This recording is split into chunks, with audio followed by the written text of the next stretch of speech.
Council meeting for the 11th of March 2026. I will open with karakia. Whakatakata hou ki te uru, whakatakata hou ki te tonga. Kia mā kina kina ki uta, kia mā taratara ki tai. Ehi aki ana te atakura, he tio, he huka, he hauhu, tihei, Māori ora. Are there any apologies this morning? I see with all councillors being present, there should not be. Identification of extraordinary business. I don't have any, but I will just note that there are additional papers to today's agenda on rates remission for Lincoln Town Centre and Selwyn Water Limited Director. So I've spoken to you about the process of those. The rates remission for Lincoln Town Centre will be at the end of the public meeting, and Selwyn Water Limited Director will be at the end of the public excluded. And there is a slight change to the agenda, if you will approve that, is the deputation from Puamaria Parata Guru and the Mana Whenua paper at approximately 1 p.m. today. Everyone's okay with the changes there? Thank you. Are there any conflicts of interest in the agenda and papers that we have in front of us today? Yes, Lydia, with the Lincoln Township deal, I've got a business on the main street as well as a property, so I'll exclude myself from that. Great. Noted, and thank you. Are there any others? There being none. We will move on to item 3 of the public agenda, which is confirmation of minutes. You have the minutes from the 11th of February and the extraordinary on the 18th of February. Are there any amendments to the minutes? There have been a couple of minor amendments that were sent through and I think have been since done. Cool, thanks Sarah. I received and they have been edited, and that was just an apology and a timing on there, so they are amended. Can I please have a mover that they be a true and accurate record? John, and a seconder, Sarah. Are there any matters arising? There being none, all those in favour that they are true and accurate, please say aye. Aye. Against, call it carried. We will move on to public forum, which is item 4 on the public agenda. So public forum is a chance for our community to effectively tell us about some items or some challenges or what is going on for them. We have quite a full public forum with 4 people speaking to us today. So everyone will receive 5 minutes to tell us their thoughts, and councillors, if there are any questions for clarification, please ask them there. Otherwise, we will discuss public forum at the end of the meeting today. So first up, I would like to call Bill Bradley to public forum.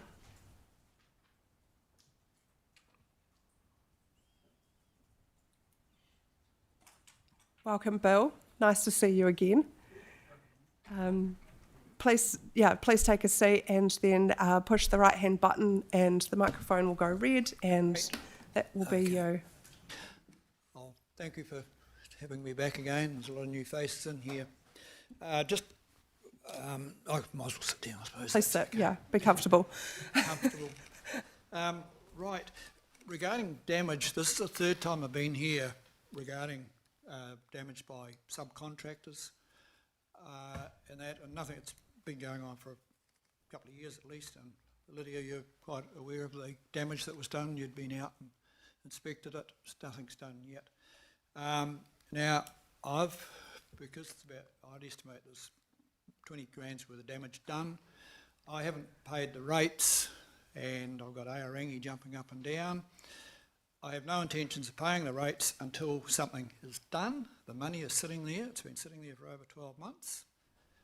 And that would be one of the main things, is that we need action, and I don't want them just ripping a water race up the middle of the roadside. Because the main thing is that they're using machinery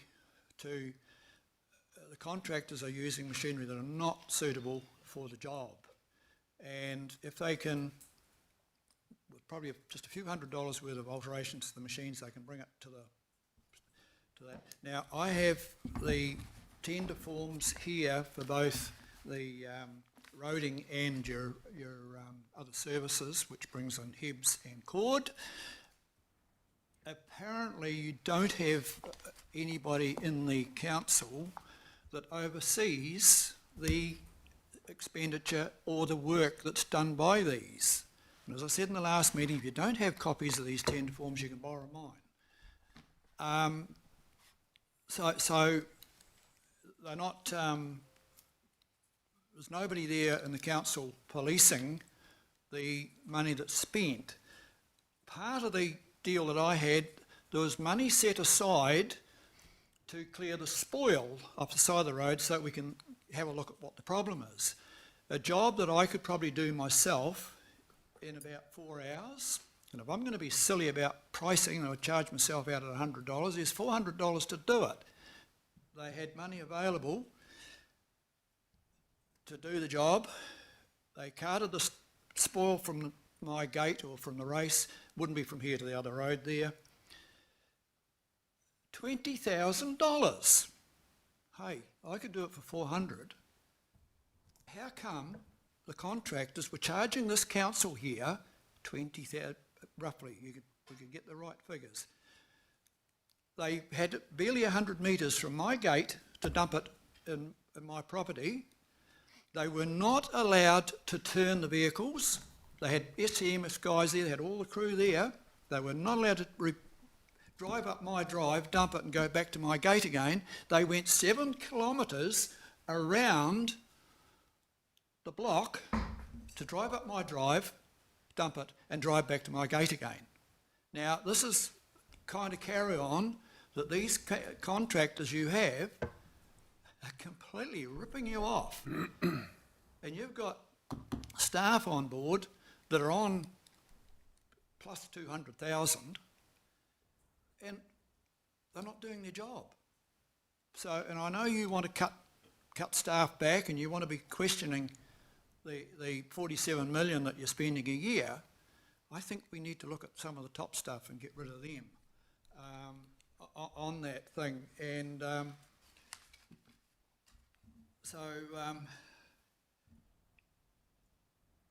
there's quite a few issues, and I know you're limited for time at the moment. So now I'm being charged interest on my rates because they're overdue. And there's quite a few $1,000s sitting there. So I think the amount that we claim for the damages, we need to be looking at increasing that out from 20 plus.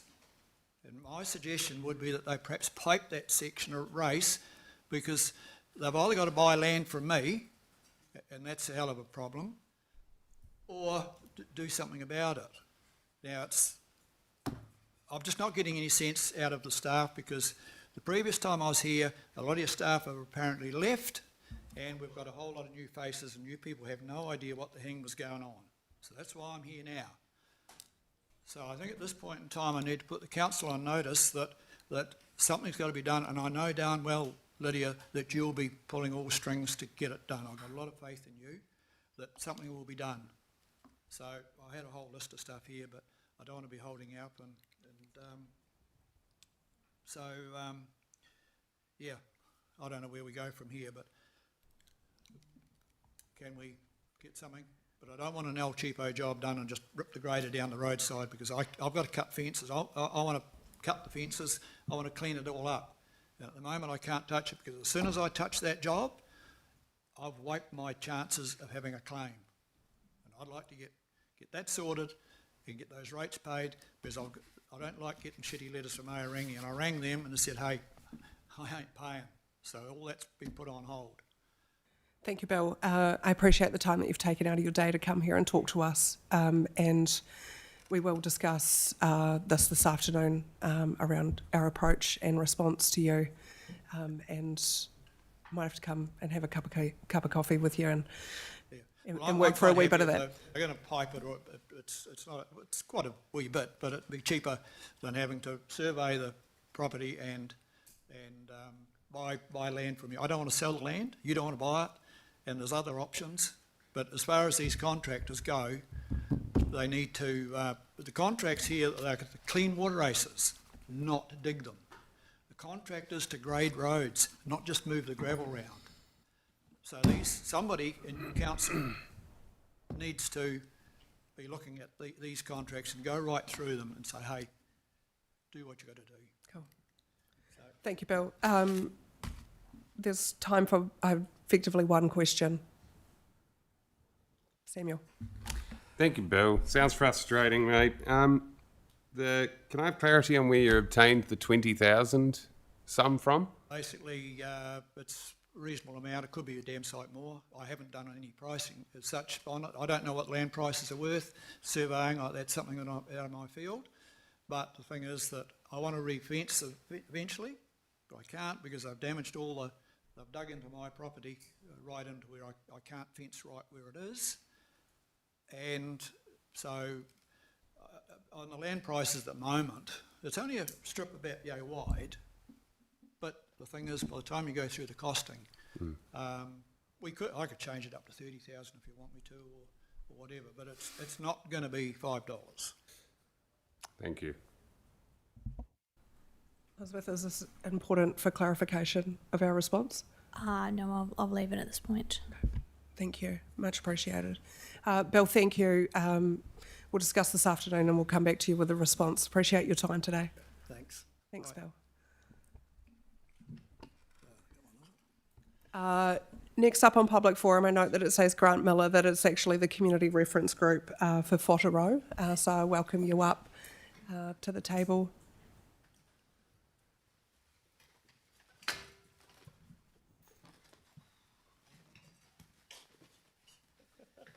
You need to be there because you're talking.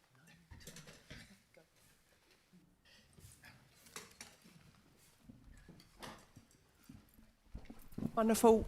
Welcome. And I did see some information, I think you've got it up on screen there, was circulated to councillors last night. Correct. Noting that, everyone's got a pretty big workload, so not everyone might have seen this information, but... Great, okay. Kia ora koutou. I think we've all met before. We're the community reference group for Whātaro, the Ellesmere Community Centre and Library project. Thanks for the time today. Yes, I did send this document of information through to the councillors last night, along with a whole bunch of letters of support from the community. And this morning I've actually fired about another 4 letters of support over to you, so it's in your inboxes if you haven't got to it. So we're hoping that you've had a chance to read through that.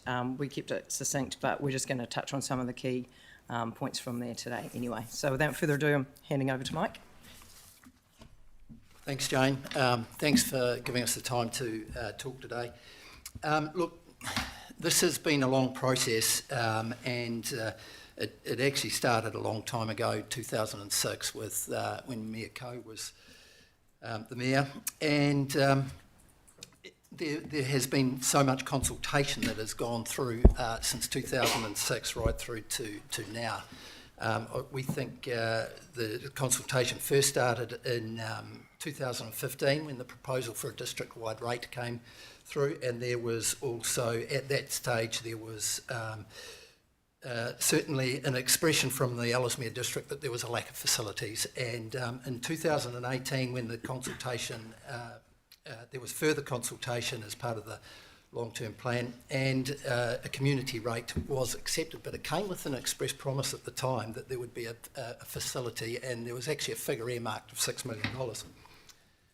2019, 2020, there was a needs assessment done, and so there was consultation with the community at that stage. 2020, there was further consultation. 2021 in the long-term plan, and a facility was granted after 660 submissions, totalling $8.9 million. And then in 2024 in the long-term plan, 16 million was supported for the project of Whātaro. That was after 1,500 submissions came. So we've been to the community on multiple occasions on this project. Furthermore, in 2024, after it had been passed, there was further consultation, and that was the set up of the community reference group.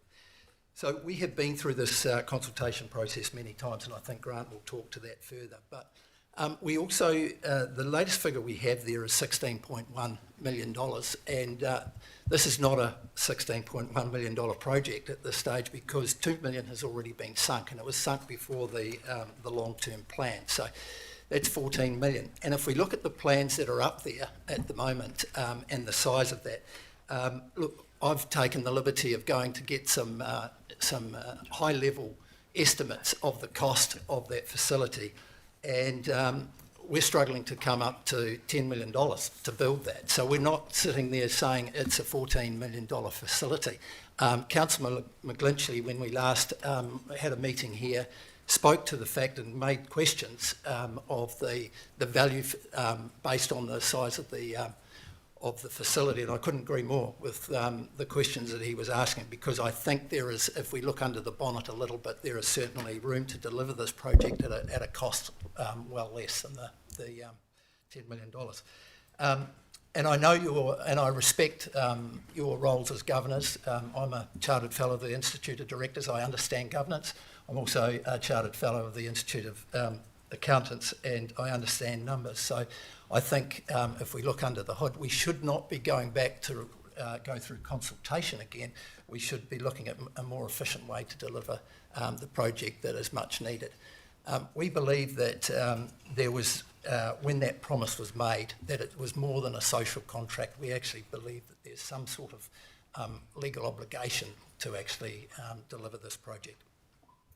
Thanks, Grant. Okay.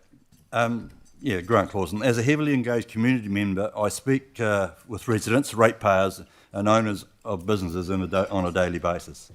Over the past 2 years since major community gatherings, I've heard almost 100% support to construct this facility.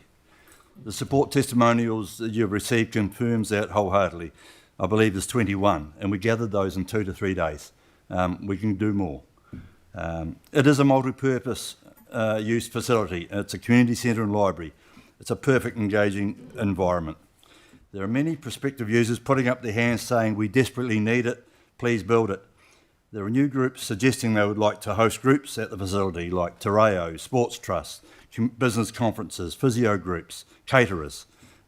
This project and the community have been through too many battles, 2 long-term plans, annual plans, numerous meetings with the community, councillors and staff, and many more delays will cost more for less space achieved.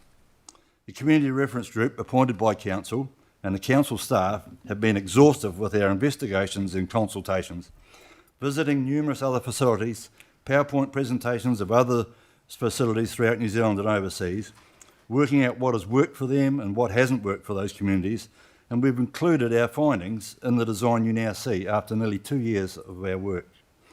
We have voluntarily worked hard, consulting and delivering for the community. For our community, relitigating the Whatarea project is both totally unnecessary and demoralising. Please remove the reconfirmation of the Whatarea from the annual plan discussion document and get on with detailed design. Thank you. Kia ora koutou katoa. Ko Liz Brown tōku noa te kanohi o Te Taumutu Runanga. So kia ora everybody. I'm the representative of Te Taumutu Runanga on the advisory group alongside my niece Bridget Rebelliard, who is unable to attend today. This facility, Whaturau, gives the opportunity for the shared narrative to be obvious within the Ellesmere community. For over 150 years, we've been invisible in the narrative around Ellesmere. And so with the Whaturau, we see this as an opportunity for our narrative to be part of Ellesmere again, but it's also an opportunity for us to be a more visible part of the community as well. We fully endorse and support this facility and the design of it. We've been an integral part of the design of it to ensure that it meets the needs from a culturally appropriate perspective, but we also see multiple opportunities to partner in the community centre. So we see it as a key part of the wider Ellesmere community. Kia ora. Thank you. Look, that brings us to the 5 minutes. If there are any questions from councillors, you're most welcome to ask now.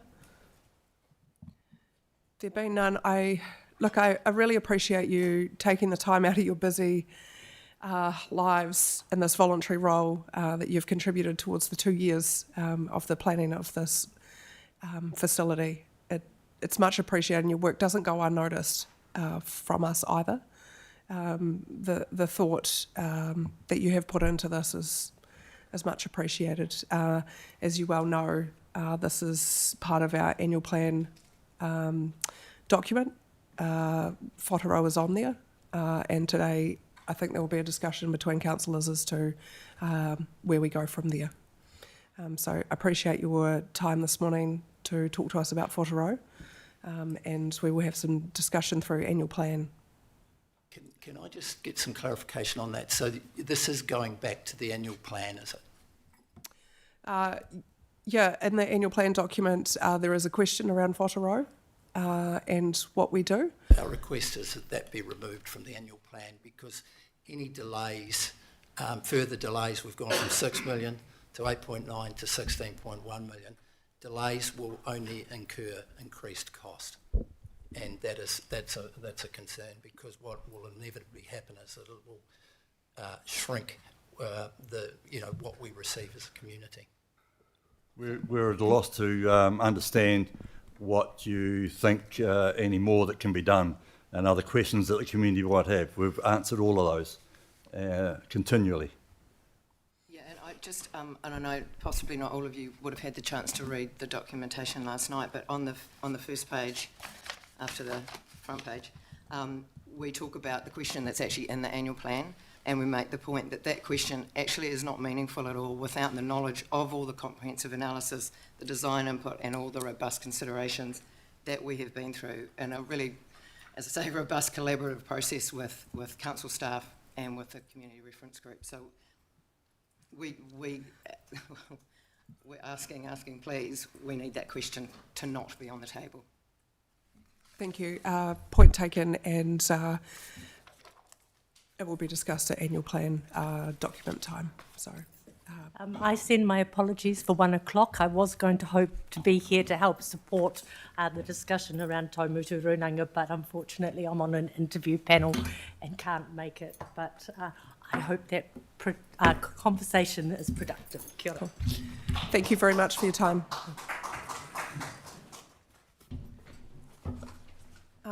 Next up, we have Aaron Basu.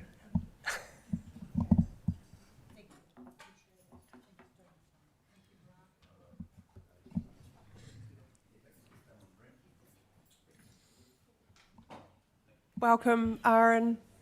Nice to see you here. Thank you. Thank you, Madam Mayor. Good morning, Madam Mayor and councillors. My name is Arindam Basu, Arindam Bose. I have, as some of you know, I have transitioned from my role as an associate professor from the university to found, and as a founder and principal of a data science computational risk modeling firm. It's called Asculytics.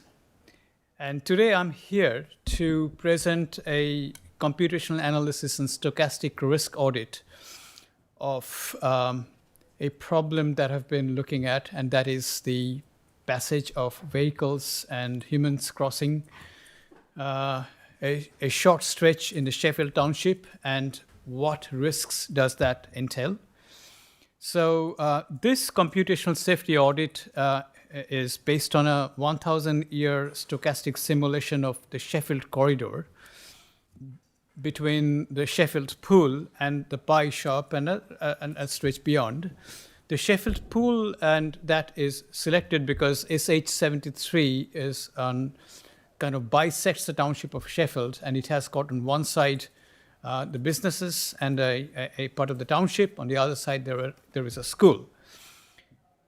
And the idea here is that there is a proposal about speed reduction from 70 kilometers per hour at this stage. But the question was this: what is the safest speed limit to or what will give us a safest speed limit. And one of the things that I'd like to bring to your attention today is the second point, that there is a survival cliff that we're talking about here, is this, that a speed limit of something like 45 kilometers is a critical threshold where pedestrian survivability will jump up and down. I'll show you in a minute what that means. But the main finding is this, that if we were to transition from 70 kilometers per hour to 30 kilometers per hour, this is going to reduce fatality risk, or the risk of death, by over 90% compared to what we are seeing at the moment. So what we have done is that we have run like 1,000 simulated years of daily traffic. So this is done so that we are absolutely robust. We do not want to take anything to chance or a few simulations. Like if we were to do it 1,000 times over, what are we going to see? And on the right-hand side, you can see the whole transparency, like the entire the programming that have gone into it. I've got more detailed programming done. If any of you are interested, I'm very happy to pass them on to you. And we have used this in a high-performance simulation, in a language called Julia programming language. But anyway, let's move on to the more important bit of what we have found out of it. This is the thing that I wanted to talk to you about. The first thing is this, that you see the arrow there, that there is a cliff that goes up, shoots up the risk of death right from 45 kilometers per hour speed. Now, if you move it to 50 kilometers per hour, the speed does not diminish much. But you can see that if you come down to somewhere like 30 kilometers per hour speed zone, then the death risk immediately drops. And one of the things that we need to mention is here that there is a little energy scaling here, because if you increase the speed limit, from a 50 kilometers per hour to 30 kilometers per hour, you're really looking at about nearly 200% energy shift here. And so that's quite an important decision that we need to make. And so you can see that that's a formula that we use to understand as to what happens and to explain the survival cliff. So you can see that the risk of death of pedestrians rapidly rises as the temperature, as the speed limit goes up from 45 kilometers per hour. Therefore, what we would like to do here is this, that please pay attention to this particular table. As you can see, that at the current speed limits of 70 kilometers per hour, you are expecting something like one death every 6 months. And as Councillor Very has often told us, that it's quite lucky. We are really lucky that we don't see more deaths on the streets of in the township of Sheffield. However, if you drop it down to 50 kilometers per hour, which is the proposed one, you're still going to see something like one death every 13 months. And that carries an annual social cost of something like $14 million that we are going to spend for this. But if you drop it down to only 20 kilometers per hour, then the thing drastically shifts, and you are going to expect a death once every 14 years, like once in a generation. And there is also a cost incurred in it, and that's roughly around $1 million. So what I'm trying to say here is this, that if we shift it to a speed limit of 30 kilometers per hour only for a short stretch of that highway, and if we implement that speed limit, then we are eliminating the predictable fatalities, like the deaths virtually to nowhere, and we can also prioritize community safety. And so in the process, we are looking really at saving something like $21 million in terms of annual social and community social kind of cost saving. I'm very happy to discuss in more depth about it. Here is my contact and follow-up if there are more questions. So I stop here and happy to take questions. Thank you, Aaron.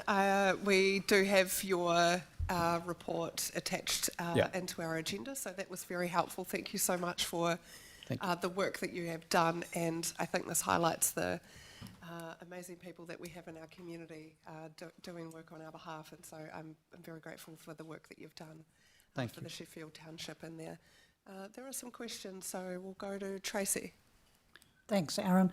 Did you provide this report to the NZTA speed submissions that were asked for recently on this particular area and 4 others in Melbourne? So has the NZTA received this? No, the NZTA has not received this particular report, although I did indicate that the reduction from 50 to 30 would be desirable to save lives rather than just safety. Great. I want to thank you because now that we it's not a question, now that we have your report, for those of us who have taken an interest in these speed limits, and particularly with there being a primary school in that Sheffield area, this kind of reporting, both from a science data Yes. perspective, but also from the potential money saving, Yes. is very useful for us to circulate within our communities and within our networks Thank you. to try to promote what you're clearly asking for. And I'm aware that this kind of report has been given to us for free, and but its value is immense. Thank so you. I want to thank you for that. Thank you. Thank you very, very much. Appreciate it. Yeah, any questions today? Oh, have you had the chance to work with council staff on what's in your report? Well, I have received feedback from Councillor John Verry. Okay. But other than that, I did not have any formal contact with council staff for Okay. working with. But I'm very interested if there are any other area Yeah. where you need this kind of report to be done. Escalytics is Yeah, I was going to say, because I am particularly interested in this with the 45 kilometre threshold. Yes. Because I'm getting, continuous emails at the moment about Lincoln Township and Rolleston Township, because we have a lot of roadworks. People are circumnavigating the roadworks, but there seems to be an increasing need for speed amongst our residents. Yes. And that means with your 45 kilometre threshold, we are heading towards having some fatal that is correct. actions happen That in is our correct. townships as well. So I would be very interested in Thank you, working Denise. with you. So thank you. Just Thank so you. that we will Yes. discuss this at the end of today's meeting and actions for public forum. So if there are any questions. Very quick question. Yes. Thank you for your work. Just wondering, sort of in terms of the crossover with, I guess, social Yes. factors that come into play, you know, the fact that it's a rural environment, do road conditions have an impact? And obviously there's, Yes. you know, Kiwi culture of driving pretty quickly. Oh, absolutely. Yes. Yeah. Does that come into play with your research? Yes, it does. And that's the reason why I kind of took a very conservative estimate, because the figure of 2,800 vehicles passing through State Highway 73 came from New Zealand Transport Agency data. Yep.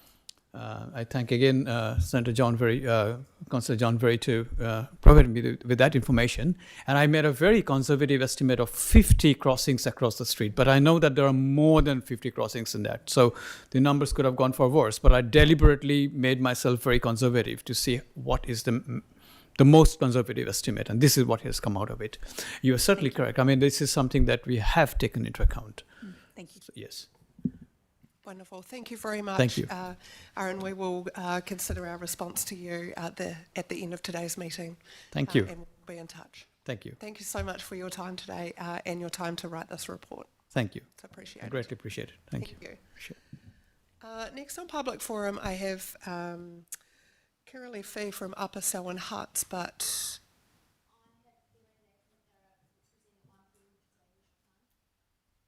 could you use your mic, please? I believe that they may think it's at 1 o'clock and may not have been given a heads up that it's this morning.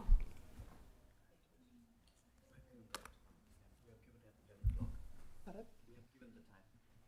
10 o'clock. So just confirming they have been communicated the time of the meeting starts at 9:30? Yep. And there being no one here from Selwyn Huts, unfortunately we will have to move on with this morning's meeting.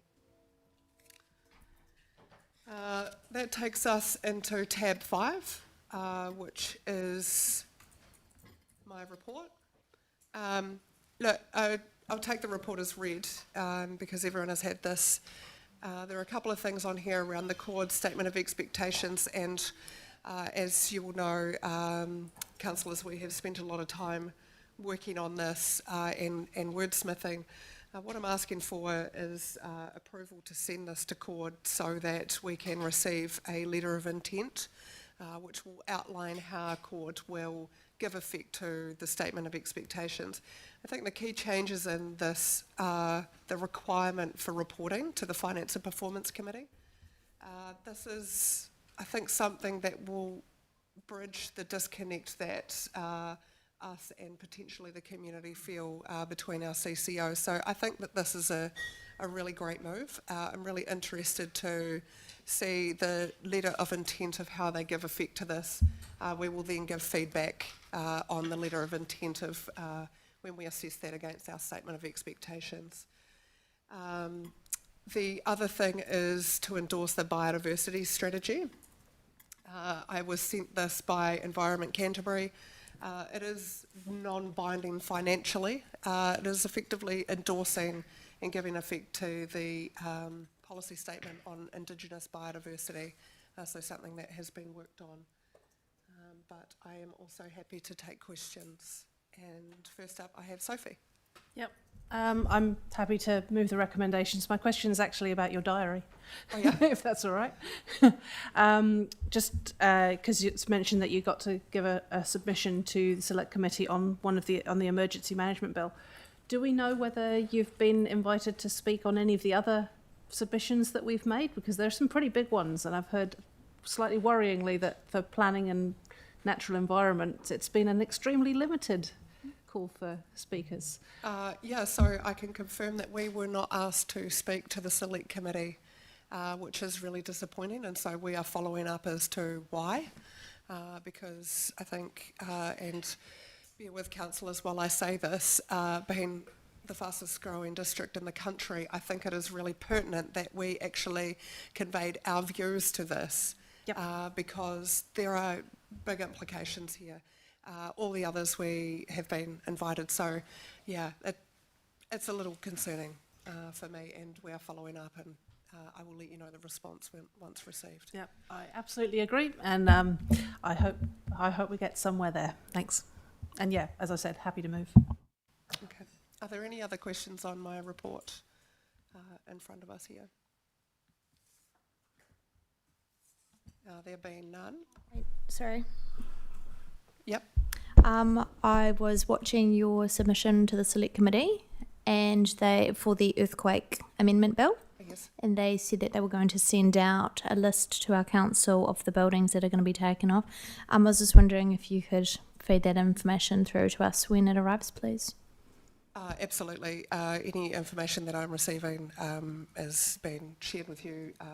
If it is of need in an emergency situation, you'll receive it generally that day, but if not, it'll be in my weekly wrap to give you the information that you need there. But I have not received it yet, but noted that that is what they said, and noting that, I watched as well when two councillors presenting to the Select Committee as well. Cool. There being no other questions, I'll ask for a seconder for my report, please. Tracy, all those in favour, please say aye. Aye. Against, call it carried. We will now move on to verbal updates from chairpersons of committees. And so first up on there, we have Finance and Performance Committee. So Aaron, I will hand over to you as Chair of Finance and Performance. Nothing too material to update on at the moment. A lot of the work that we've been going on has been as a whole council around the annual plan, but to note that the dates for the next couple of meetings might be shifted slightly, and Alison will update us in due course with our calendars. It's just that the finance figures that would be available at the April meeting would actually be about 2 months behind, so they just want to delay it slightly so that we get the most up-to-date figures to look at. Cool. Aaron, there was a resolution sent through It's on the screen here in front of us, and it's just for us to agree. So we need to, if you want to change the meetings for your committee, we need a resolution to do so. That's good. Okay, so shall I move that? Okay, I didn't know that that wording had been sent through. Thanks very much. Surprise. So I would like to move that we amend the dates as on the screen there. Cool, so the dates are just a slight shuffle from the 1st of April to the 23rd of April to get complete reporting, and the 20th of May to the 10th of June, which will give us more up-to-date financials to consider. And the rest of the year will be further notice. Cool. So Aaron is moving that. Is there a seconder for that, John? All those in favour, please say aye. Aye. Against? Call it carried. Thank you very much, Aaron. Next up, we have Audit and Risk Committee. So we have a verbal committee from Deputy Chair Samuel, and so the reason for that is around the timing. So we changed the Audit and Risk Committee and postponed it a week, which hasn't allowed for a written report to go into the agenda pack here. So the Deputy Chair will give us a verbal update from Audit and Risk. Thank you, Lydia. Went over confirmation of previous minutes. Terms of reference were discussed. Bruce Gemmell, our new chair, delivered a chairman's report where he thanked Annalisa for her years of service as chair and thanked her for the foundation that she has laid in this space. We wouldn't be where we are today without her guidance. Alison delivered an executive director's report obtaining to the annual plan, A&R work program and people update. Health and safety and wellbeing dashboard was discussed. Risk management update. Risk appetite workshop on the 17th of December had been put into practice. I personally quite like the comparison between inherent and residual risk maps. I found that quite useful. Treasury report was good, showed that we are $20 million lower in debt than the LTP forecast for this time. So, yay. Our net debt position was $251 million. That's allowing for on-call cash equivalents of 51.7. Sensitive expenditure. Our lunches, refreshments have dropped significantly. And also showed that Lydia Glidden and Samuel Wilshire received cheaper IOD memberships because we're under 40 years old. One point of difference was phone bill charging from the 1st of October until the 10th of October for a former elected member managed to spend $104.90 in 10 days. Legal and compliance report showed good processing. The teams received 441 instructions and closed 439 matters since July the 2025. Internal audit report. The program overview consisted of 81 recommendations, 48 findings and 5 reviews, of which 21% of these are completed and 79% of them are on track. Just one note that was taken away, AI seems to be placing significant amount of work on our team, and it would be nice if people could get to the point in their Lagoima requests without providing pages of computer-generated waffle. Thank you. Thank you for a very thorough summary of audit and risk. You said 2 minutes. I think that was on time. Yes. Wonderful. Any questions? I know that councillors all have access to the papers that go to audit and risk. All good? Cool. Next up, I would like to... I was going to take them all as together, but anyway, I'll ask for a mover that the council receives the update from the Deputy Chair of Audit and Risk. Is there a mover? Big Red. Seconder, Tracy. All those in favour? Against? Carried. Thank you. I will welcome Chair Evan Frew of the Melbourne Community Board to give us an update.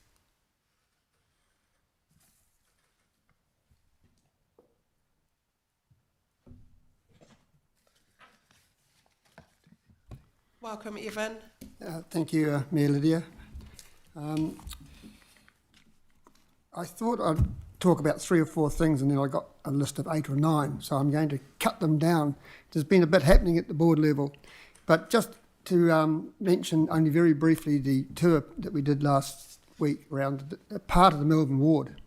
And I'd like to thank Councillor John Berry and Board Member Bex for doing that work and going around that. But it was good to have all the councillors there, and you know, we went up some shingly roads that need a bit of shingle, and which brings me up to just to talk about the other things. But it was a bit of a rush, but we got back in time. Now, the strategic plan that we had some amendments to be made to have been made by member Samantha Samuels.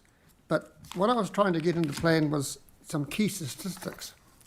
And she thought, and we thought that we could get them from council staff. But the key statistics, I got this idea from the Cashmere Heath Community Board, and it says how many people in Melbourne ward and all that, what the number of houses and the key facilities.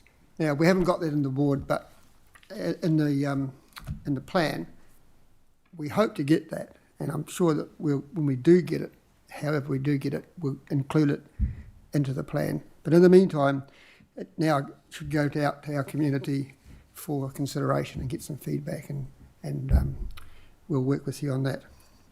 So that's a good start.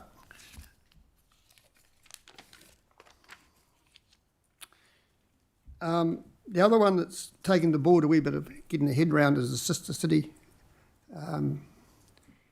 arrangement that the community boards have got with Ubetsu. And we've had a good discussion at the last board meeting about that, and we had Sumi, and I can't say her other name, who's a teacher at Darfield High School, present to the board some of the history of it.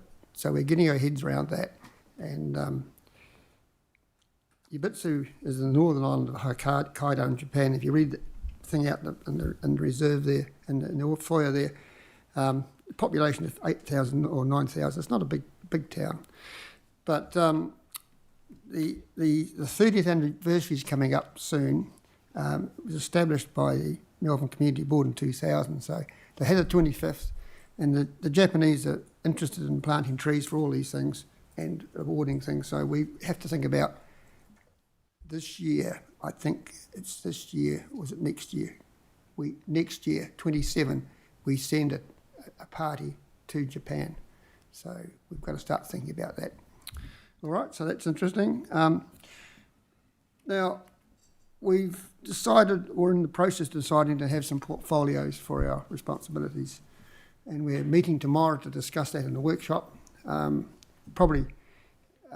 worked with our CEO here, and we'll try and get the same committee structure, portfolio structure as the council's got, so that we're trying to not have 5 community board members all rushing into the same thing. So it could be an interesting workshop tomorrow, but we'll come up with a draft plan tomorrow anyway. So that's interesting. Now, we all attended the civil defence workshop at Darfield, run by council team. We were impressed with their dedication, but the information they told us, it was jolly good actually. So that was another meeting we've had. Not last, but we've decided on a regime of meetings for next year to meet every second month and as a full board, and use the other month to have community meetings with our residents associations. And that, I think that, it's going to be good because we'll get the residents up to date and we'll get stuff from them to bring back to next meeting. So that's just so happens to be a cost saving too, but that's important.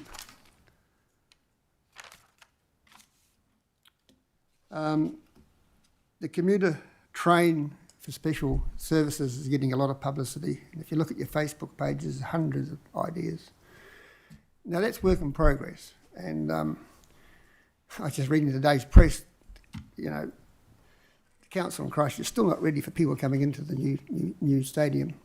And everybody's got the same problem.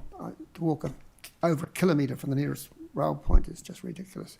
but ECAN have come out and said they're putting special buses on. So whether this mainland rail one takes off is it's a work in progress, but I think it's good to be pushing that along.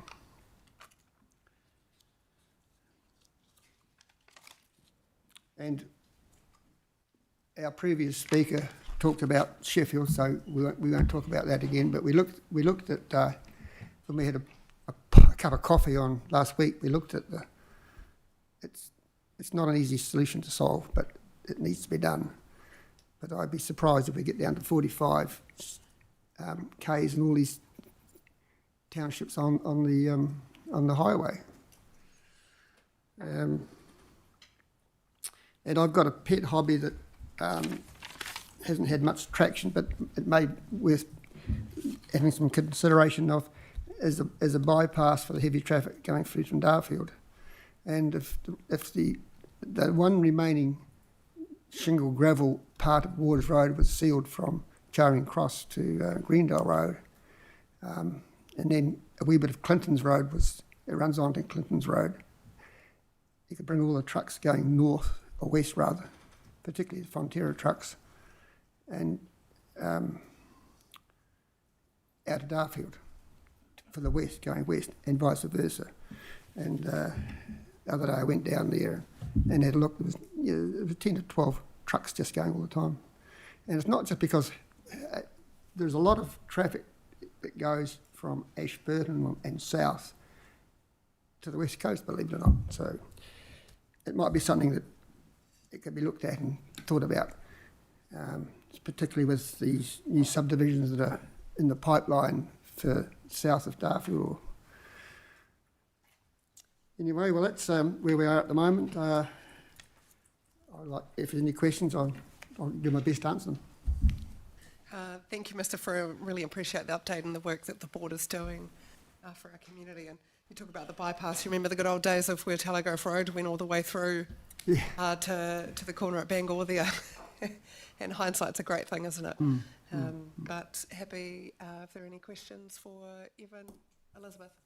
Yeah, just really quickly around your community. I love that you're doing the bi-meetings, so bi-monthly, so the alternate ones you're going to the community groups. Just wondering, how are you going as a whole Malvern Community Board to each community group, or has everybody got allocated groups that they're going to? All board members have got 2 township committees or DRAs and different groups. I think if it's a major thing, there's only 5 or 6 of us counting John, so it depends. Fantastic, thank you. And the other thing, guys, those meetings will all be held in Darfield. That's for the community board meetings. We decided Darfield where we're going to have those bi-monthly meetings. Thank you, Evan. There have been no other questions. I will ask that someone move the council receive the update from the Malvern Community Board. Elizabeth and John. All those in favour, please say aye. Aye. Against, call it carried. Thank you, Mr. Frew. Appreciate your time today. Okay, we will move on to item 7 on the agenda, which is the Chief Executive's report. Thank you, Madam Chair. Just happy to take this report as read and answer any questions.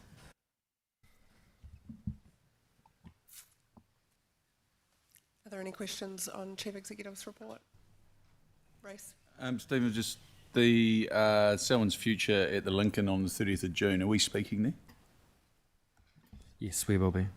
Yeah.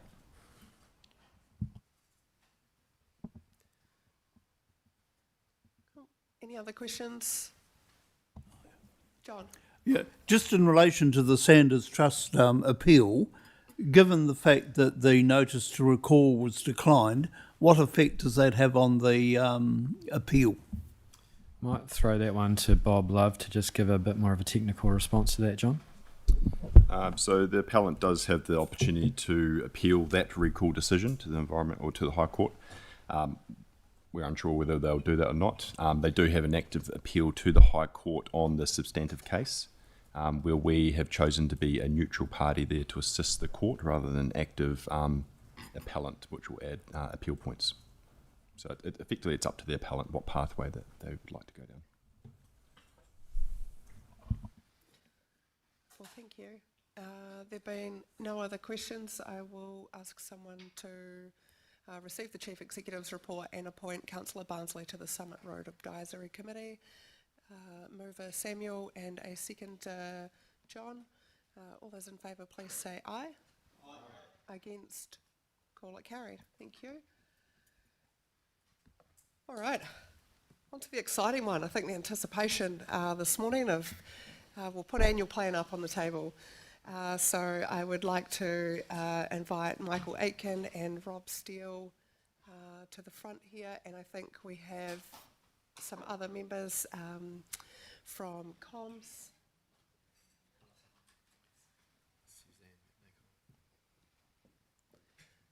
I'd like to welcome Suzanne McNichol as well. I think, Suzanne, this is your first time at the council table here, so welcome and look forward to the discussion on annual plan this morning. Just wait for the team to plug this in. So, councillors, process this morning is a chance to ask staff questions. And then we will work through, and I may go around the table here today, and we can talk about the minor amendments that you need within the annual plan that we can delegate, and staff can capture those as we go around. And if there are any material amendments needed, we can seek advice on those as well. Cool. So I'll just wait for the team to be ready there.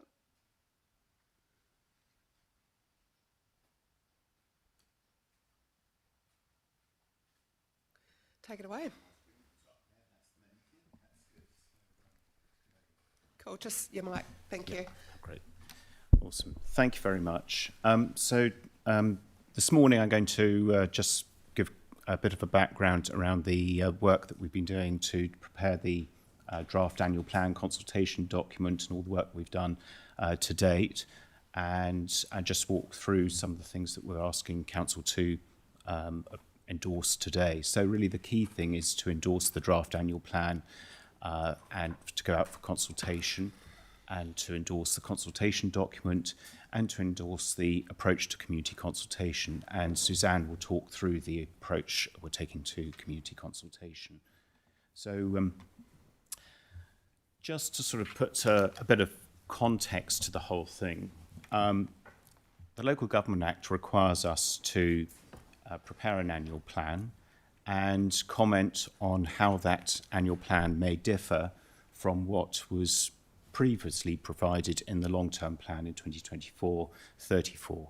So the work to develop that was done in 23-24, so quite some time ago.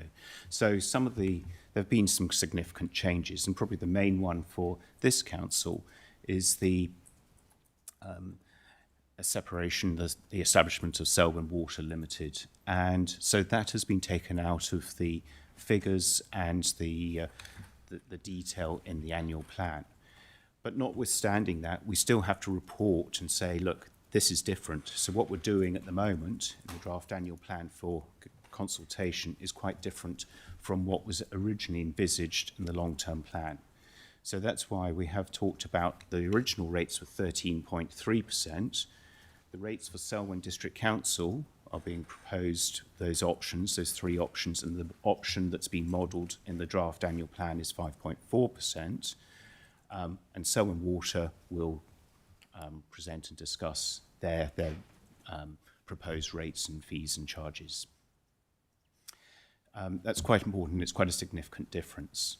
The other thing that we've obviously worked supporting you to go through that cost savings to align with the local government reforms, understanding with a real emphasis on core services under the legislation that's currently before Parliament around councils focusing their work on those core services, but also anticipating that the other reforms that central government have also signalled that this council is working towards delivering and working and changing the model towards that, and that will be work that will continue in the long-term plan. So just to sort of give you a bit a reminder of the work that we've done to date and when it started. So June 2024, the previous council adopted a long-term plan, 2034. I'm going to put my glasses on because I'm struggling to read what's on the screen. I've got to that stage in my life, sadly. And then really in August, we have, last year, we started doing some work around cost savings and identifying how that work and developing a prioritisation tool. Obviously, you all got elected in October, and then in November, we started briefing yourselves on the work we were doing on those cost savings, the prioritisation tool, and providing that information to you, and then carrying out workshops in January, and we've got further direction from yourselves at the Finance Performance Committee in February, and today we're presenting the draft annual plan. You asked us at the Finance and Performance Committee meeting to look at 3 options and also to look at further savings from what was originally envisaged at that finance performance, which we gave a range of 6 to 7%. And so today we're pleased to present to you these 3 options. And option 1 is very much around what we presented at that Finance Performance Committee. Option 2 is some further work we've done to identify additional savings. And option 3 is another possibility in terms of how we could actually go further. The right-hand column, arrow, is just an indication of risk. The further those rate increases, and I should say weighted average rate increases, they will. There is a risk, and we are obliged to inform you of potentially those risks when making those decisions. But I think really the important thing is that this draft annual plan is a draft document. It is still being refined, and I appreciate that you have provided feedback, and we're still working through that.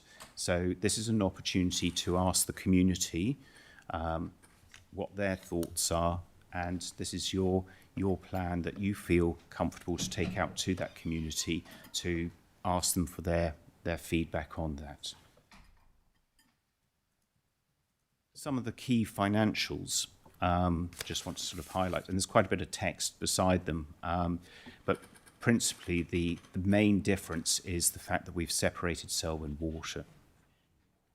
And as I've put in the council report, we will be coming back to council with a long-term plan amendment, which will reflect the council's amend the long-term plan from the 1st of July 26 to 2034 and we'll use those figures as the comparator against the annual plan. So it's and that long-term plan is to reflect the fact that Selwyn Water would be operating from the 1st of July, subject to having their water services strategy. So the main highlights here, 5.4% weighted average increase. We use a weighted average increase because different ratepayers pay different amounts and different depending on the size of their property, the location and the services that they receive. The capital expenditure has been reduced significantly to really focus, and the team have worked very hard on trying to ensure that we've got a capital programme that we are confident that can be delivered, and so there's been real focus on that. So I won't go through any more of those details, and here is just a breakdown of that capital programme to ensure that we are delivering on core services. So I'll hand over to Suzanne to talk more about the consultation.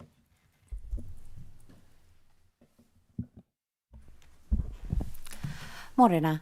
For those of you that haven't met me, I'm Suzanne McNichol. I'm the new head of communications and engagement. I've been here 3 weeks, previously at Rotorua Lakes Council and at Palmerston North City Council before that. So I'm very pleased that I guess my first major cab off the rank is the annual plan, which is a document of great significance to this district and to the residents of the wards, the 4 wards that comprise it. I think, as my colleague said, that this document carries extra weight this year because of the intersection of rapid population growth, which has been well hammered in the media, rising cost of living pressures, and increasing government and public scrutiny over rates levels. So, as well as recent media coverage highlighting this, I think it's fair to say that our communication and our consultation document and our processes will be recognising these things as well. Next slide.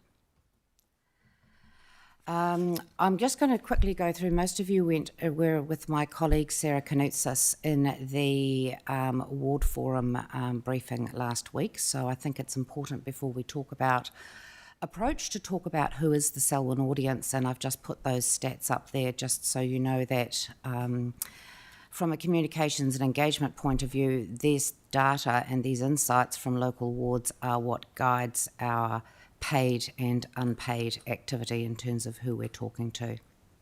Next slide.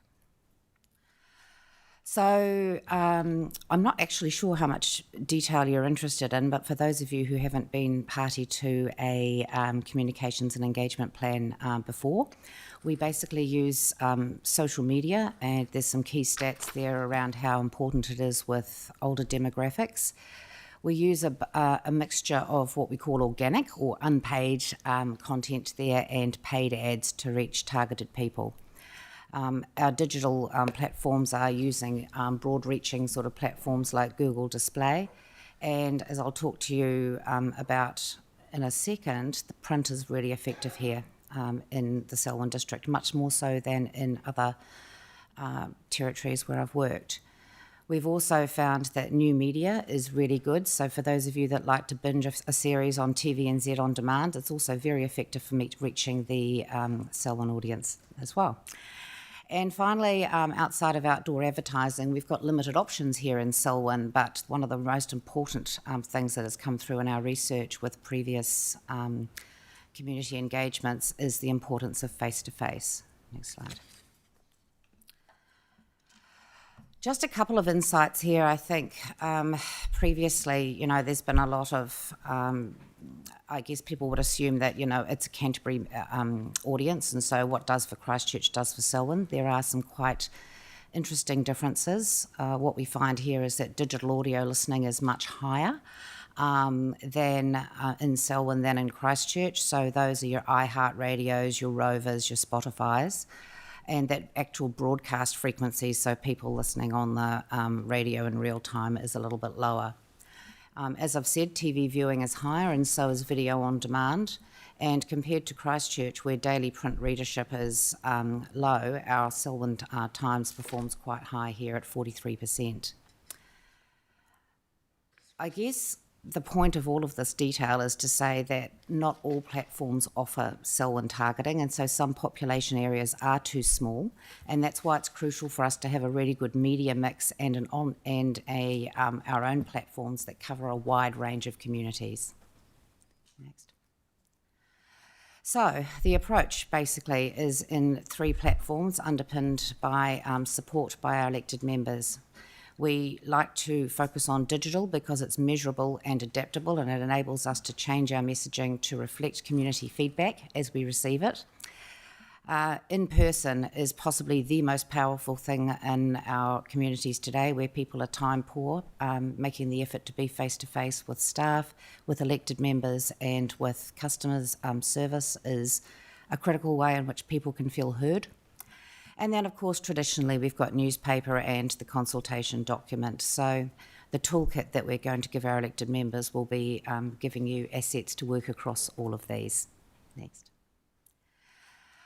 Channels. I'm not going to go through them list by list, but paid, as I said, includes social media and digital media. We've got the print outlets that we know are effective here: Selwyn Times, Ellesmere Echo, Lincoln Local, and the Melbourne News.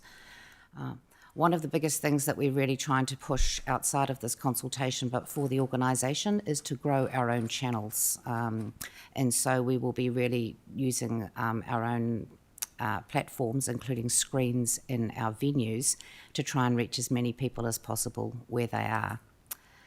And we've also got direct messaging, so looking at toolkits, key messages, and the forums where we talk to the community, such as residents associations and connections with local businesses, to have meaningful conversations about the rates, the proposals, and what it means for each of these communities.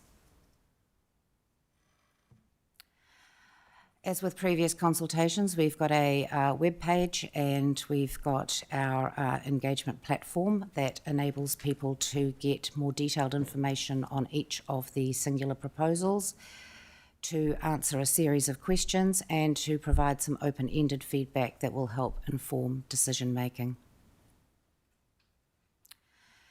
And as I've said, community events and face-to-face.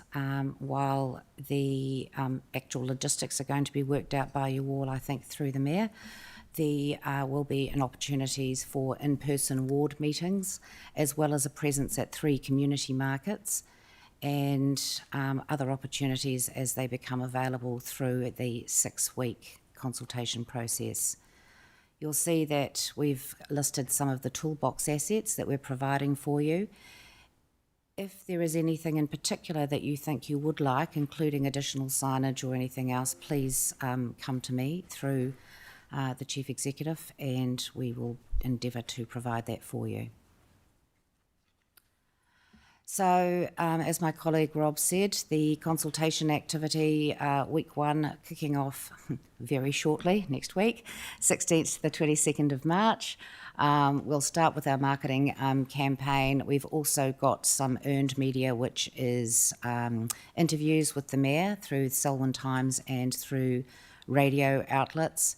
And we've got some online meetings and some other opportunities such as the Chili Fest market to be able to talk to as well. So basically our media and marketing plan and our own channels are spread out through the phases of the 6-week consultation period, and we will be closing, I guess, around week 5, trying to do some reporting on where we've had the most feedback, so we can give a bit of a come on Ellesmere if we need to, and also telling people that consultation is closing soon and how important it is to have their say.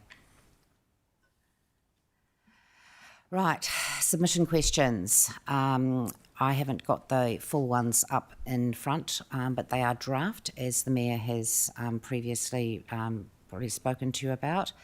Those are the 10 questions that we will be talking about, and I see the little asterisks of the Upper Selwyn huts as a specific area of investigation as well.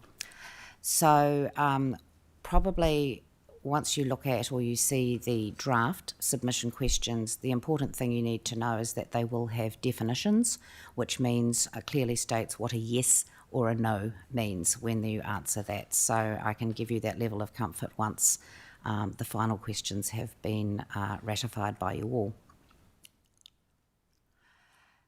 Here are the rating scenarios that you will be seeing in the draft annual plan and in the consultation document. We've modelled these on, I guess, some personas that the council communication staff have previously developed. And we have used these, I can't actually read this either, Rob, but we have used these, we've used those. So we're giving some examples to the best of our ability, notwithstanding the fact that we're going to have to factor in the Selwyn water charges, etc. down the track. So for a draft proposal, this is what's in front of you right now. Next. So submissions, the marketing strongly promotes the use of the online submission first. That is generally where the bulk of people prefer to give their feedback these days. Your councillor assets will promote the online submission form, but we will have a printout submission form available online and in the consultation document, with drop boxes at Selwyn District Council, Lincoln, Leaston and the Darfield Libraries. Our submission management is going to be managed by staff and analysed using system tools. Are we giving feedback as we collate the feedback, or do we wait at the end? Wait till the end. I think we'll wait till the end. All right, we're going to wait till the end to give you everything. Next. So, yep, these are the project next steps. We are out. We need to, or you need to, I guess, endorse the draft annual plan. We'll move into consultation and then hearings, deliberations, and hopefully be looking to adopt the final annual plan around the 24th of June. So our big goal that we're hitting for is to have that first annual plan printed and distributed by the 6th of July. That's it.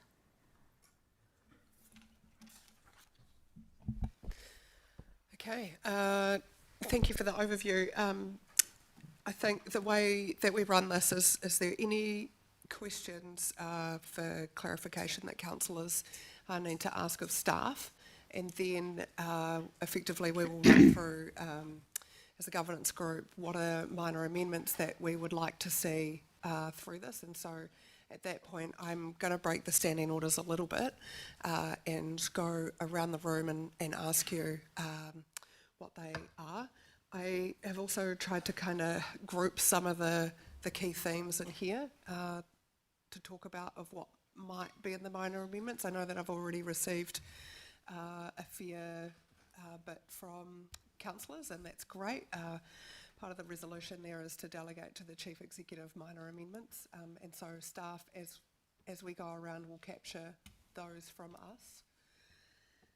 I think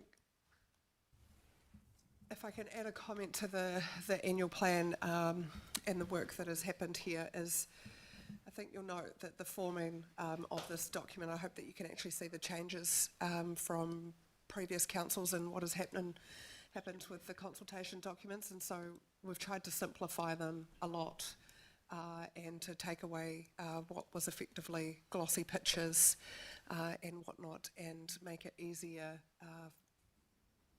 for people to understand, so less pages in this, and put plainer language and more concise information into it.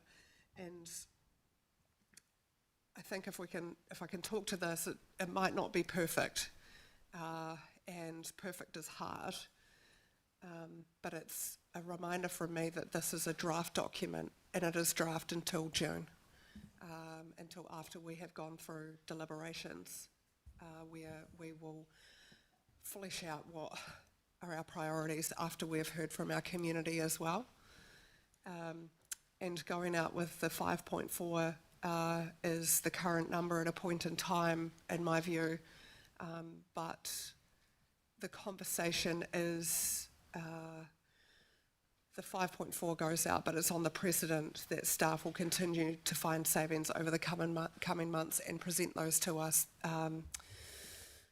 over that time and for consideration at deliberation time as well.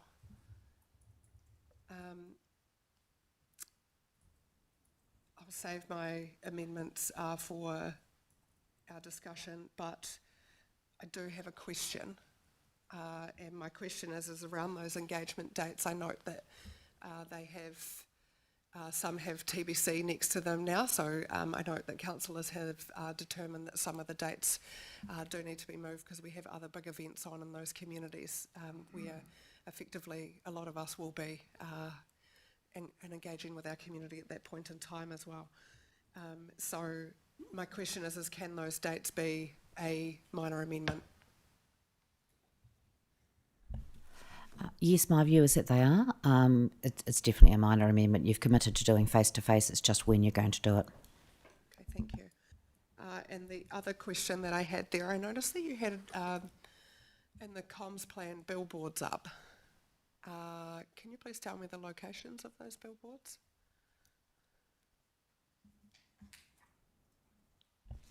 One moment, Your Worship. No problem.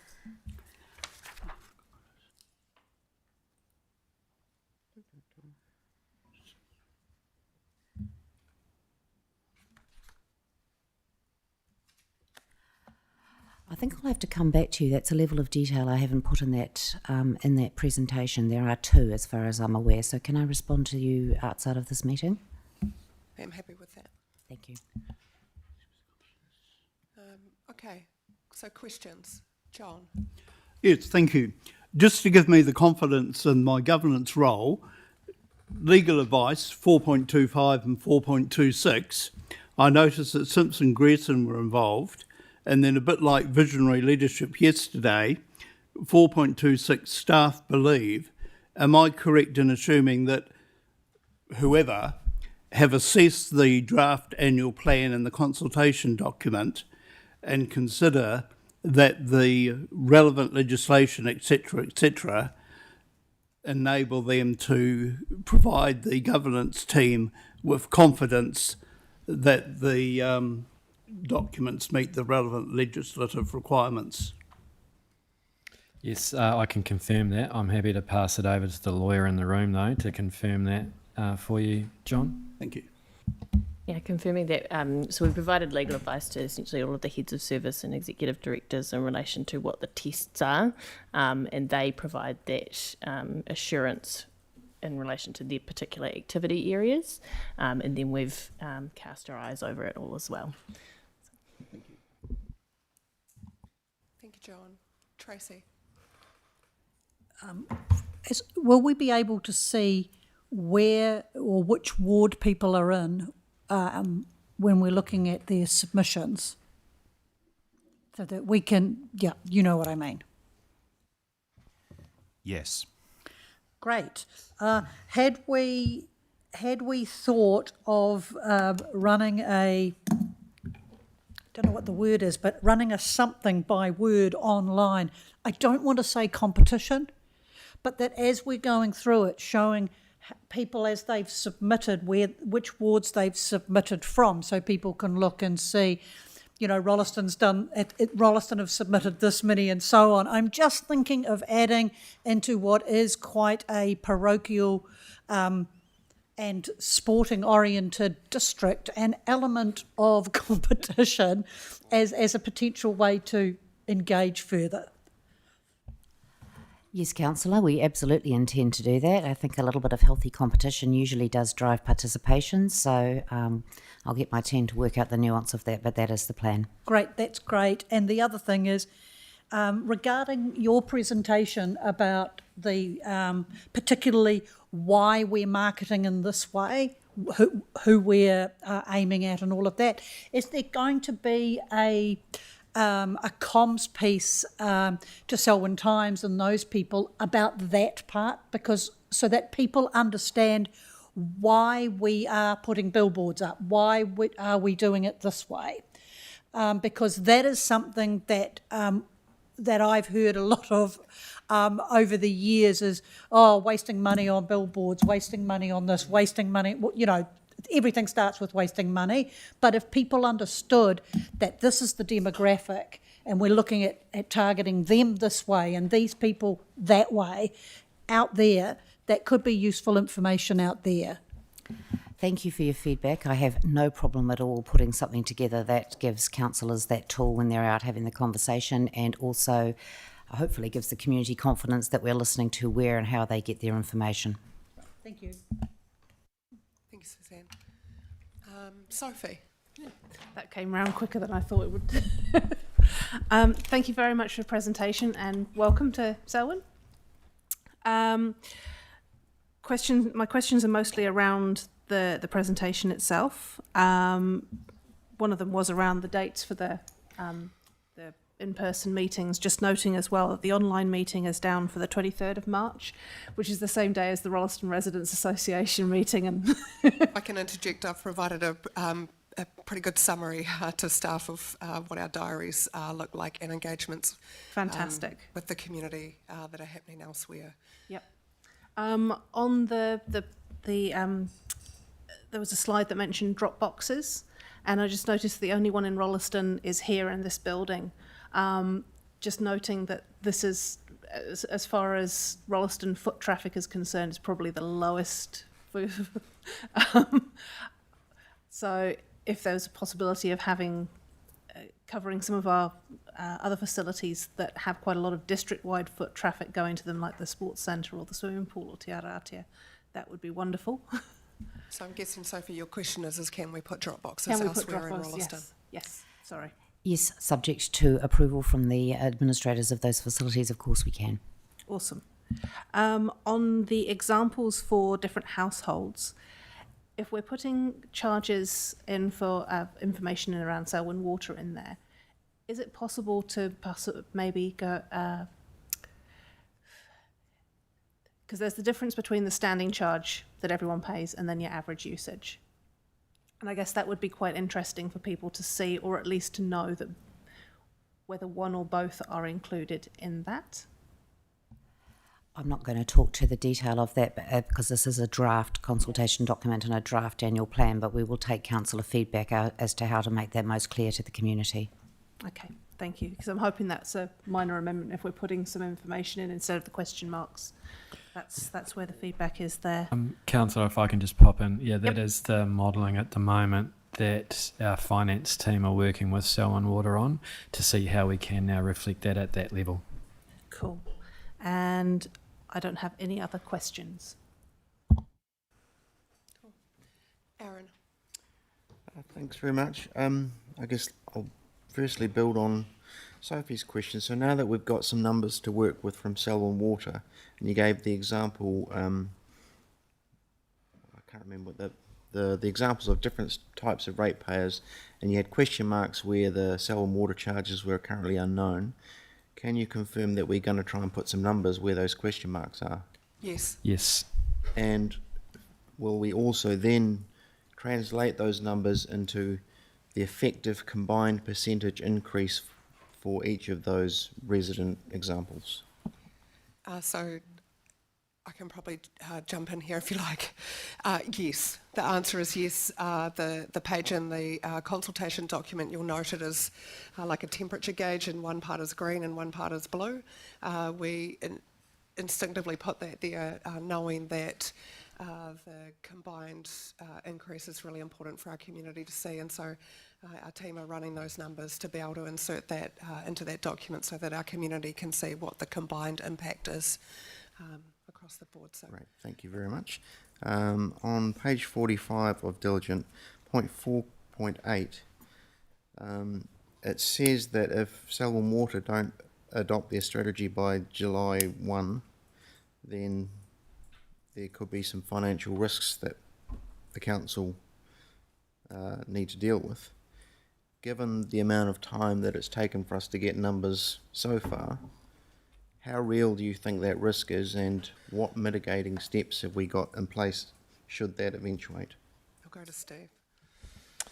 Look, I think that is the work that has been going on in recent weeks with Selwyn Water to get the confidence of their numbers up. I think the fact that they are indicating provisional numbers now gives us a degree of confidence that they're now able to share that in public, and that will form the part of their consultation. So we don't foresee any issues at this point, and as a result there should be no material impact on the P&L for our council from 1 July. But we just wanted to note that that is still a technical risk with that, because they still need to adopt it by that date. Great, thank you.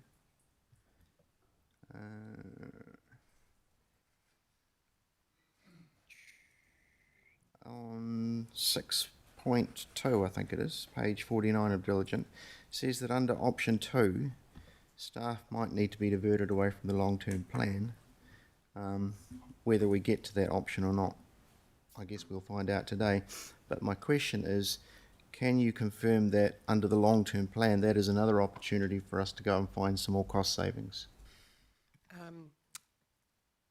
Look, I can be pretty clear that in my view, long-term plan is starting fresh for us. And so that is where we can set a different direction for this council. And anything that is particularly hard, we talk about special consultative process that we haven't been able to address here, we can address through the long-term plan. So, you know, in the workshops that we've had previous to today, there are things that we have chosen to park into that LTP space. And I'm hoping that we will have a really good clear steer of the Local Government Act by the time that we undertake this, so that we can actually forefront core service of council into the way that we're planning. So my answer is yes, if you want to add. Yeah, I think in relation to that, just for clarity, that option is only if you don't adopt this draft annual plan, or there's a delay in the consultation. And so what we wanted to let you know is that we've got a finite resource, and that the longer we take to develop a draft annual plan and to consult on it, the more staffing impact it is going to be in a flow on into the LTP. So that's the nature of that. But essentially, I wasn't trying to encourage us to go down that route or not go down that route, but yeah, just ensuring that everyone's aware that that's another opportunity for savings. This final question, jump in if it's better discussed at another time. So we heard from the community reference group this morning that they would like us to remove the questions about Whātaro from the annual plan consultation. My question is, if we remove the question about Whātaro and we move through to a detailed design phase, do we still retain the ability to ensure that we get value for money? Yes. I think in this process, what you would do, and I think you heard it from the CRG this morning as well, that the cost certainty increases exponentially when you get to a detailed design stage. It will also enable our operational team to provide a whole of life costing for the operations, so you'll have far greater confidence in the costings of that building and the operation of that ongoing. Thank you very much. Thank you, Aaron. Denise. Hi. I've got 6 questions, just to warn you. So shall I do each question individually and Yes, then please. the answer? Yeah, okay. Yes. So it's great to hear that the Selwyn Water figures are coming, so I don't need to ask about that. So my first question is just probably to Robert and Michael. Is this a normal process to put out the documents without councillors having really had this chance to go through it first? Because I feel quite under pressure with members of the public here that we're looking at this now. The process has been going on, as you go back to our timeline, since back in August last year. There is always pressure. I've never been involved with one that councillors didn't feel under pressure at some point in the process. And what we've been trying to do as we've been moving along is to brief and engage you with as much of this as we can as we have gone along, taken in feedback and iterated our responses to you based on that feedback. Unfortunately, there always comes a crunchy bit where you end up having to make decisions, and that's sort of where we've got to now. But this is not unusual in my experience. I mean, yours is more complicated than most because of the changes to your LTP and the Selwyn Water. That definitely has added a level of complication that is unusual for councillors, let alone a new bunch of councillors as well. This is not your best annual plan to start with. This is not quite so normal. Okay, thank you. I think if I can add to that, you know, we've talked about the fact that this council was operating in an extremely complex environment, and we have had a really heavy workload. And it does, you're right, there is crunchy points. And, you know, today's document, I've talked to councillors about what is it in here that will lead us to die in a ditch over, and what is it that we can be comfortable going out with this draft document to our community, noting that until we get to deliberations, this is a draft. Through the deliberation spaces where we will make the big decisions that will form what is our annual plan. Thanks. Okay, my second question is page 12, it's page 132 on diligent. There's 2 boxes there. It says that we're going out to ask about 3 different levels of rates rise, but we've only got 2 boxes, one for 6.5%, which I think we had already turned down as a council, and one for 4.9%. The 4.9% box says that we are going to significantly reduce recruitment at Selwyn District Council, remove some roles from budgets, significantly reduce consultants.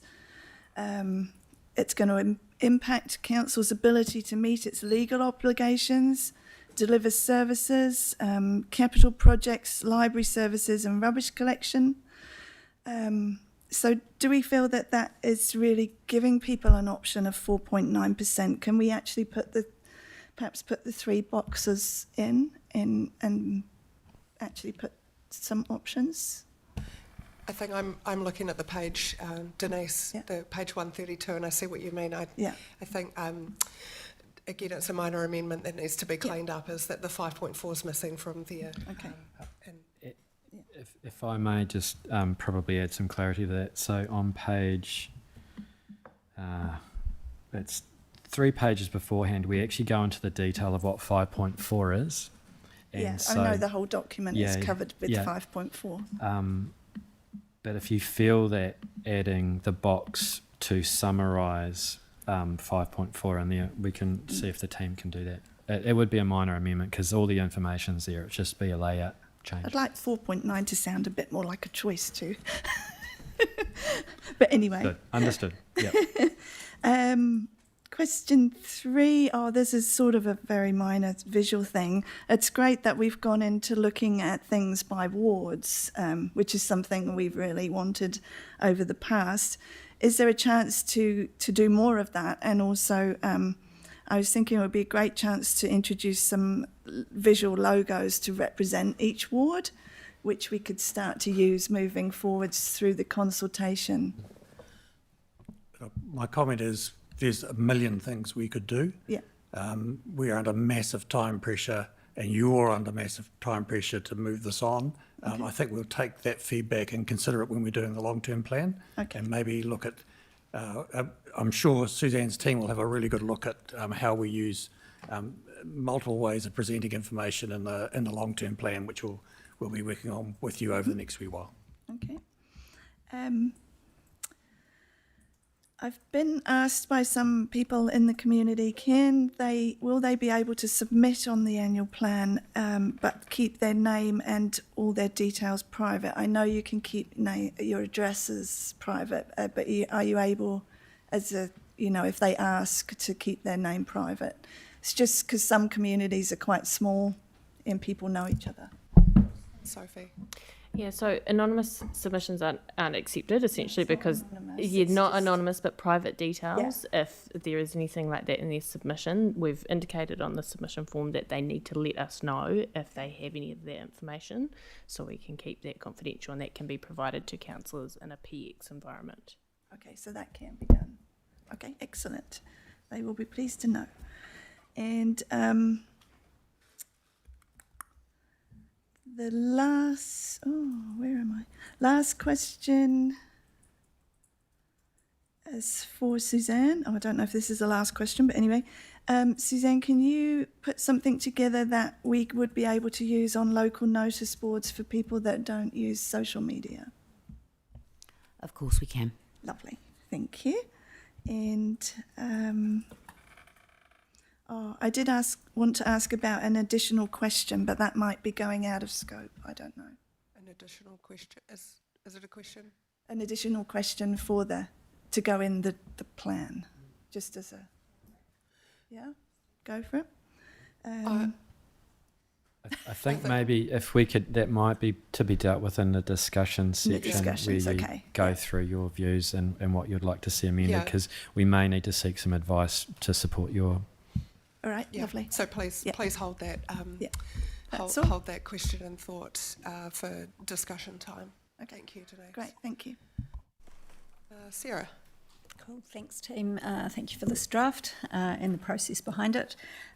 Just very quickly, are we restricted to the number of community events that we can do with our communities? I'm just conscious that in Kapuna Springs ward we've got quite a spread out community with another couple of, it'd be great to maybe get to Prebbleton and West Melton. We're really only restricted by your availability and that of staff, so if we can find the right venue and we think it stacks up to do another consultation, we'll absolutely try and do that. That would be great, thank you. Sarah, I think it's on us as elected members to be out engaging with our community, and where we see the need and the opportunity, we should be taking that up at all avenues. Yep. Cool. Elizabeth. Yeah, following on from that, so Sarah asked my first question, so I'll continue. So, what does it look? What does it look like? What have you envisioned? Are they drop-in sessions? Are they like town hall meetings? One-on-one staff to constituents? These particular events looking like, or is it a place-based approach determined by each councillor? I guess I'm really sort of open to hearing from you what the community wants, but there needs to be some basic things that happen at each one. So the information needs to be made available. There needs to be an opportunity to ask questions, and I think we obviously have to limit it to a certain amount of time. So we can't be there for hours at a time. So I guess what I would say is if there's something that you particularly would like to see for a location, to put that through Steve or the team, and we'll see what we can do to help. Excellent. So also that feeds into that, as I wondered whether the location that was chosen for my ward could be changed. I had some other options, and the same as Sarah, potentially splitting that into 3 different places and maybe splitting the time into that. So if those are opportunities for us to discuss after the annual plan, then I would. Yeah, we really want councillors to drive this community engagement, so we're really happy to hear from you what works best from you, but work with our team on planning it before you advertise it. Perfect. And if I could just add to that, certainly my experience is that we might have set up a meeting expecting 20 or 30 people to come, 3 turn up, in which case you don't stand up on a stage and pontificate on for 20 minutes. You might just break down and have individual chats with those people who are there. So I think it's also that agility within the meetings themselves, depending on how that turns out. So I think adapting to what works for the community and the people who've made the time to come. So great. I guess just to check in, I mean, it's just by and by, are we able to have evening events, drop-ins? Just if it's a yes or no. Yep, cool. Okay. The Selwyn Huts community engagement, what is the notification process to the Selwyn Hut residents? We'll just I'm just going to throw to our Senior Comms Advisor, Claire Fletcher, to answer that. She's managing that for you, Councillor. Kia ora, Councillor Munt. We will be running a separate consultation engagement plan for the Upper Selwyn Huts. I've already been in contact with the Hut Owners Association. Carolee will help us. We will be sending direct messages through primarily email to all of the licence holders whose emails we have, as well as previous submitters from last year. We will be providing handouts to the Hut Owners Association to provide to those who do not have access to technology. We will be running a drop-in session specifically for the Upper Selwyn Huts licensee holders and community.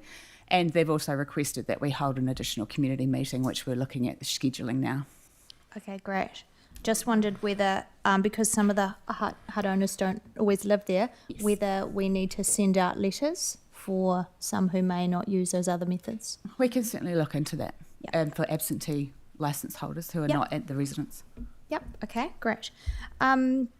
I wanted to go on to page 133 for us, which is this really, I find it really impactful actually. You've got the 3 different types of residents, your young Rolleston family, the horticulture farmer from Southbridge, etc.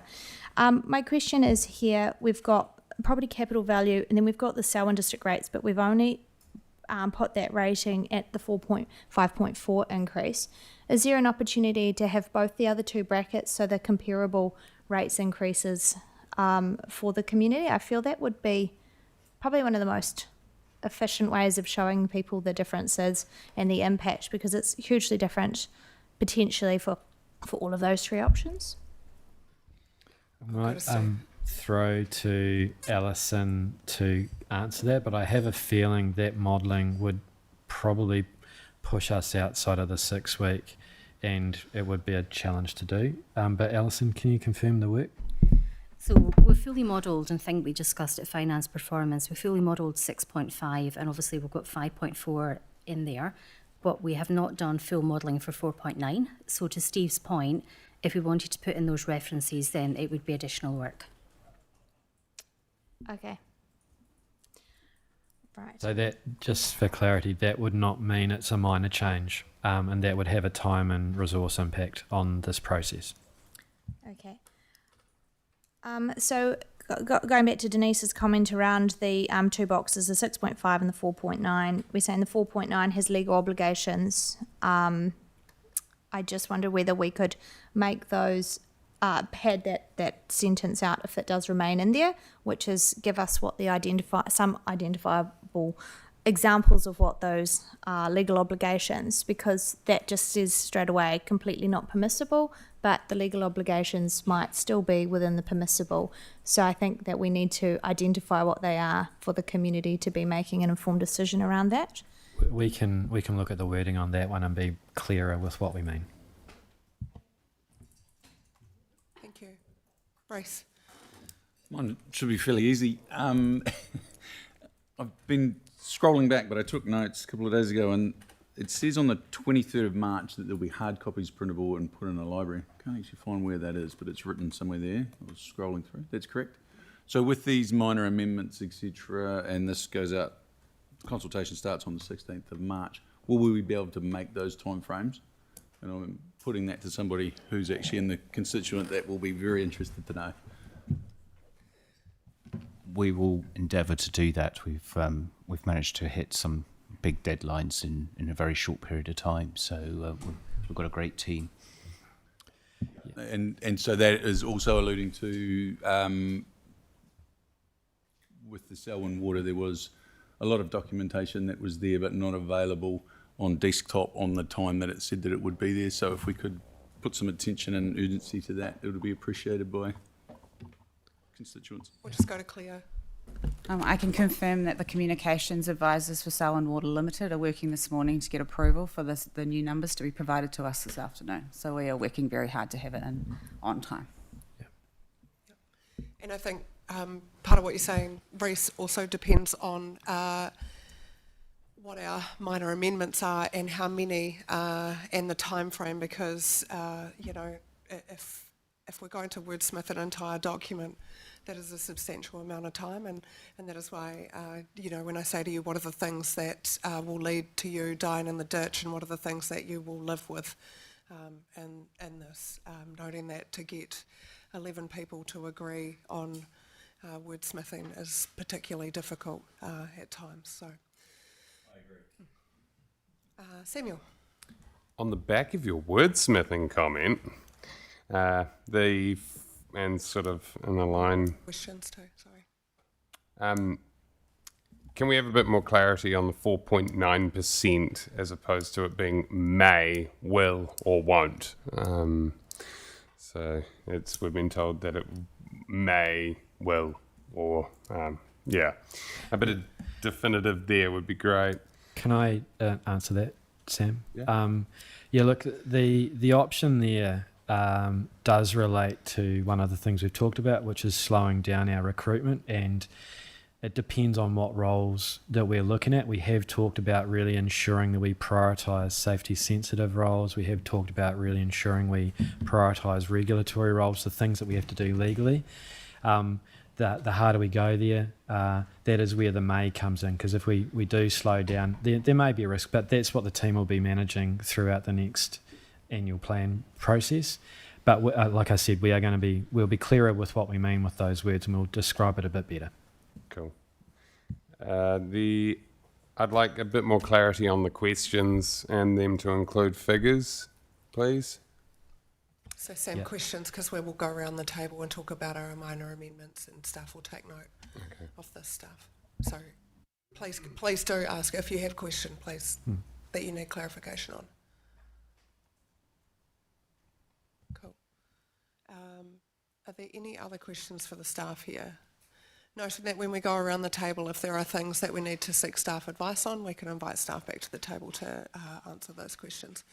Councillors, I am going to note that it is 20 past 11 and we've been here since 9:30, so we will go over 2 hours. I will ask that we break now for 15 minutes, but I just want to address the public forum this morning, and so Upper Selwyn Huts weren't present for public forum, and I ask that you consider we bring them in at 1 o'clock, where we will have also the deputation from Puamaria Parata Goodall on the Mana Whenua paper, and we can allow them 5 minutes as per standing orders at 1 p.m. Is council in agreement to that? Cool.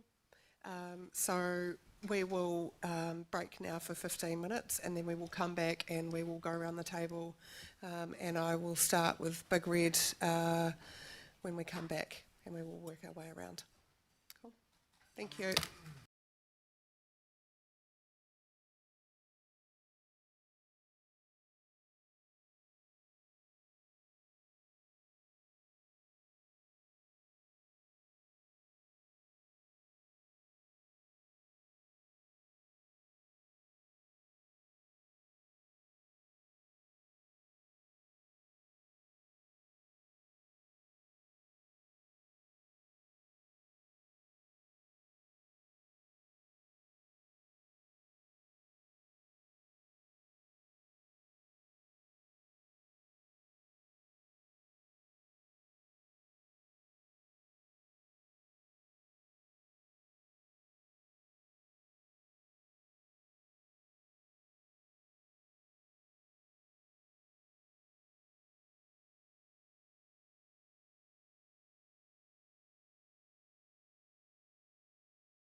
welcome back. Apologies to the public that are here for the short break there, but we've got a bit to get through, so it's good to give everyone a bit of fresh air and rejuvenate themselves for discussion.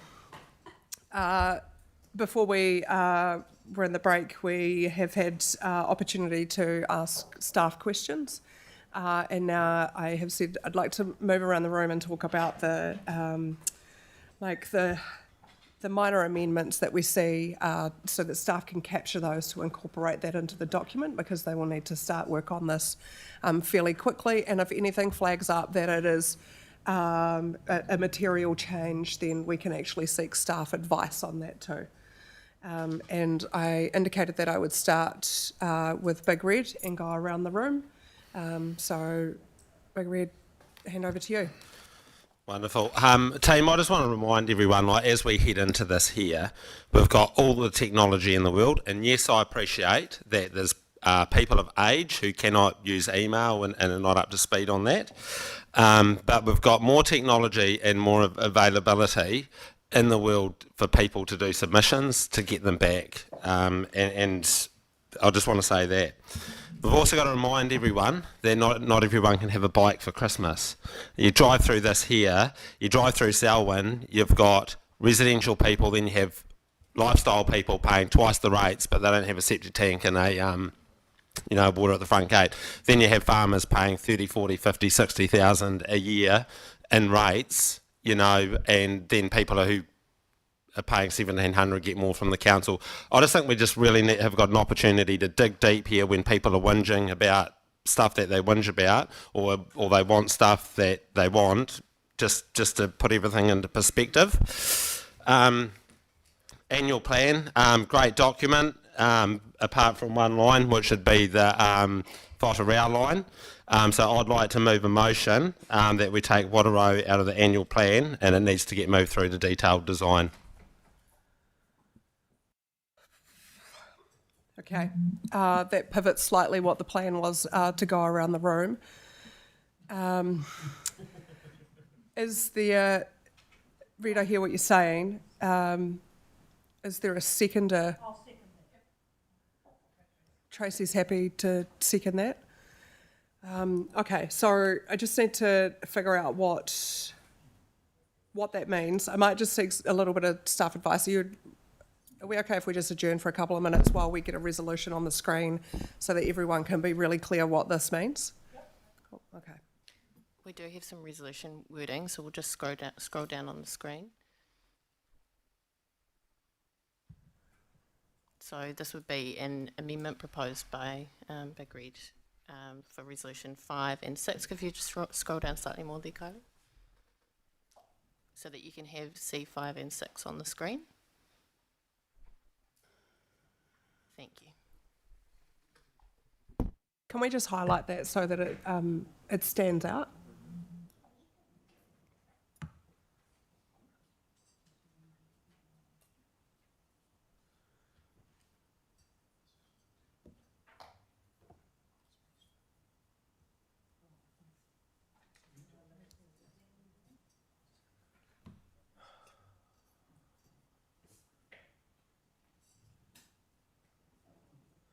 Okay, thank you.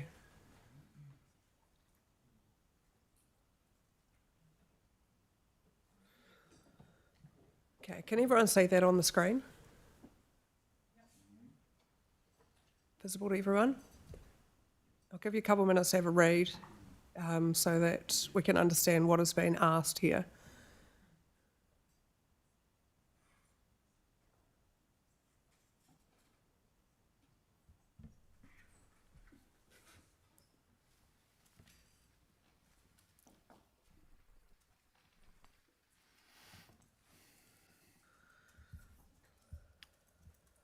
Madam Mayor, while this has been read, could I suggest a sub-amendment to Mr Sheffield's amendment, in that when this detailed, to add, to make sure that we're not wasting further money for the community, that if we are bringing back this detailed design, if this is indeed voted on by the council, that the detailed design that comes back should be in a detailed design in sections of costing.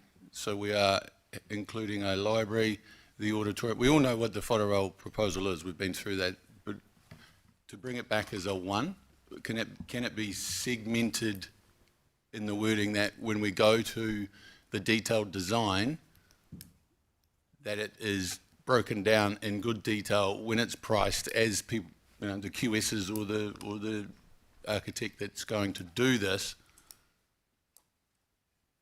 it is broken into the segments of what Whānau is, so we understand what the true costs are for the total area, half the size, twice the size, and its location.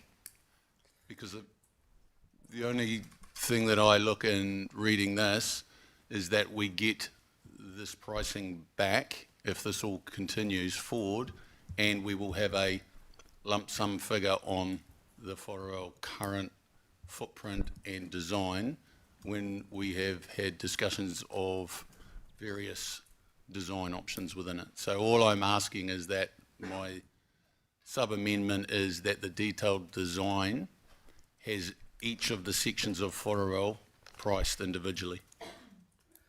So it gives far more, and we don't have to go back for further information and breakdown. It's then a very well-informed budget. Okay, I have a question to that, and it is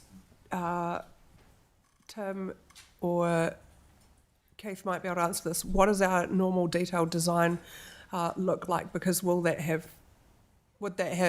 the broken down compartments in it anyway? Hello, yes, absolutely. I mean, when we go out to get any QS estimate, that would be broken down into everything, which would be from your P&G setting up the project through to your ground conditions, your style of slab structure, superstructure.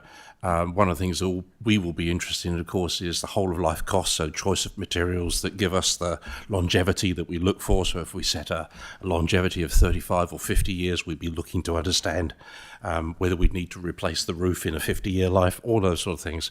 So absolutely, you'll get that level of detail that will come back from the QS. We'd probably even peer review the QS's costs. I just want to be clear about the question you're asking as well, whether you're asking us to look at those costs for just the current location, or whether you wanted us to look at a different location, or just identify potentially any special uplift for the chosen location. Because we can do. Yep, I can certainly clarify that. There was, in previous consultation, putting the library back on the old library site was a community directive, and we haven't done anything further for that. So I would suggest that both locations should be looked at as the possibility. Okay. Procedurally, that would be a trigger to a special consultative procedure because it is not implementing the long-term plan. Right. So that would be a materially different decision that this council would be making. So I think we would be advising you don't do this, you just do it on the detailed design based on the LTP that was approved, and that doesn't trigger any change. I think Keith's given you some confidence. I guess procedurally now, Big Red needs to accept your amendment to his amendment, and then the discussion can occur as to whether or not this amendment's supported or not. Thank you, Steve. I will retract based on, thank you very much for your information, to the level, just, it's on record. Thank you.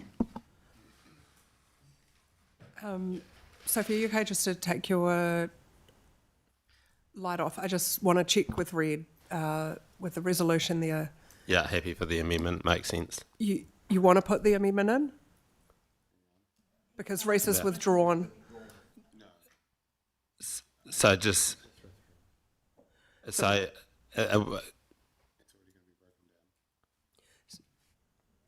I see, so it is broken down, so we're back to what's on the screen? Yes. Okay, right. Great, thank you. Okay. So there's a mover and seconder for this. I think, do we need staff advice on this? Do you want to talk about what this means, or? My only comment was that the last line of 7 looks like it should be 8.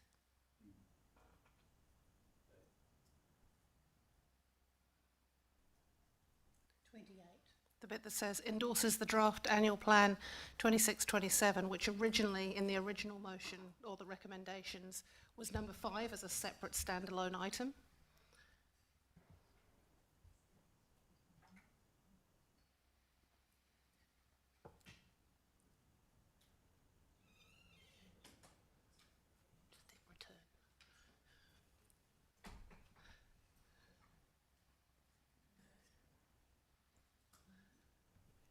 Oh, yeah, I see. Yeah. Yeah, noted, Sophie. And yeah, it just I needs. mean, it's a very minor change. It just needs but to I didn't be. want it to get lost. It just needs to be dropped down. But I think what we continue on with is the discussion on what we have in front of us, highlighted here around 5 and 6 of removing the whātaro from the consultation document and go into detailed design, and note that detailed design will come back to us. Reece has cleared up that that will be given the QS level, and sectioned out for us to see the full costing over this project. I will go for discussion. Tracy. I was going to suggest an adjournment so that we could talk to staff about the implications of leaving it in and taking it out, so that all councillors are on the same page as to what the implications are both ways. I feel that would be useful, so I would seek that adjournment for staff advice. Steve, do we need to adjourn for this, or are staff happy to talk to? Do you need a minute to put this together? Or are staff happy to talk to what this means on 5 and 6? I think as staff, and Tim, I'm looking to you, I think we're relatively comfortable to talk to this now.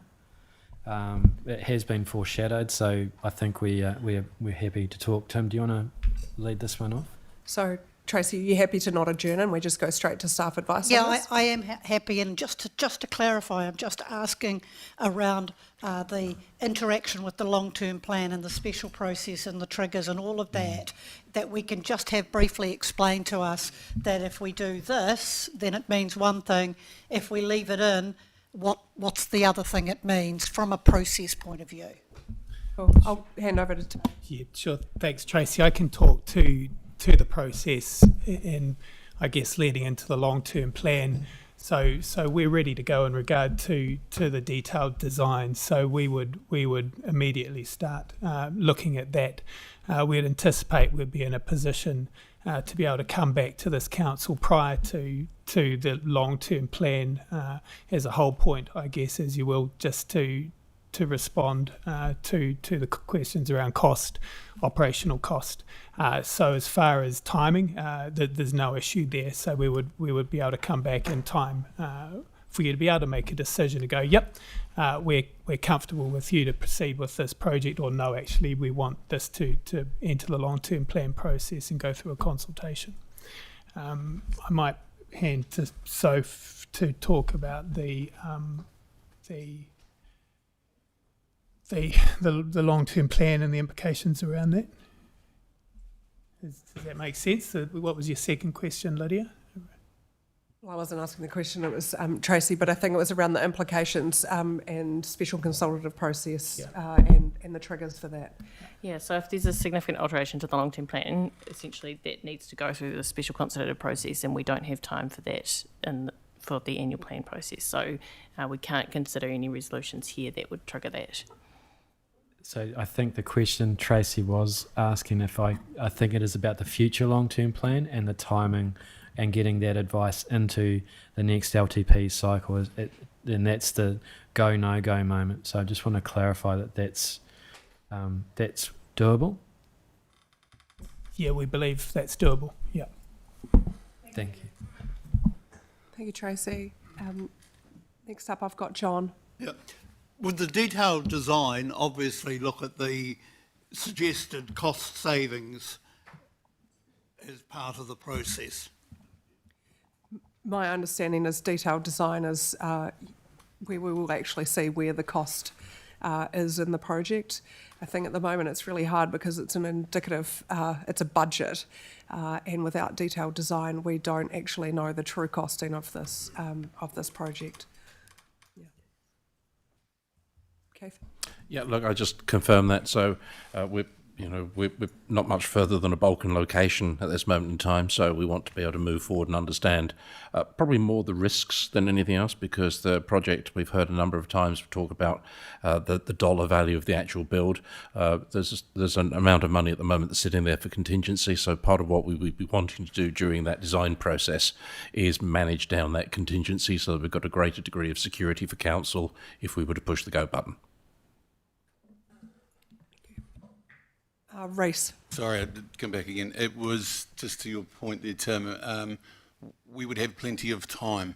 I guess this is just a concern on that we want to look at this in good detail and have time, that it's not coming to the end, to the LTP, and we're forced into a decision or yes or no. At that time, my question is, if it can't be resolved with the detail because it's maybe not as good as we would like, what happens to this at that time of the 1st of July date? I won't turn the mic off this time. I guess when we're looking at decisions of the LTP and what we go out to consult with, I guess that's the first risk, is that we're building a consultation document for our LTP and we're starting that process now. We're aiming to have a draft LTP document ready before Christmas. But we don't strike the rates, we don't make formal decisions on the LTP until we get into June. And we follow the normal process, similar to what we're doing now. So we still have some time up our sleeve on this, and I think when we get to May, June next year, that's the decision point. That's when we've really got to land these numbers. What I think out of this, what we would also be doing as a project team, and speaking on behalf of Tim and his crew, that we will also be bringing briefings back to councillors so you understand the trajectory of travel and you get a sense of how the cost is either escalating or dropping, or what value engineering is going on, what stage of the design and what risk are you carrying through those design gateways.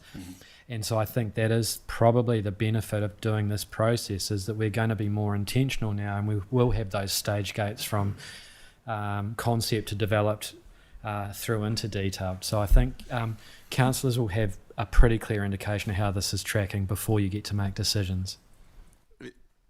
Keith or the group, is anyone given an estimated timeline for going through this costing? Yeah, so look, without trying to preempt any decision that may have been made today, we would want to try and get to a position where we would be at the end of that journey of advising and costings late September, early October. But as Steve has just indicated, rather than bring it to you as a slam dunk, we would much prefer to be able to bring it to you in stages as that design develops. But that would give you a reasonable amount of window, and ourselves a reasonable amount of window when trying to determine what's included in an LTP for the next year. So, get the information way ahead of the decision point is where we're aiming for. Me too. Thank you. I think my understanding that reporting should actually come back through finance and performance around staged of projects would be, I think, the appropriate mechanism to bring that back to council. And so if that's sitting on capital delivery, which is the performance side of that committee, that should really be included in that. And I'm seeing some nods. Yeah, happy to include that as part of the agenda and finance and performance. Okay. Cool. Next up we have Aaron. I guess let's just assume that we're going to proceed to the detailed design and costings. Are we able to give a steer in that, in terms of, we've heard from the CRG that they've got some ideas that perhaps the cost is going to come down a bit, which is really encouraging, but there's also the operating costs of that building over its life, and you're going to do that but I'm thinking of things like, well, if we have a library and there's the front door and everybody has to come through that and they could wander into the library on the way to their bridge club or whatever, considering things like whether the library can be separated off so that we don't have to have the building staffed until 9 or 10 o'clock at night if the judo club's in there or the bridge club or ballet class or whatever, or alternatively some exits that only access certain parts of the building. Can we inject that into the process now to look at that sort of thing? I'll just hand to Steve. So the intention would be that the benefit of getting the detailed design is you understand the structure and the shape and the form of the building, and part of that will also include the operating model, which will include the staffing costs, and they all land in that decision package to either proceed or not proceed through the LTP process. So can I preempt though by saying I want you to think of those things before you bring us the figures, not to give me a plan and for me to go, this is great, go back and give me those figures. It will be one and the same. Great, thank you. Yeah, look, can I just confirm, because Denise is sitting there, so we work as a team, as a unit, and so the operability of a design is a really critical piece, whether that's specialist knowledge around a library or a commercial kitchen, all of those sort of things will come in because the whole of life costs, the operational costs for me are all part of the same thing. So under any circumstances, we would always have a design review that include the operational side of things. So I see that as just part of what we will be doing over the coming months. Right, that's very reassuring, thanks. Thank you, Aaron. Denise. I just want to check, so this will be council staff that carry the design on, and that it will go, does it go out to some sort of tender process for who builds it, and that's all included in what will come back to us? So council will instruct professional designers to take it to the next stage. Yeah. We have to make a decision around the architectural element of this, whether continue with the existing architect or to bring in someone else. And during the process of looking at the costing, we'll also be considering what the best way of going to procurement is. So whether that's a lump sum type approach or whether there's some sort of design and build element. This is always going to be measured against the risk to council. We're trying to find the one where we're going to get the highest guarantee of the right price for the right facility in the right location. So part of this design process will be understanding just how far should we go with design before we can trust others. Okay, and then also just, does this, if we accept this if we take it out of the annual plan, does that mean that's the end of the CRG's work, or do they continue?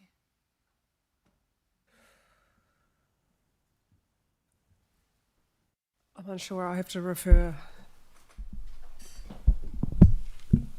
My understanding is that the terms of reference for the CRG were to take it to this point. And so they have the current, as I understand it, the CRG has met its obligations. We would expect to continue to have communication with the CRG in recognition of their interest in the project going forward. Thank you. Thanks, Denise. Elizabeth. I think the only thing I'm not clear on is the first question which somebody here asked was, it might have been Tracy, what's the difference between if we leave it in and leave it out? Well, we've only heard on the amendment. So if the amendment hadn't been raised, what was the argument for leaving it in? The leaving it in option is the option that was discussed with council from January, which introduced a pause to the project and what would enable some other factors to be dealt with, and you've touched on location being one of those primary ones.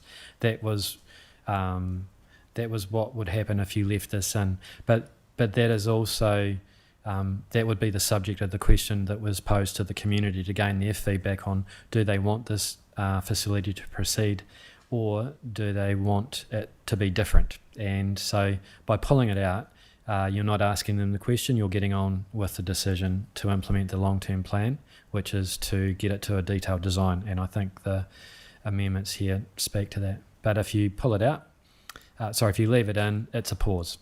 And then council can direct staff to look at what other matters you want to be considered in time for an LTP discussion, which might introduce different options.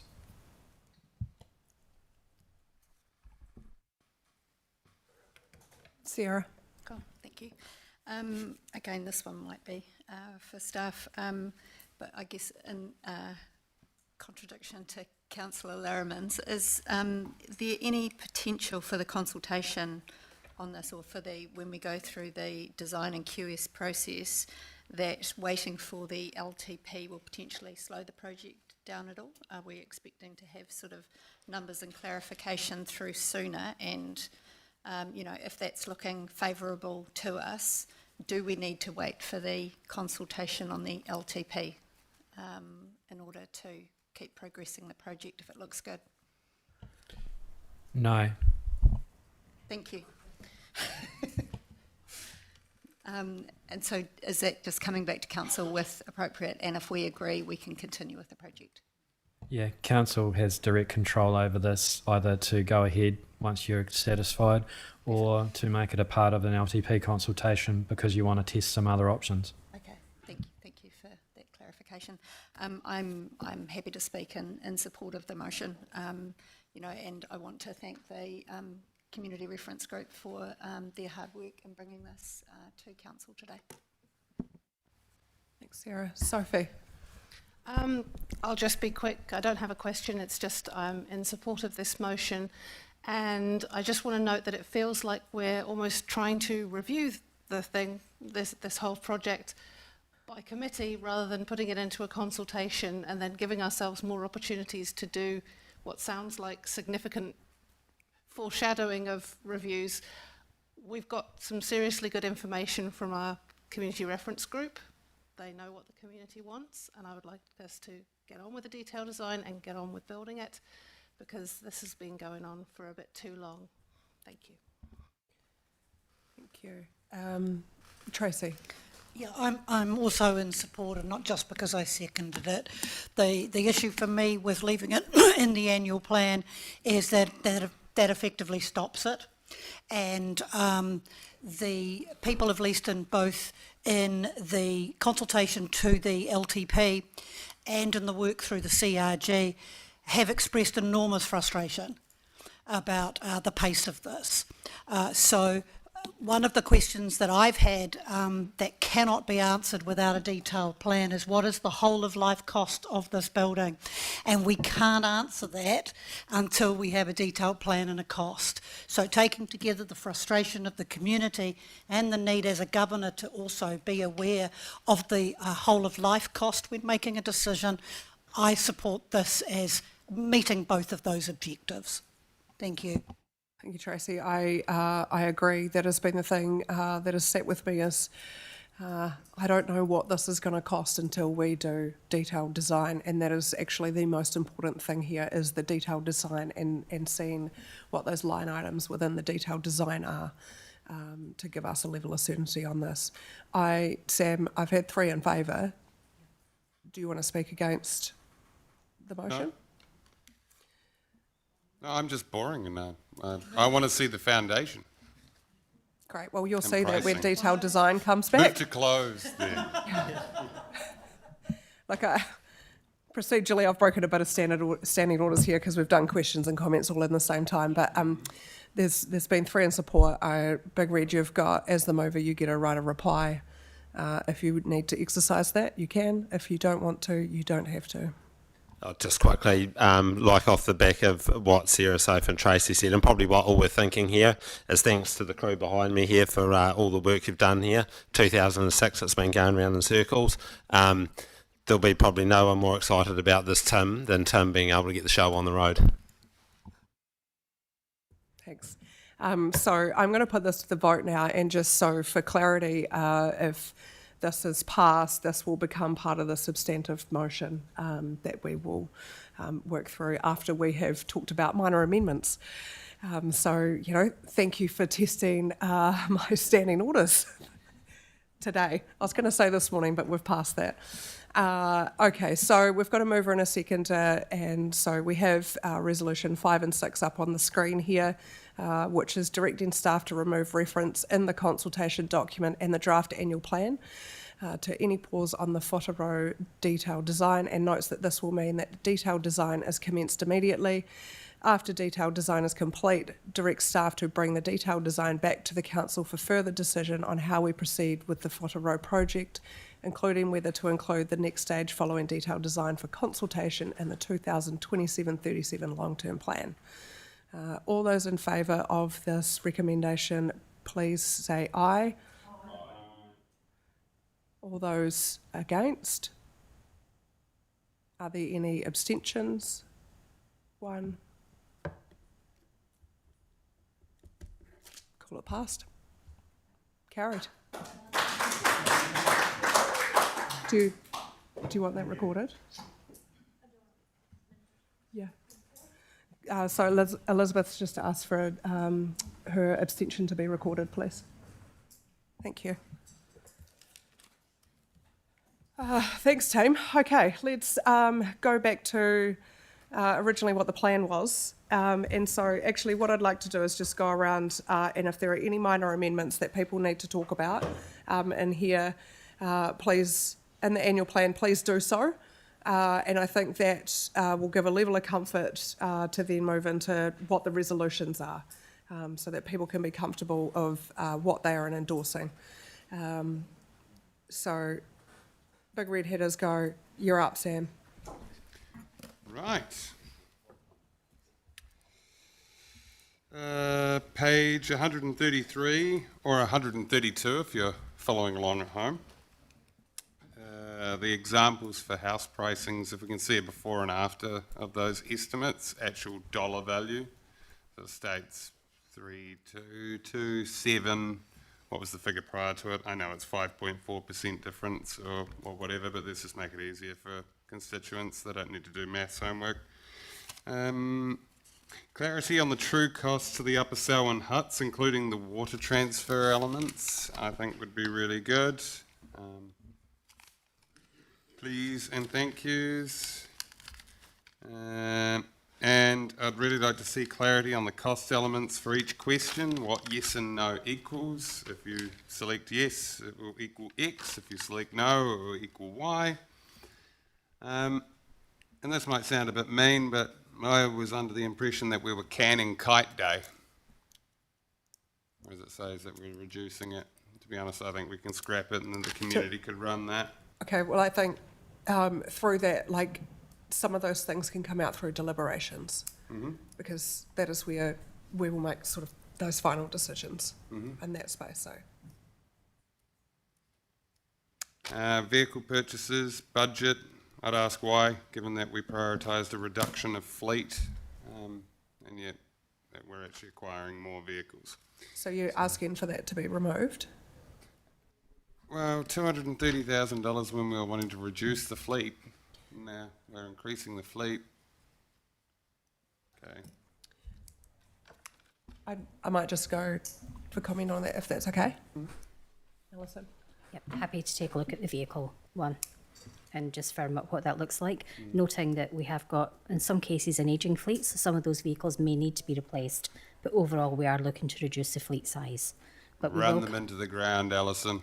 Run them into the ground. As you know, Sam, there's a cost associated with that as well, so we just need to be careful, but we will come back to you on that one. Tyres and petrol. Sam, I think it's also really good to have it in there. Like, I get what you're saying, but it's really good for us to have it in there because it's clarity for the community on what the spend associated is. And what we're trying to do is go out for a document to ask people on their thoughts. So we need to give them information to be able to tell us what they think about it. But I agree. I think the sentiment around it is having some more clarity of what does this mean. And it's, and by my understanding, it's not for maintenance, so it's actually for replacement. So, yeah, that's me. Thank you, Tracy. Mine's really brief. Surprise, surprise. Mine is just about the reference in the consultation document to Whātaro.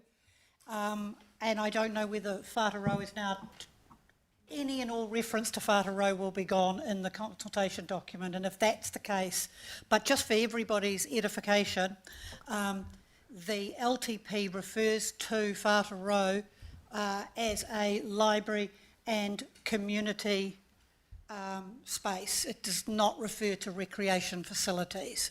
Any reference to recreation facilities is about upgrading the park, the lights, the changing room. It's not about that building itself having a third element. So that's me. I can confirm that any reference to whātaro will be removed because it's no longer a decision we're consulting on. Steve, I'm just looking at in the consultation document, and removing all of it. Should we be giving an update of actually what stage we're at with this? Because we look at sorry. Yeah, so I look at, like, on page 128, we're saying progress since July 2025. And, that is something that has had progress and where it is at. And actually, should we be just putting a paragraph in there saying, this is where Whātaro is at? If Yeah. I'm going to be slightly tongue-in-cheek, and I think with the media in the room today, I think they are going to do the job for us. And I thank them for doing that, because that has been a substantial conversation. I actually think this news is going to get out there fairly well without us trying. If I could add to that we can definitely include that in the what's happening over the next year section. Claire has told me we can, so we'll do something in there. Yeah, it doesn't have to be much, but I think just having that, so, we're not swiping the slate clean. There is still the information of where this is going for clarity for community. Yeah. Thank you. Sophie? Yeah, I don't have any amendments. I just wanted to note that I appreciate comments around wanting more information about the monetary changes in the questions that we have in the consultation document. But for me, I've always found the please tell us why is where the gold is, because quite often you'll get somebody ticks, I want the cheapest option, but this is what I want you to do for it. And you need both to balance out the deliberations. And I'm really looking forward to seeing submissions. Thank you. Thank you. Sorry, John, we're just going around the room if that's okay. Thank you. Sarah?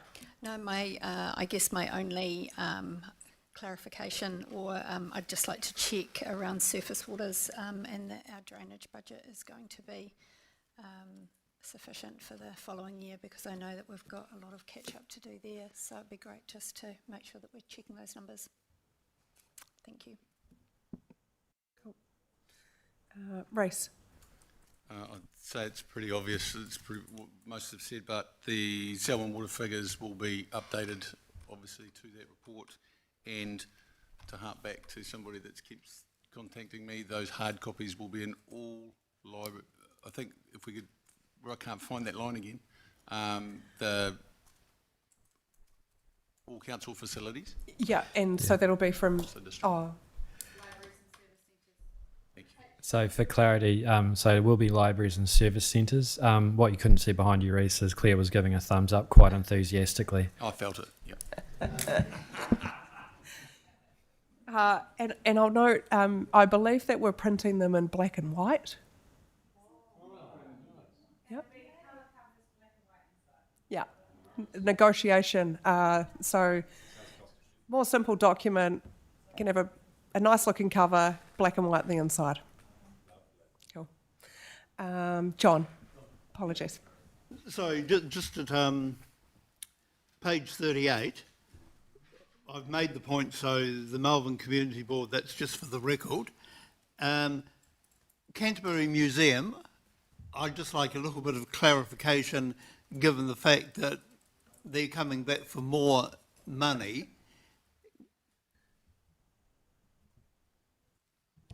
Yeah, look, we've and through Alison, working with the CFOs of the partner councils, we have asked that question 3 or 4 times of the museum to check that those numbers are correct, and they've confirmed that is the case.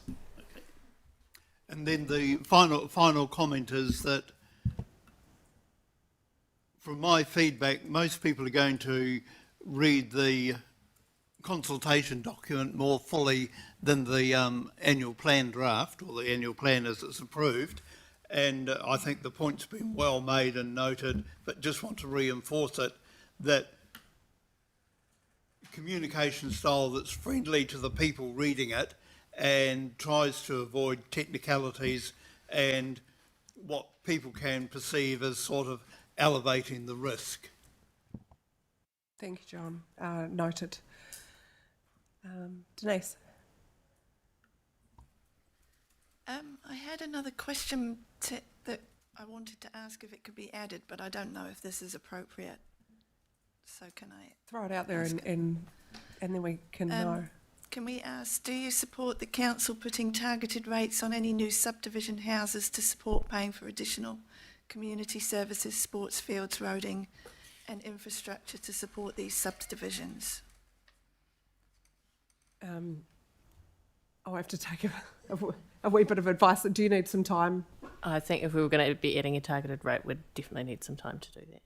And I think that it would probably be, would need to legally look at that, because I think the avenue for those kind of charges are development contributions, which will require a change to the development contributions policy. So, yeah. As a way forward, we probably, what I'm picking up is we wouldn't have time to do that for this annual plan, but what we could do is follow that question and leading into the development of our long-term plan. Probably also being really mindful though of the other government reforms that are coming in around development levies and the like. But if our team can take that question and look after it and bring that response back, would that be okay, Denise? Yes, it would. I did put that feedback in the prioritisation tool as well. So it would be good if it could come at some point.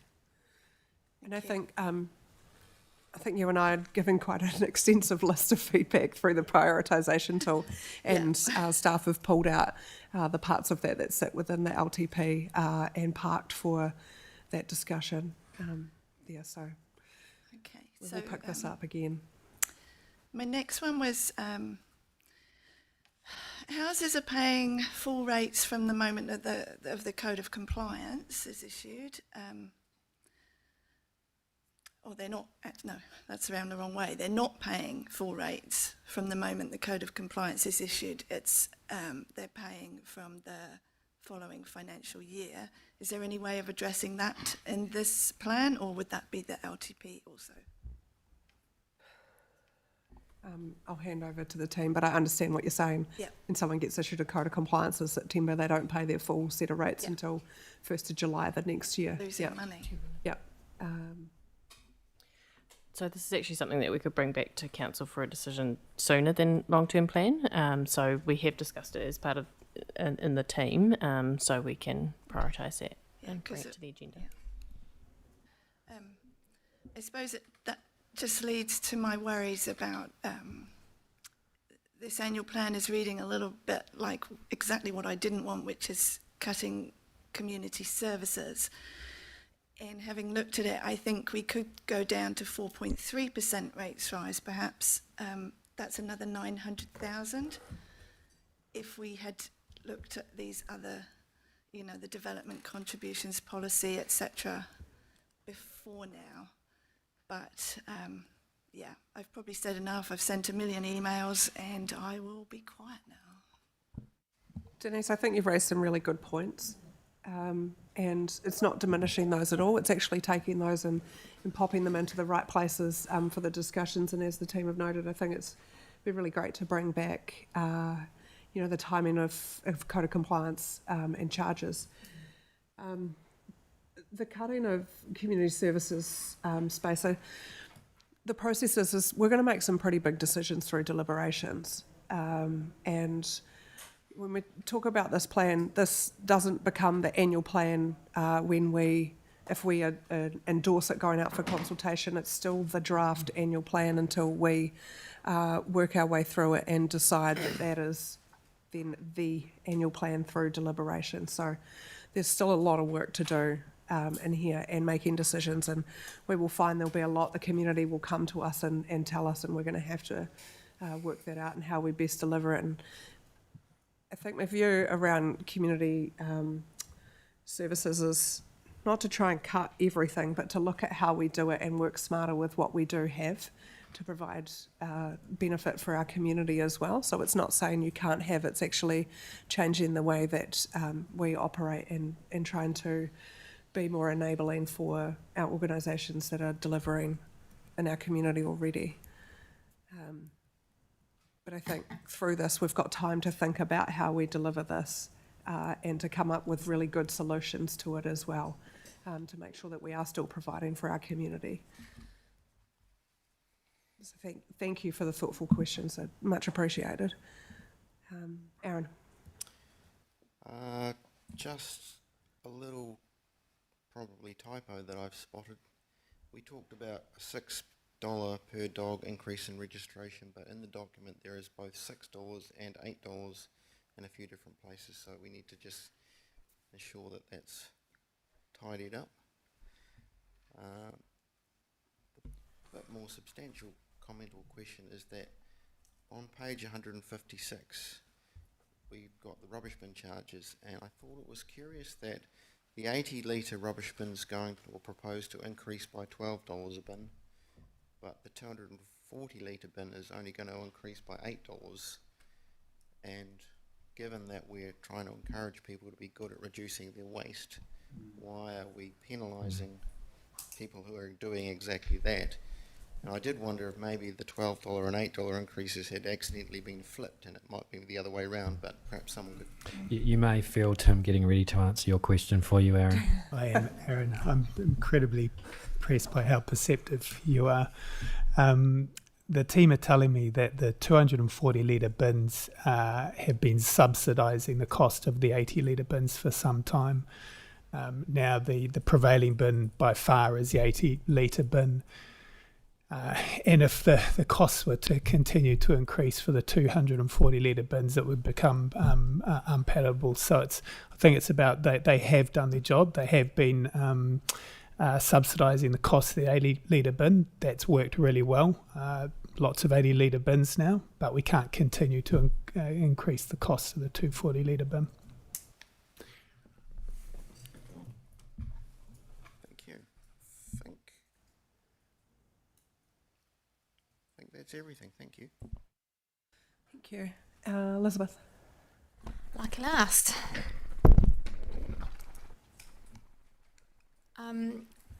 And with the online submission option, is there any way that we can put in protection so that we have in place so we don't have fake accounts submitting?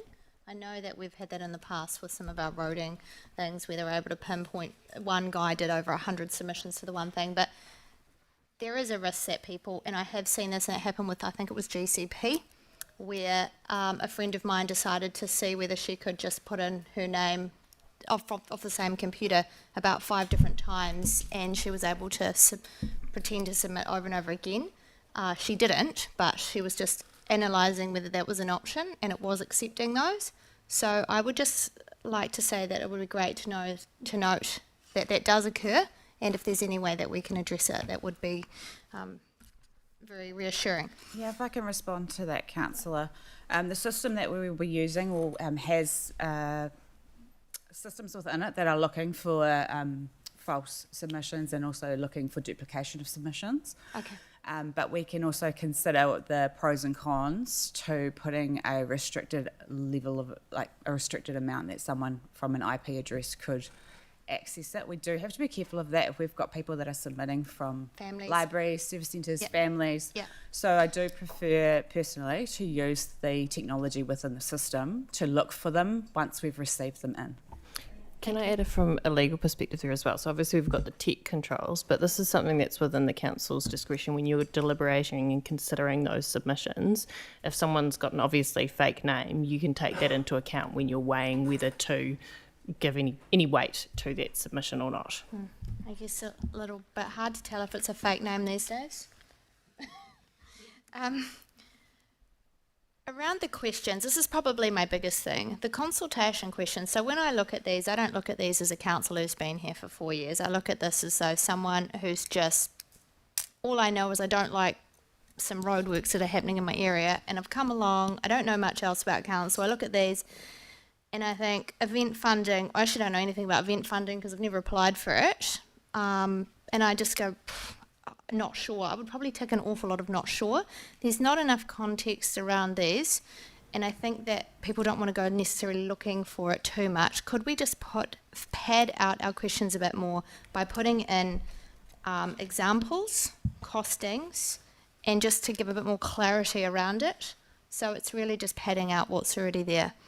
So some examples of the community events that we already run that are potentially going to be shelved, the cost of running those community events, so they have an understanding that it's a $500,000 community event or it's a $3,000 community event. I think those kind of things would just really assist our community because it's a very lightweight consultation, I feel, otherwise. I think, Elizabeth, if I can give you an answer to that, is, Samuel raised that as well, is padding out those questions and giving context and information to them, and we agreed that is a good thing to do. And then, raise the point of including the page number in the consult document where people can actually find the further breakdown of information, I think is a good win there too. Perfect. Land drainage, obviously Sarah raised it before. We have to be very careful with the budget cuts. Potentially, is there any way that we can specify that people, when they tick or they make reference to it, I mean, it's not really in the questions department, but hopefully there's opportunity more for people to really note that there is a difference in the costings between what we've had in the previous budget to what we're proposing to cut now. Because we're not proposing to cut anything from land drainage and stormwater, is my understanding. I got different news. Okay. Okay. All right, it's good. Great. Now I've got two additional things which we may or may not be able to do, but we might already do them. One is an audio reader. I know that you can have it on your phone and AI, but is there any chance that somebody whose eyesight's failing or they don't have time to read it, but they do long drives to work, we have a link in which they can just click into it and they can actually have the consultation document read to them?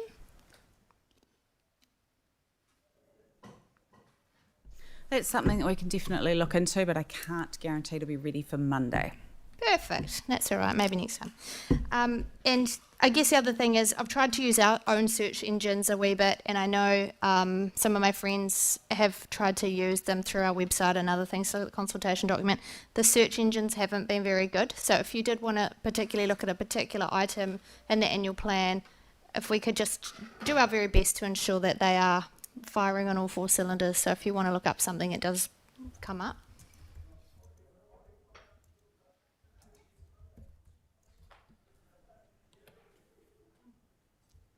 Done. Awesome. I think the high level things for me is the poor staff have had myself and Aaron fine tooth comb the whole annual plan on Monday evening, and so it was a long night, I think, for a couple of us. And you'll notice my comments I guessed 5, 8, and 9 on there, and I'm sorry for all of that, but I was getting logged out constantly. But I think the thing for me is just actually making sure that we've got consistency between the consult document and the annual plan. As Aaron's noted, there's a few discrepancies in there, and we just really need to be certain that we have cross-referenced and everything matches in that space, including my welcome, which is different in the two documents. And look, I think through the feedback that we've given here, there's probably enough that we're going to land on something that we're all going to live with. And this, not trying to sound like a broken record, but this is draft, and it's draft for months, and it's draft until we go through the deliberation process, which is where we make all the big decisions through this. And I think the thing is that, yes, we are going to have some hard conversations with our community, and that's not always easy. But we have a team here to support you through that. We have material that we can get to you to enable you to have good conversations. And we have the team willing to work with us around where do we see the best times for drop-in sessions in our community and really start to put that together. So I encourage you, if you do have those times, please send them through to me so we can collate them and get them through to the team to be able to form that into the document. Cool. Will there be an email address, so if we're getting questions back from our communities, to go through to a submissions type email address to get straight through to the team? Yeah, we can work through that. Yeah. Okay. Look, I think the next best thing to actually do is to put the resolutions in front of us. Everyone's had a chance to have their say. If there is anything substantial anyone needs to raise, please do so now. Forever hold your peace. So we're getting married to this, isn't it? Would you like me to read through the resolutions? No. Great. Thank you very much. Look, the resolutions are the same as what you have had in your agenda pack, apart from the addition of Whātaro, which has become 5 and 6. Everything else is just shuffled down, and it's become part of the substantive motion. And I think the most important thing that I note there is that we are authorising the interim chief executive to make those non-material changes to get that up to spec so that we have ownership of this document. I ask that there be a mover for the 12 resolutions that we have in front of us. Tracy, a seconder, Sarah. All those in favour, please say aye. Aye. Against? Abstention? I'll call it carried. Thank you, team. Good luck to everyone reworking our minor amendments. Look forward to seeing those. Team, I note that it is it's 20 to 1. We did break it 20 past 11. Are you okay if we push through a couple of these reports? Noting we've got Mana Whenua in here at 1 and Upper Selwyn Huts at 1 o'clock as well. And we do that paper and then we will break for lunch. Can everyone live? Everyone's okay to live with that? Are you good? No? Yep.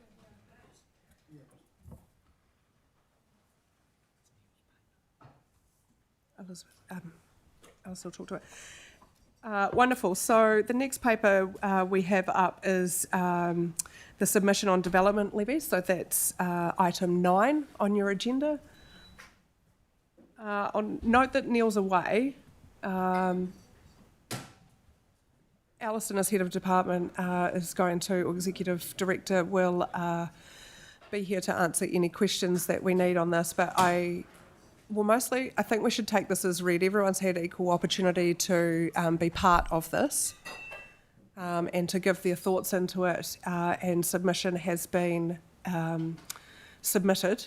So we are retrospectively endorsing this today. But if there's anything else you want to add on Neil's behalf, Alison? No. Are there any questions from anyone on the report? There being none, I will ask for a mover. Sophie, and a seconder. Reese, is there any discussion? No. All those in favour, please say aye. Aye. Against? Call it carried. Thank you.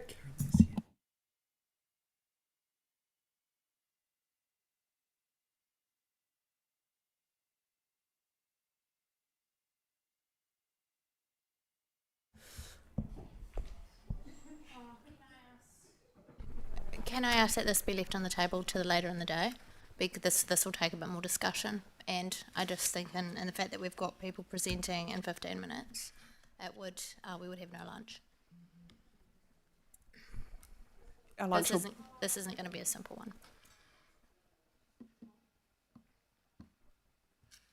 one. Okay, so I was going to, we were going to put Portfolio's local government statement up on the table for discussion, and then I was going to move to Upper Selwyn Huts because they are here, so we can take their public forum ahead of Mana Whenua. a council wanting to shuffle this one on the agenda? Yeah.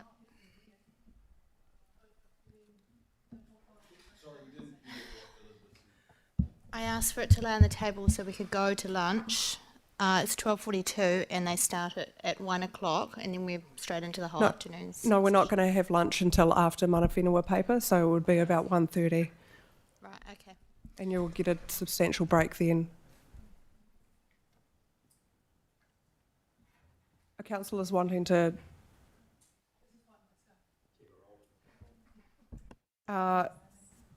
okay. So next up, we have what is item 11 on your agenda. So skipping past the Mana Whenua paper.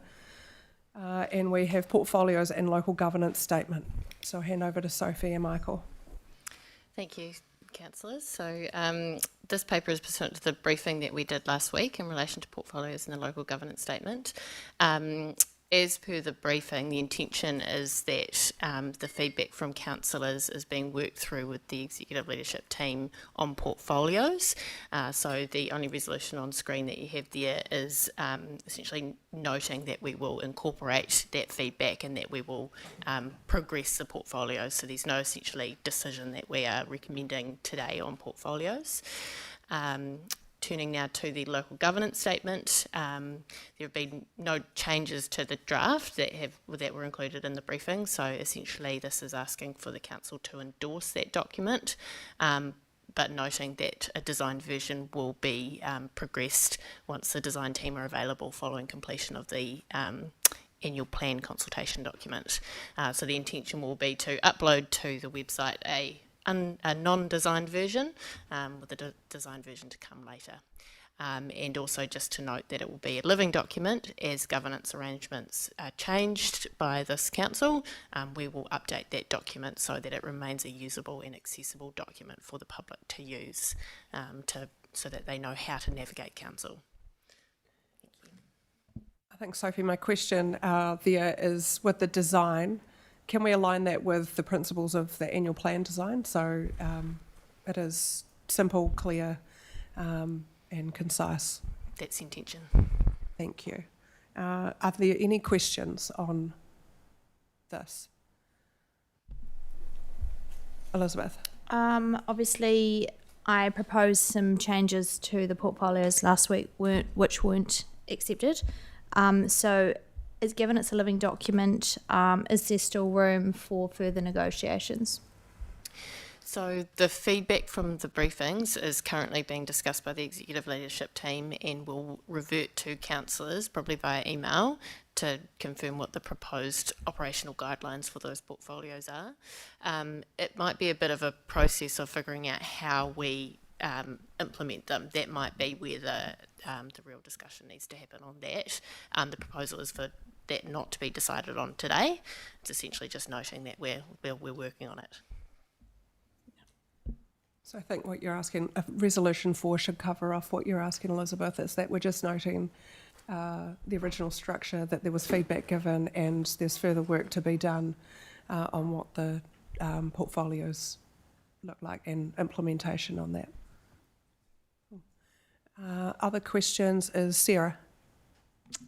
Should drainage sit within those functions, responsibilities and activities? Which page are you looking at? Sorry? Drainage.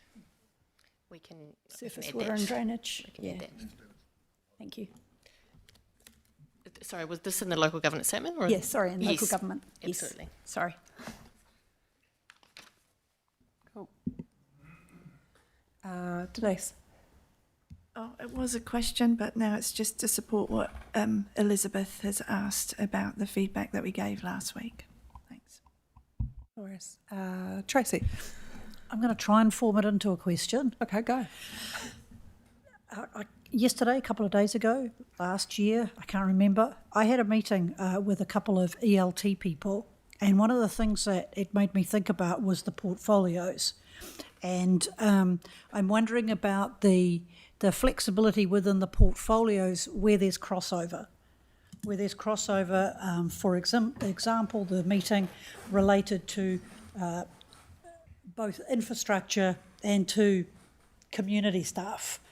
and how we will look to manage those crossovers, because it may be that there's an ELT member who maybe is across, not wanting to make work for them, but make a point across 3 or 4 of these portfolios, but they're only one person. And whether they have a portfolio and they shift across the others or whatever, that's more just a trying to think through potential things that could happen. So the question is that something that we could, that the team could talk about more and bring back to us? I knew I could get to one. You nailed it. I was going to say, are you asking if staff are looking at how the portfolios work in conjunction together so that they're not in silos, which is.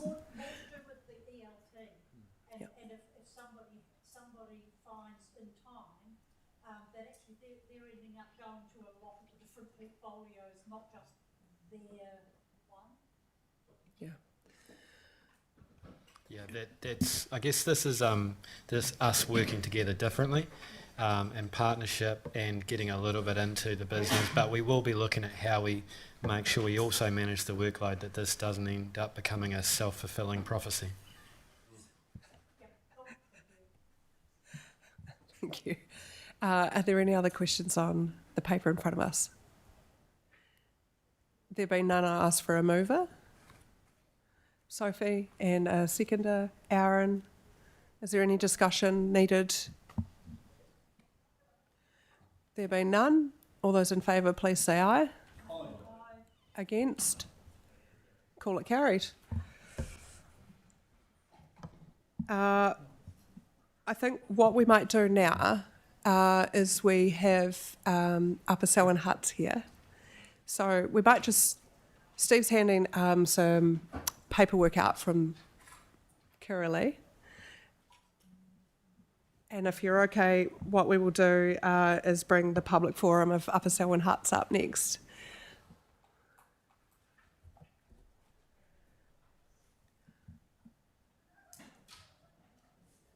So welcome, Kirralee.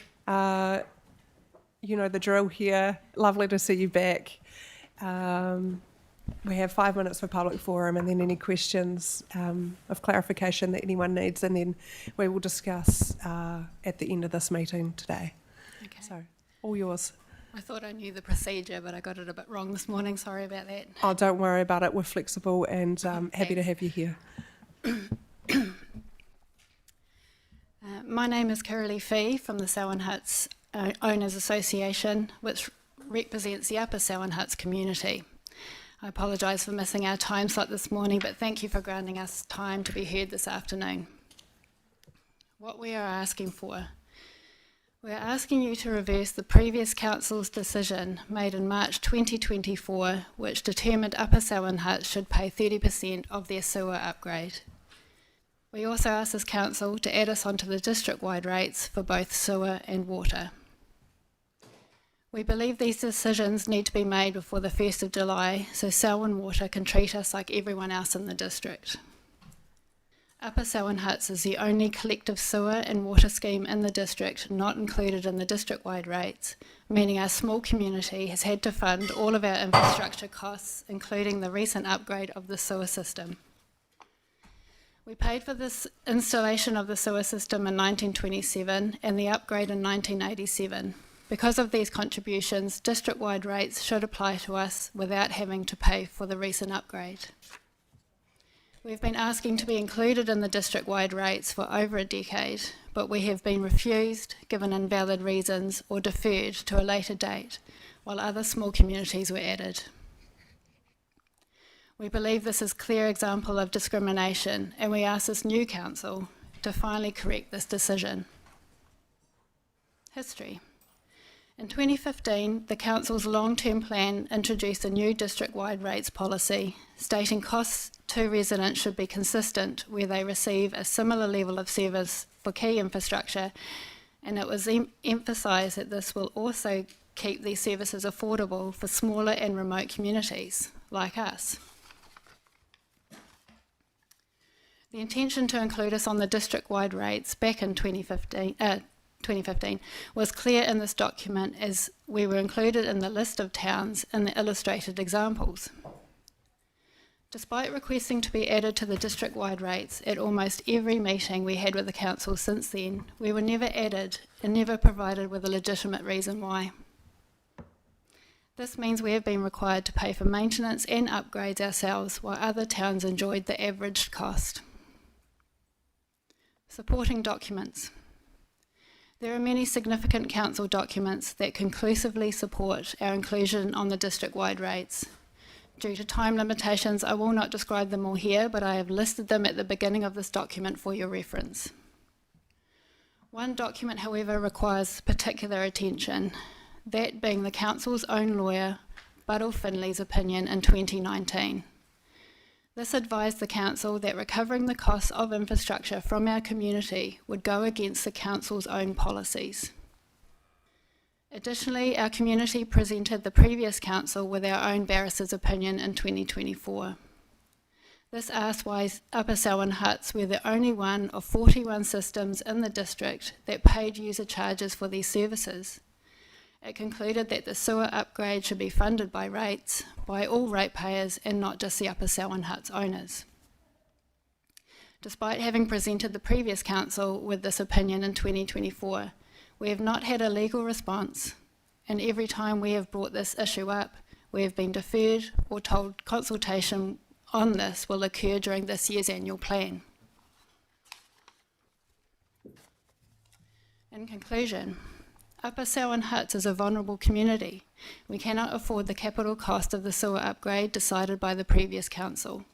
It is clear we should have been on the district-wide rates for sewer and water shortly after the council's 2015 policy change, like every other town.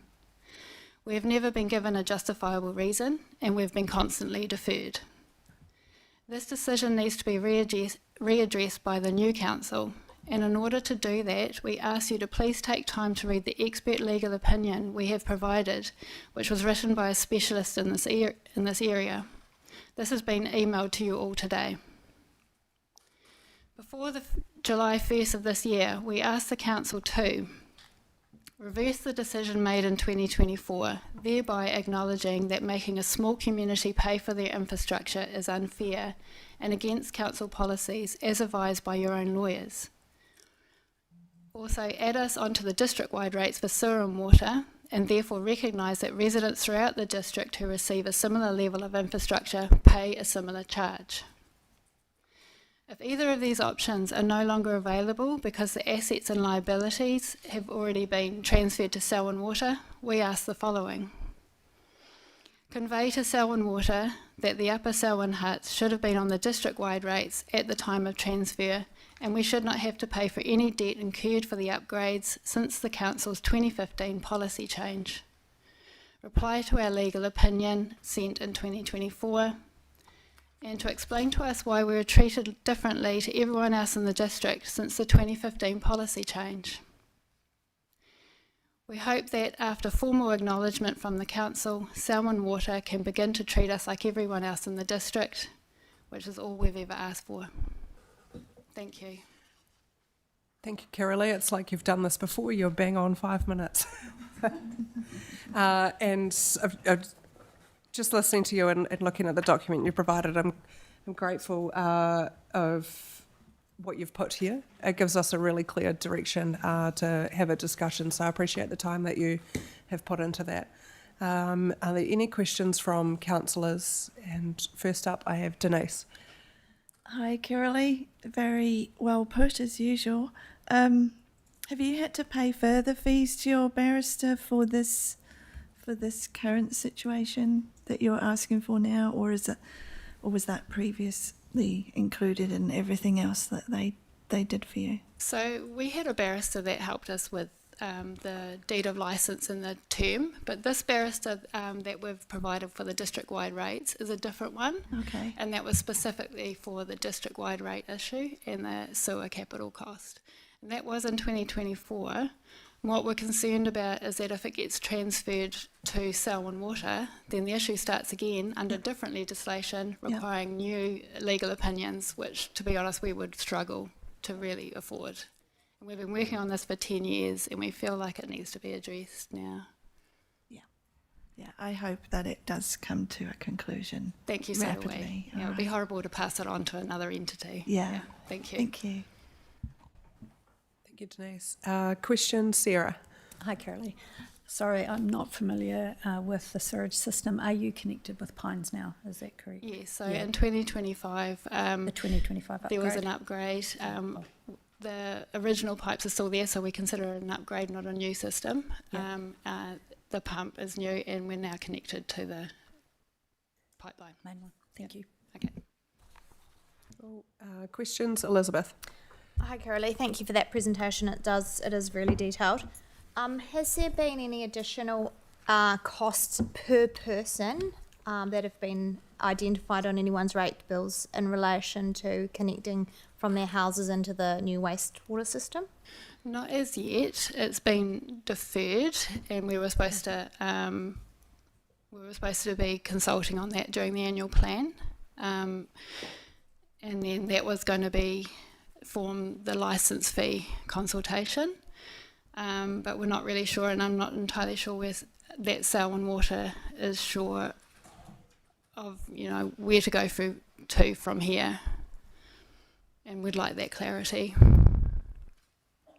So there's been no extra cost, but there's been calculations published in council reports last year of what the cost could be.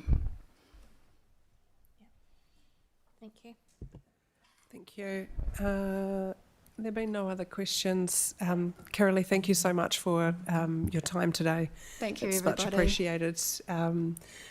And we will discuss response at the end of the day today, and you will receive correspondence from us. Okay, brilliant. Thanks, Thank you everyone. so much.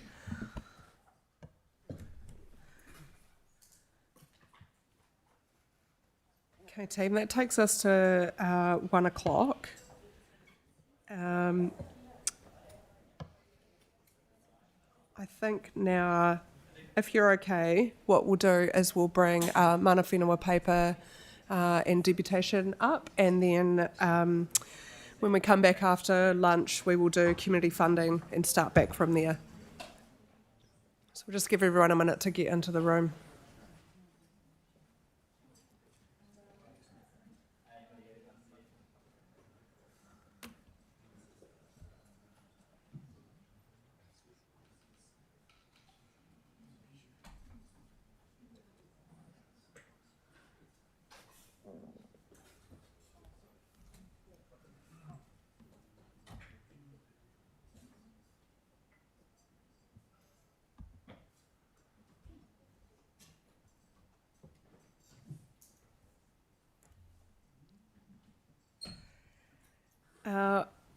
Welcome.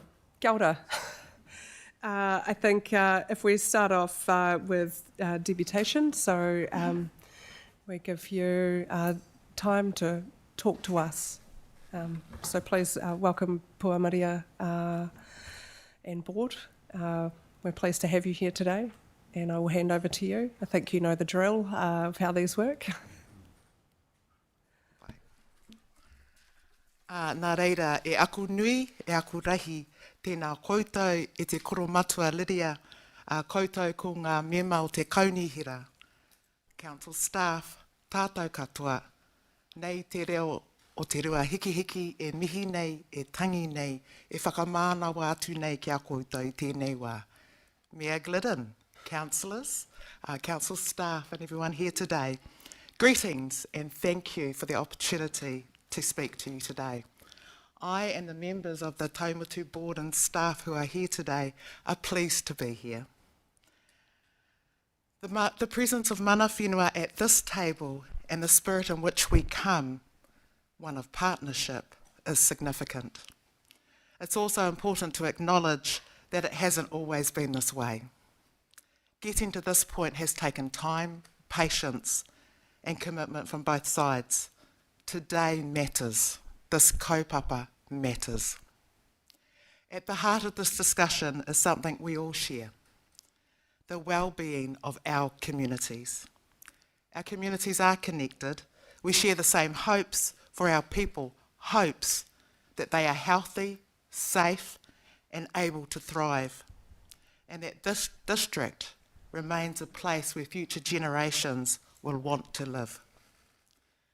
Mana whenua bring a particular lens to these conversations, a perspective grounded in long memory, a deep connection to this land and its people. That connection brings depth and context to decision making. There was a time when mana whenua were not in this room. Relationships were fractured and engagement was limited. 27 years ago, Ngāi Tahu settled its claim against the Crown. 27 years is a relatively short time in our people's history. But since then, we have seen a real shift from exclusion to engagement and increasingly towards genuine partnership. That progress has been built over many years by people turning up, listening and working together. I want to take the opportunity to acknowledge the previous council for helping to strengthen our relationship. And there are councillors in this room today who have worked hard to build that trust over time. I also wish to acknowledge our previous representative, Megan Mackay, our previous chair, Liz Brown, and the Taumatu executive, all who helped to pave a way for us to be back here in chambers today.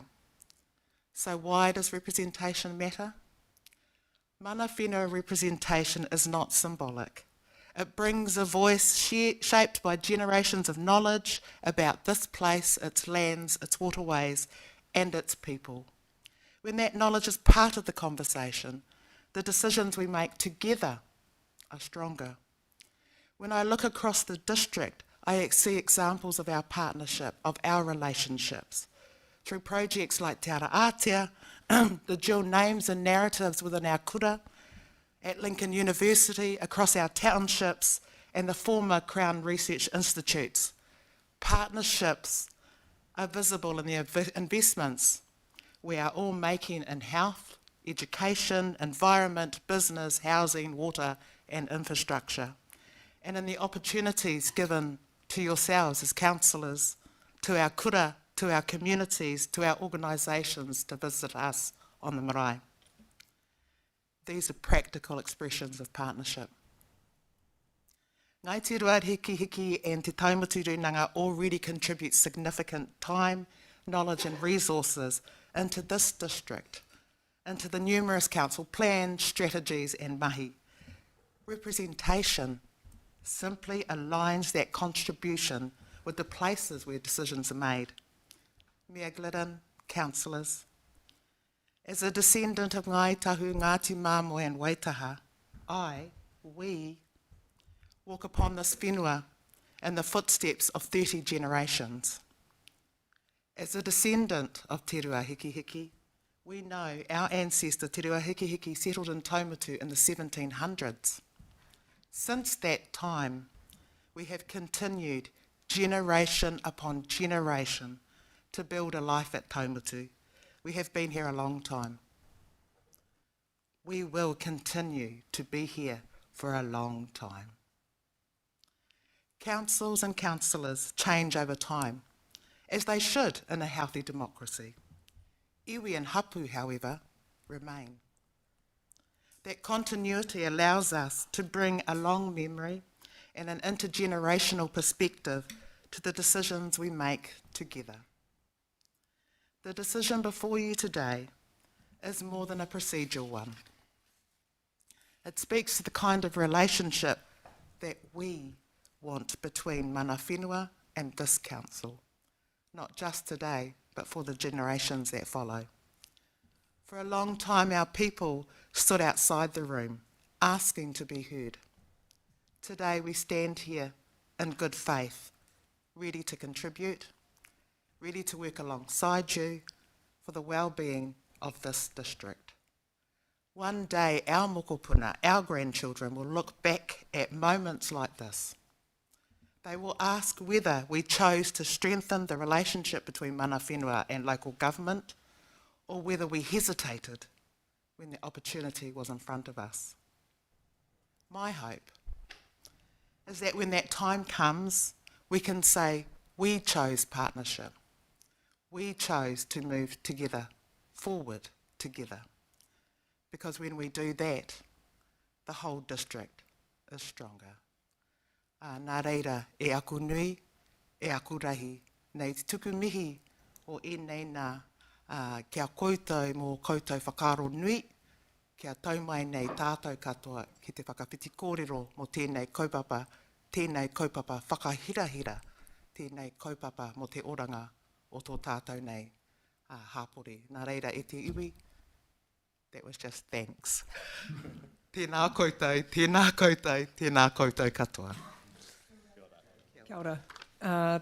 Thank you, Puameria. I appreciate the enrichment and that you have given us before we go into this paper.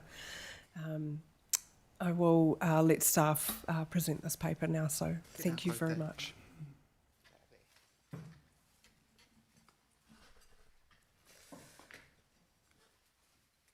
So we welcome Sophie and Maria up to the table.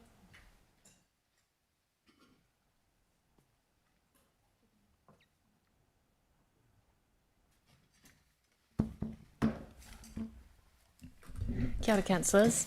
I'll keep this brief. We'll take the paper as read and just draw your attention to the proposed resolutions on the screen to invite Taumutu to nominate a representative with the suggested selection criteria up there. There is also a resolution in relation to Tuahiriri, and that's, if we'll scroll down slightly, keep going. To bring a further report. The resolution 4 is about bringing a further report to council when a nominee is assigned, and resolution 5 relates to Tuahiriri Runanga. Thank you. Okay, so largely taken in as read because everybody has had the paper in front of them. Are there any questions from councillors? Questions of Sophie. Yep. Kia ora koutou. Thank you very much for coming. I guess the only question I have is, it's probably more for Maria and Puameria, around item 3. It feels like I'm giving you a job description, but is that a job description that you guys are okay with? But, well, mainly for Puameria, really. Is that, have we been liaising with you guys on this? Aye. I will point out 3H, so if all criteria cannot be met, council will consider nominees that will meet some of the criteria where the Runanga consider that the nominee will appropriately represent their interests. I think if I can add, Sophie, it's the mandate of nothing about us without us conversation, and so it is a joint approach into Puameria has had input into this paper and seen the paper ahead of time. Elizabeth.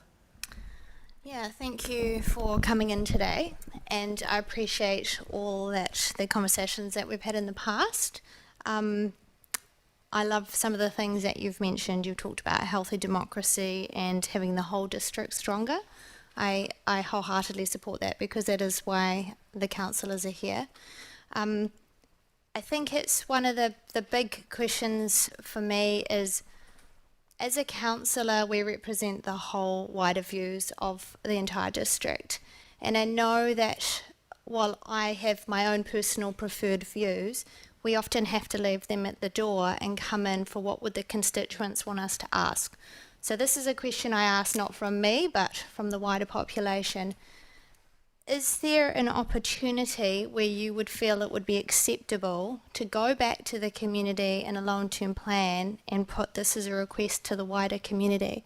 Now, I know there could be some apprehension around that, but I do feel that there's a significant growth and personal growth within our district towards wanting to accept the culture. And I think, and accept your position here, I would like to know that the community were having the opportunity to have a wider discussion around that and embrace that and feel part of the ownership around that discussion rather than the councillors making a decision for them. How would that sit with you? Look, I'm happy to invite Puameria to answer if you would like to. If you are comfortable to, if you are not, then don't. The partnership that we spoke about is a partnership between our hapu and this council primarily. To have, you speak about your constituencies, we speak on behalf of 33,000. So the constituency of Ngaiterua Hiki Hiki is 33,000. So when we think about speaking with our whānau, 33,000 is quite a big number to try and get around. But also we are clear in our responsibility to our whenua and to our people and to our constituency. So we do speak on their behalf. Our relationship in this instance is directly with council. Tēnā koutou. Thank you. Thank you. I think, it also lends into we've made some really conscious decisions around our relationship agreement, which is, as you say, partnership. It also lends into, we had conversations around a representation review and Māori wards, and we chose not to because of our partnership with Tā Mutu was the best outcome for us. I think also, I'm stepping out of line of my standing orders again, team, which is, I'll pay for this later. But to me, it's around the intergenerational view that Tā Mutu brings to this table, and I think it enriches us as governance to be able to have that. It's not the 3-year view, it's not the 10-year view, it's the 100-year intergenerational view that comes here, and I really respected, well, I still respect Megan, I'm sorry, I shouldn't have said it like that. But the thought and the meaningful conversation that she brought to this table was invaluable for me to understand and level up my governance as well. I think, if you can strip it back to basics and think about this and go, well, it's in the Local Government Act. But, it's an interesting concept, isn't it? Because Local Government Act, it gives you something that you must do, but we actually have the chance to shape what we do, and if this is this council's preferred way to shape our partnership, then I think this is a really good move to do so. I'm sorry, team, I will go back to questions. Tracy? It's not a question, I'm waiting for discussion. Okay. Sorry. No, all good. Are there any other questions for the team? Okay. Aaron? This one's just a technical question for Sophie, so it's not on the heart of the matter, I guess. Just in 5.1, it talks about not having voting rights on committees. But as Chair of Finance and Performance, we're a committee of the whole council. And I just wondered if there's any sort of subtleties in how you need to word that clause to progress things, should that be the decision. So the legal requirement is that there can't be voting rights on council, but it's normal that there will be appointed members that are not necessarily councillors to committees, and so that's why we've allowed for the voting rights there. So I think the way that we will consider exact voting rights when you get to the actual appointment process once there is a nominee in place. I guess there's also a further discussion to look at, we've previously discussed today about portfolios as well, and are there any, and how we do this. But I think today is about the resolutions in front of us that is actually asking Tā Mutu to bring someone forward to us. And so I remain cognizant of what the decision is in front of us here. Are there any other questions? There being none, is there a mover for the resolutions that we have in front of us? Sarah. Is there a seconder for this? Denise. Is there any discussion? Tracy. Kia ora. I just want to acknowledge that it feels like you are coming here to ask us for something rather than it being a partnership, and I just want to acknowledge that situation that it puts you in. that this is an example of where, yet again, you are walking across the bridge to meet us. We're perhaps not walking across the bridge as often to meet you. If I had confidence that your views, knowledge and needs would be genuinely represented around this table, then I probably would not support this. But I don't yet feel that confidence, not from my own life experience and not from my own networks and not from my knowledge of Aotearoa. And so for that reason, I have spoken in support of this resolution, and I welcome an opportunity to have one of you sitting amongst us and contributing to what I hope in the next 3 years is a Selwyn district that thrives for everybody. Thank you, Tracy. Sarah, as the mover, do you want to reserve your right of reply, or do you want to? I'm happy just to let it roll if you, carry on. You want to go now? Go. Go. Yeah, tēnā koutou katoa. Firstly, acknowledging Te Tamutu here today. Thank you for coming and speaking to this. I think as Her Worship, if I can use formal terms, has acknowledged this goes beyond Te Tiriti obligations and, you know, purely the efficiency of discussion and decision making around this table. It does go to the heart of partnership between our council and mana whenua, and respecting and valuing the voice of mana whenua here at this table. I think it's also taking our values, and we've talked about our values as a council, and one of the values that sits strongly with us is kaitiakitanga. You know, we are guardians of this district, and to truly understand what that means, then we need to be holding hands with you as guardians of this place also. So I certainly look forward to having the voice of mana whenua at this table. Kia ora.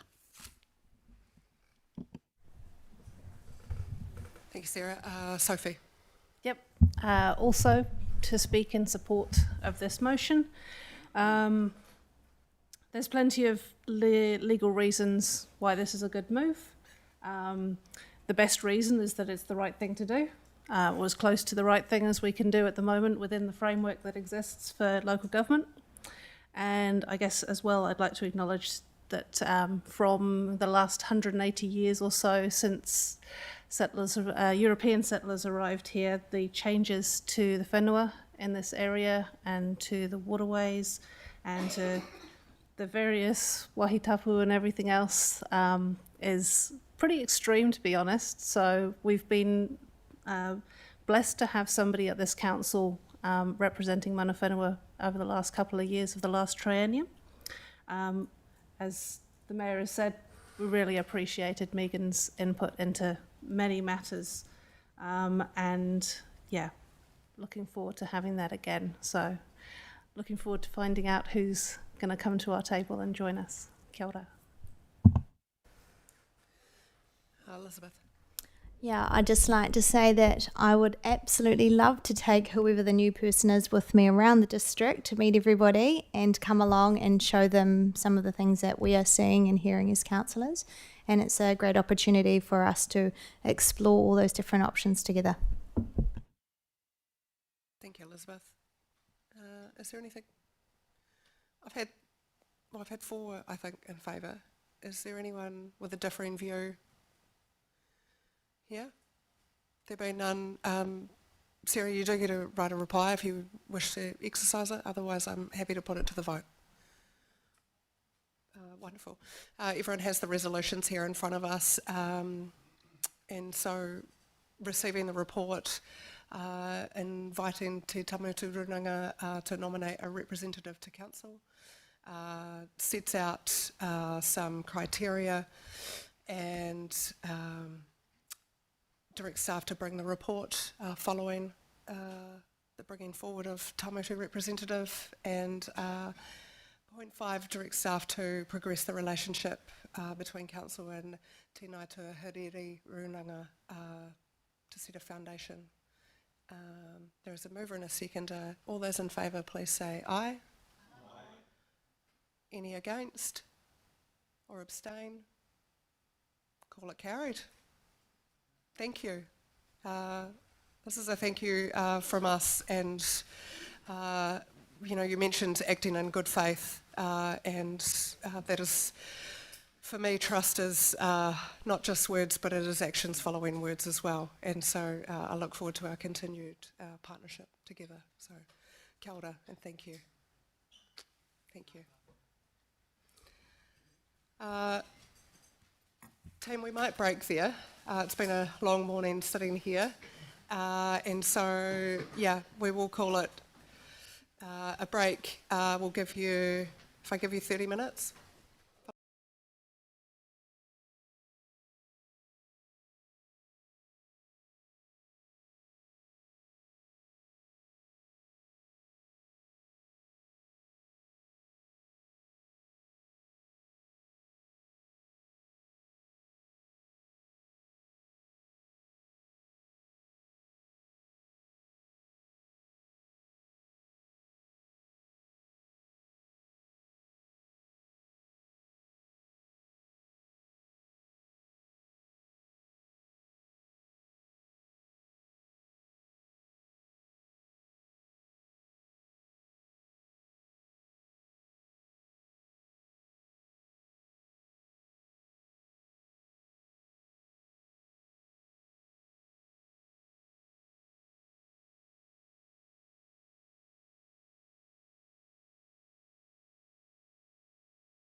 Okay, everyone, welcome back.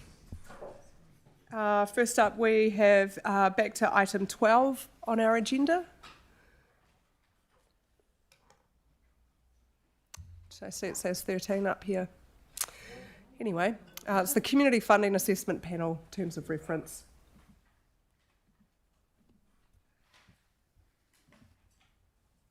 Yep, we're number 12 there. And so here today we have Denise Kidd to talk to us about this paper. Hand over to Denise. Kia ora koutou, councillors. On this, terms of reference has earlier in the year been discussed and was paused while the opportunity for the Community Funding Assessment Panel had an opportunity to provide feedback. That is now incorporated into what is before you, and it is proposing to adjust the terms of reference so that it is in keeping with other terms of reference for similar committees, but also to address some of the matters relating to panel membership. And if I can just refer you to 4.4, which talks about the panel agreed to recommend the following changes to council: to replace named members with 5 councillors. Add a footnote: in making appointments, council will endeavour to achieve representation across the district, ideally 1 councillor from each ward and 1 district-wide councillor. However, this remains at council's discretion. And the removal of clause 4.4 regarding delegation of attendance. So those were the key elements associated with membership that were the subject of most of the discussion, but it may be that members of the panel want to make a comment on that directly. Yeah, I'm quite happy to hear from Elizabeth. Do you want to talk about this? As the chair of this, I just want to say I think there's been a wee bit of a typo in here. We number 4 probably needs to be removed because we didn't wish to appoint an additional councillor to the community funding assessment panel. We've got a person from each ward, and we have a system in place which we all agree to if a person is unable to attend. Okay, so to be clear, the way the terms of reference are running, if a councillor is not making it to the funding panel, they will nominate somebody else? From within their ward or an at-large. Yeah. Right.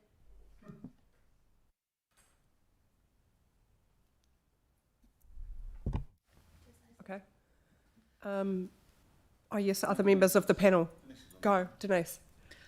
Oh, I was going to say the same as Elizabeth, as I didn't recall it being in that wording. Okay. Race. I don't want to make it more confusing.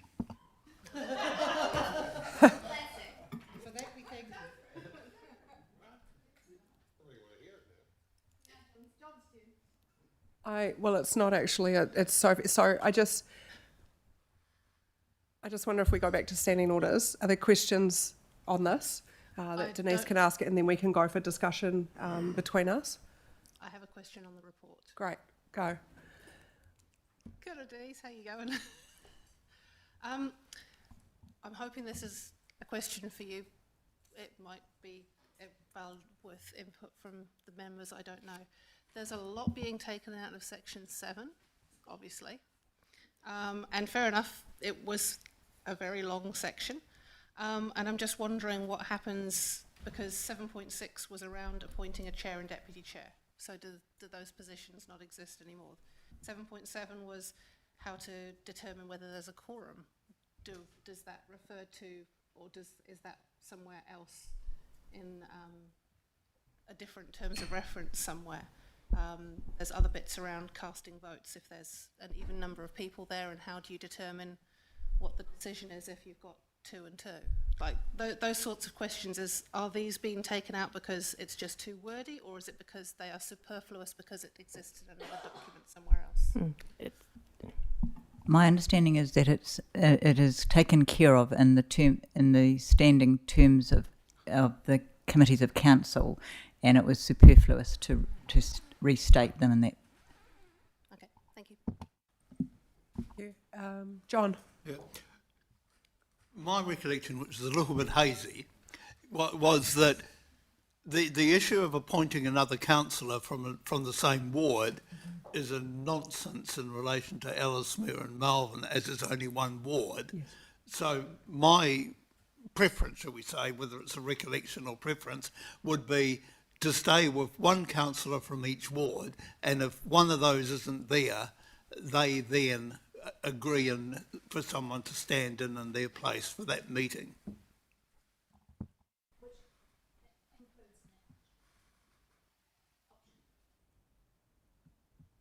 Okay. I'm just. So usually when members are appointed to committees, you wouldn't allow an alternate to speak on their behalf. So if they were absent, that wouldn't usually be the case for understanding orders. So you'd need to specifically allow a provision for that by way of a resolution. You could do that either here or at the next panel meeting. Next panel meeting. I think if that is what the panel is wishing, that they can nominate someone. If they cannot be there, then they do that at their panel meeting. Sarah. No, I guess just following on from Sophie's concern around Section 7, so will there still be opportunity for Youth Council and Mana Whenua on the panel? No, but I'm mindful that that the recommendations that we thought were contained in this, that reflected the meeting, are quite different to what's being discussed around the table, and there's counter proposals being put. So I don't know what the remedy is to that. I know that we were the minutes reflect that we were asked to not have that clause of delegation because the panel felt that they were more than capable of responding, and that the minutes reflect that there were 5 to be appointed, but they weren't to be specifically related to the ward, although that should be given consideration. It feels like the minutes don't reflect what's now being discussed, and so I feel a bit uncomfortable in terms of how we move this forward. Reece.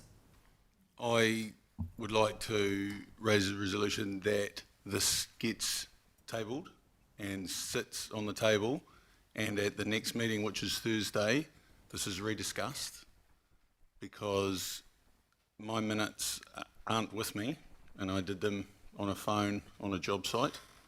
But that's probably enough. There is confusion at the table, I will acknowledge, from what was agreed, and I think that we should just leave this on the table and go away and have this discussion again, because I believe that there is a change of mood in the room. So, sorry, can I just ask a question? The next funding panel meeting is Thursday, as in tomorrow? Yes. At what time? For 3 o'clock here at headquarters in the something room. Okay. Councillor Larriman has I move that. moved that this report lie on the table. Is there a seconder for that? Denise? And is there any discussion on that? Do you want to talk to it? Yeah. You have. So do you want to turn your light off so that to the group?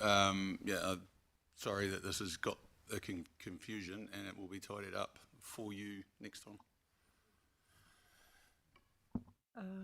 Denise.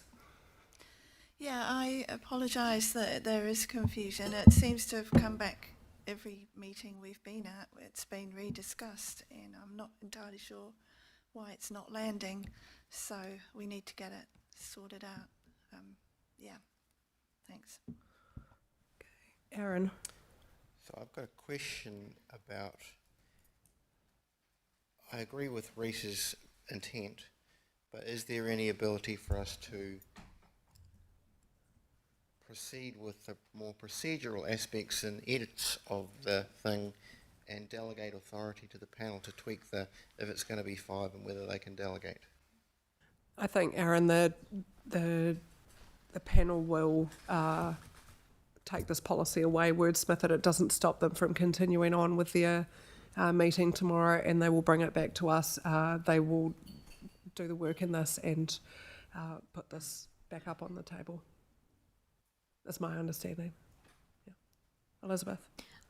Yeah, just wondering whether we could possibly request Sophie to attend the meeting tomorrow to help us wordsmith this and have it and answer any questions that may arise. We can check in with Sophie, Sophie Mears, and see if she's available. And at 3 o'clock, I might also attend the meeting, being ex officio to committees as well, just for that part. John? Can I say that if I'm the cause of the confusion... Oh, okay then. No. I've heard from all 4 panel members down here, and Reese has put a resolution up. It's got a seconder for it to lay on the table and for them to do the work. There being no more discussion. All those in favour that the paper lie on the table for the community funding panel to bring back terms of reference, please say aye. Aye. Against? Call it carried. Thank you. I look forward to seeing you tomorrow afternoon. This moves us on to rates remission, which is the first supplementary paper. So if you can please look at your other agenda, it is item 1. I'll give you a couple of minutes to do that. Big Red has declared a conflict of interest and he is leaving.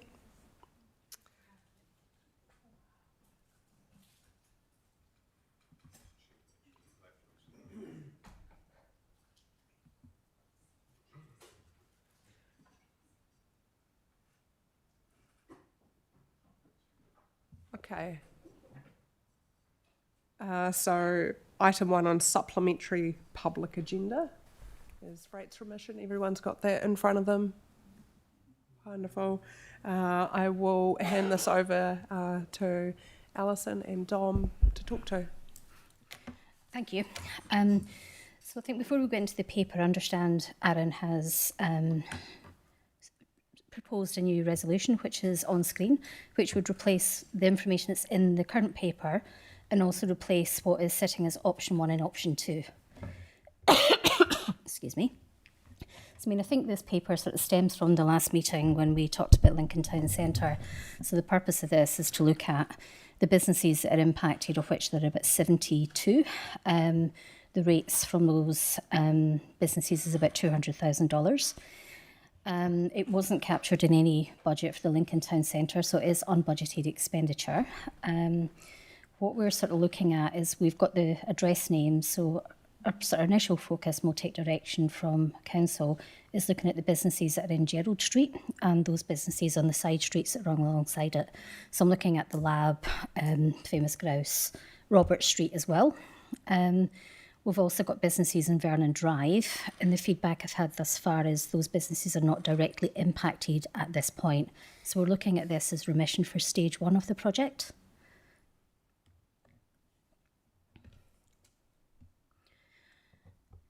I didn't really have much else to add, Lydia, on the paper, and I'm happy just to stop there and take any questions and see if there's any questions on the amended resolution that's on screen. Okay, I'm noting that there's quite a lot in that resolution. Yeah, I'm just wondering, can we adjourn for a minute? Can we have that resolution emailed around so that people can read it? Because it's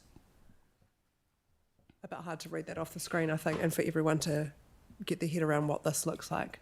Lydia, would it be helpful to explain kind of the nuance and why it's being presented the way it is beforehand or after the team have had a chance to read it? I think I would like to read it in full, and then there might be questions that come up from councillors about that, and if we can address those questions there, if that's okay. Perfect. Can I have someone move that we adjourn for 5 minutes? Reese, and seconded Denise. All those in favour, please say aye. Aye. Against? Carried. Cool. Thank you. Can we please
information that's been circulated? Okay. We will start back. Notice Steve would just like to say something about procedural part of this. Yeah, thank you, councillors. Apologies for a small degree of confusion there. We have reinserted the main or the original recommendations. Our team we've foreshadowed with a proposed amendment, and we've put that proposed amendment, which is highlighted from 5 down. That is what you've been circulated now, and I think Aaron is going to speak to that proposed amendment. So apologies for the confusion procedurally for that. I guess before I speak, should I move my amendment? Yes, please. Okay. Yeah, procedurally, please move your amendment. We will seek a seconder. I would like to move the amendment that's been shared with councillors on the screen to increase the level of rates for emission available and to put some criteria around who would qualify for such relief. Okay. Is there a second? Denise? Happy to second. I think everyone's had a chance to read this, and I think what would be really good is if we could talk to this and the reason why it is here would be great.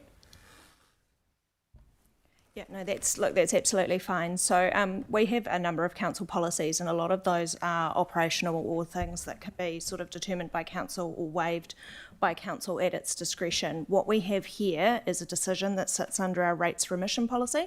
Now, that's policy expressly made under the Rating Act, and what that provides is we need to comply and follow that policy. That policy delegates to our CFO the decision to grant any rates remission, which means that we have had to structure the resolution in such a way that council here will provide guidance and confirm what a process could look like, but ultimately that decisions around affected businesses' applications will be processed in accordance with the policy as it stands. Okay. Are there any questions on what is in front of us here? I'm going to be questions, so should I turn my light off? Please, yeah. Denise, questions? I think there's a date in here that says pushed out to August 26. My understanding was it was the end of September 2026. I'll go to staff. Yep, thanks, Denise. So that date will vary depending on when stage 1 is complete. Okay. So speaking to Tim Mason and his team, I believe it will be September, but the date in there is August, but it will vary dependent on the completion of that stage. Okay, so that can be changed at the relevant time. Okay. Cool, thank you. Elizabeth? Sorry if I've missed anything in the interim. 3 questions. Rates remissions, do we have any requirements for following up? Because obviously we have something in there that we've got a declaration that they have to for that saving on, but do we have a follow-up system to ensure that there's a proof that that has occurred? Or can we? Yep. Thanks, Elizabeth. So on our website there is an application form that a person or persons can complete. We will work with the comms team to make sure that this is very clear to the businesses in Lincoln and how they go about doing this. But we also recognise that a lot of these businesses are actually owned by another entity.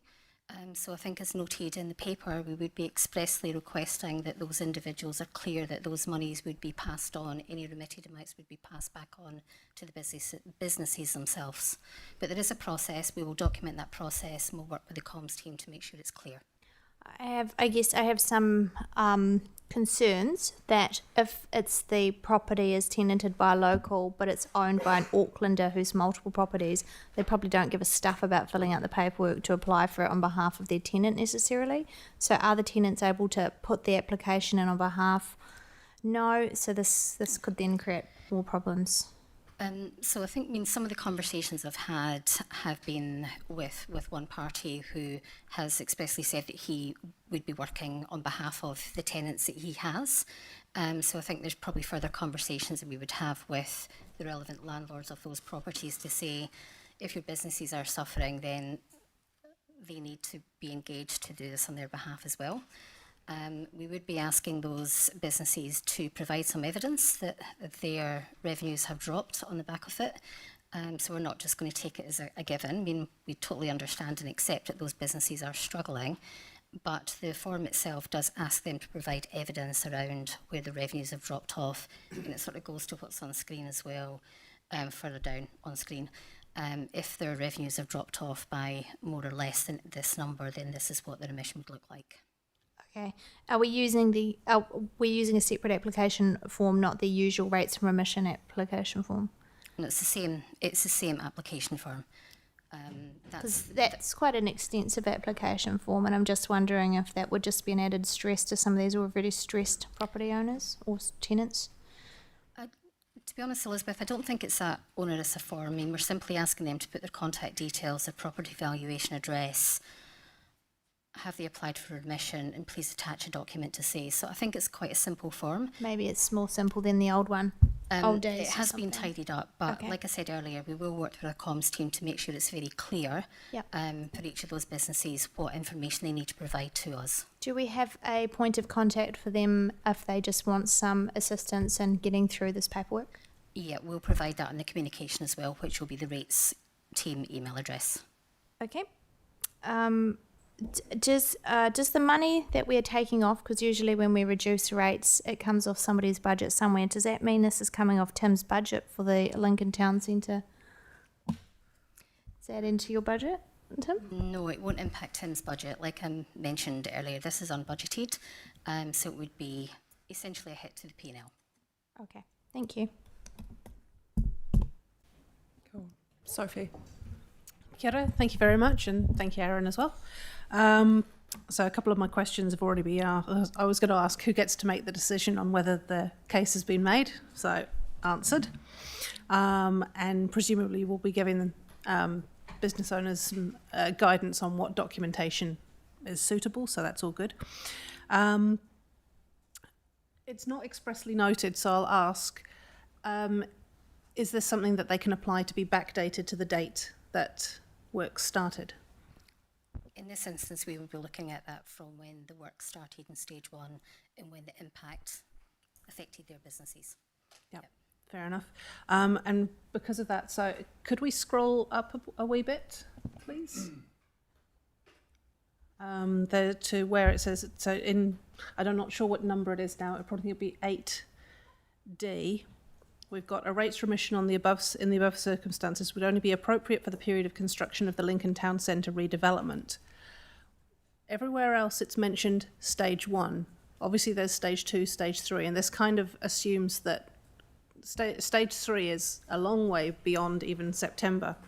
So just wondering whether we need to put stage 1 in there, if that would be okay with the mover and seconder.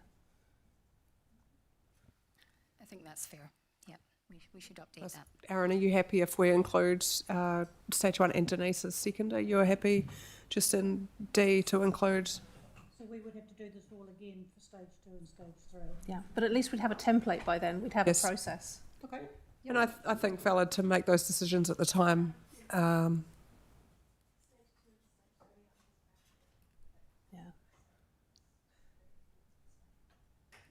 So Aaron and Denise are happy with that. Cool. Thank you very much. Oh, and in terms of the form, I believe our library staff are really good at helping out people filling in those forms. So, kia ora.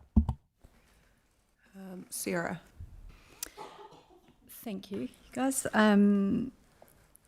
I know there'll be quite a few nuances here that you need to consider. Obviously, one of them will be where there are new businesses potentially with limited track records. To be able to prove change in turnover will be a wee bit difficult. And similarly, I guess, with businesses who had been growing prior to this disruption. But I'm sure that that will be considered. In terms of, I guess, following on from Elizabeth and ensuring that the money is getting to where it's needed.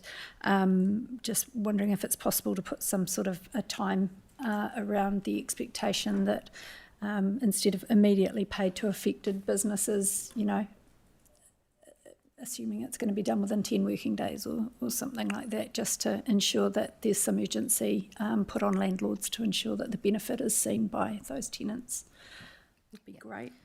Thanks, Sarah. That is something we'll capture in the communication as well. Yeah, brilliant. Thank you. And in terms, I guess, where it is a situation where you've got a landlord with a tenant, I noticed in there that equivalent value remitted from payments due to the affected businesses to the property owner, which would indicate that, you know, potentially it's a credit against their rent that they're paying. Is that for the, my question would, yeah, is that for the landlord to make that decision? You know, there may be more urgent needs within that business at the moment than to be, you know, they might have a little more leeway on their rent, whereas they need to pay for supplies tomorrow. So is that something that we can leave in control of the business operator rather than the owner of the property? Sorry, it's a bit of a roundabout one. Yeah, thank you for that one. I think it's sort of, if we bring it back to the information that we're asking them, so I mean, the fundamental thing is their businesses suffering as a result of the Stage 1 roadworks? So you're absolutely right, there's going to be nuances, there's going to be new businesses that have departed, businesses that have started in the midst of it, which might still be the case. So I think we just have to look at each one individually. Yeah. So I don't think there can be necessarily a hard and fast rule in terms of the different options and the variables that are on the table. I guess I just want to make sure that if it's an operator, for example, the cafe who has got, you know, their coffee bean supplier screaming, you know, that they have the option to use this money to pay for those immediate supplies rather than a credit against their rent. Yeah, so look, that's something I think that we'll engage with each applicant on as to how they do it, but for us, our relationship has to be directly with whoever the landowner is. Okay. The other question was around precedent setting and whether legally this opens us up to risk with any other council-led business disruption anywhere in the district. Where will this sit with that, please?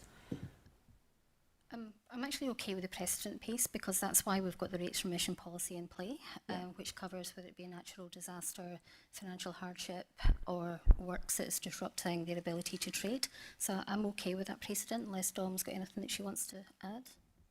No, look, I think there is an element of discretion available to that policy, and that's really important. And I think council, in resolving if they choose to move on the basis of the text in front of you, acknowledges that these are particular and exceptional circumstances. Okay. And so that's how you sort of manage that precedence risk. Great. Thank you very much. Thank you, Sarah. Rose. It is around the stage 1, 2 and 3, the timeframes between the stages. So I got a feeling we're discussing that the rates relief wouldn't be in play in between the stages, or it would be from the start to the end. I just wanted clarification on that. This one here applies for stage 1. Only. Yeah. Yep. Okay. Tracy. I just want to clarify from following on from what Sarah said, is I think it's really important for us to consider that the rates remission or tool is being used to assist the cash flow issues of these businesses that relate to the paying of rent. And if the landlord has already built in the rates component into every week of rent, then to do it as a credit for the future, I think is problematic for some of these businesses because their problem is keeping up with the past. If that makes sense? It does make sense, but we are backdating this to when the stage 1 work started. So we will be, in some cases, actually crediting. So this covers the entire stage of the stage 1 works, which I think, Tim, from what I recall, has been going on for about 6 months through to September.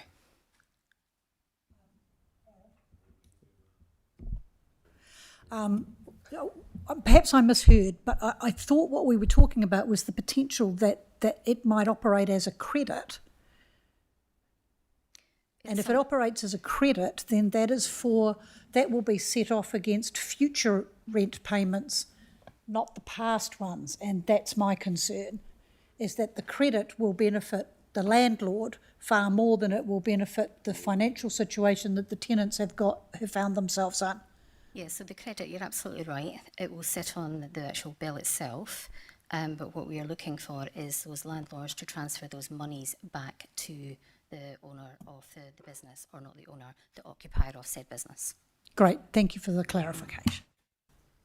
Thanks. In a similar vein to Tracy's question, some of the rates we will have already received, I presume, because it's been going on for quite a while. So that money's in our bank account. For that component, can we give that, once they've gone through the process and qualified, assuming we get to that point, can we, instead of giving that money back to the landlord to then pass on, can we not skip the middleman and pay that component directly to the affected people? So our legal relationship is with the landowner. We have no legal relationship with the business owners. They have no right under this policy, and we don't have the ability to do that. Could we seek the ability, if as part of this process they agreed any money's held, we can give to their nominated people? We can't make changes to the policy. We will be working with those landowners to make sure that those monies are passed through as quickly as possible. But there is an obligation on the landowner to support these businesses. Cool. Samuel. Love the idea, love the amendment. I just am concerned, on the back of what Sarah said, Tracy said, and Aaron said, is that quite likely a lot of these businesses have been struggling to pay rent up to date as it is. And so I'm worried that this is going to put undue pressure onto the landlords to now have to front cash ahead of collection to offset the rates that they haven't received possibly yet. Are we following though? Yeah. So it's not really in regards to the motion, but it's sort of, it's tricky.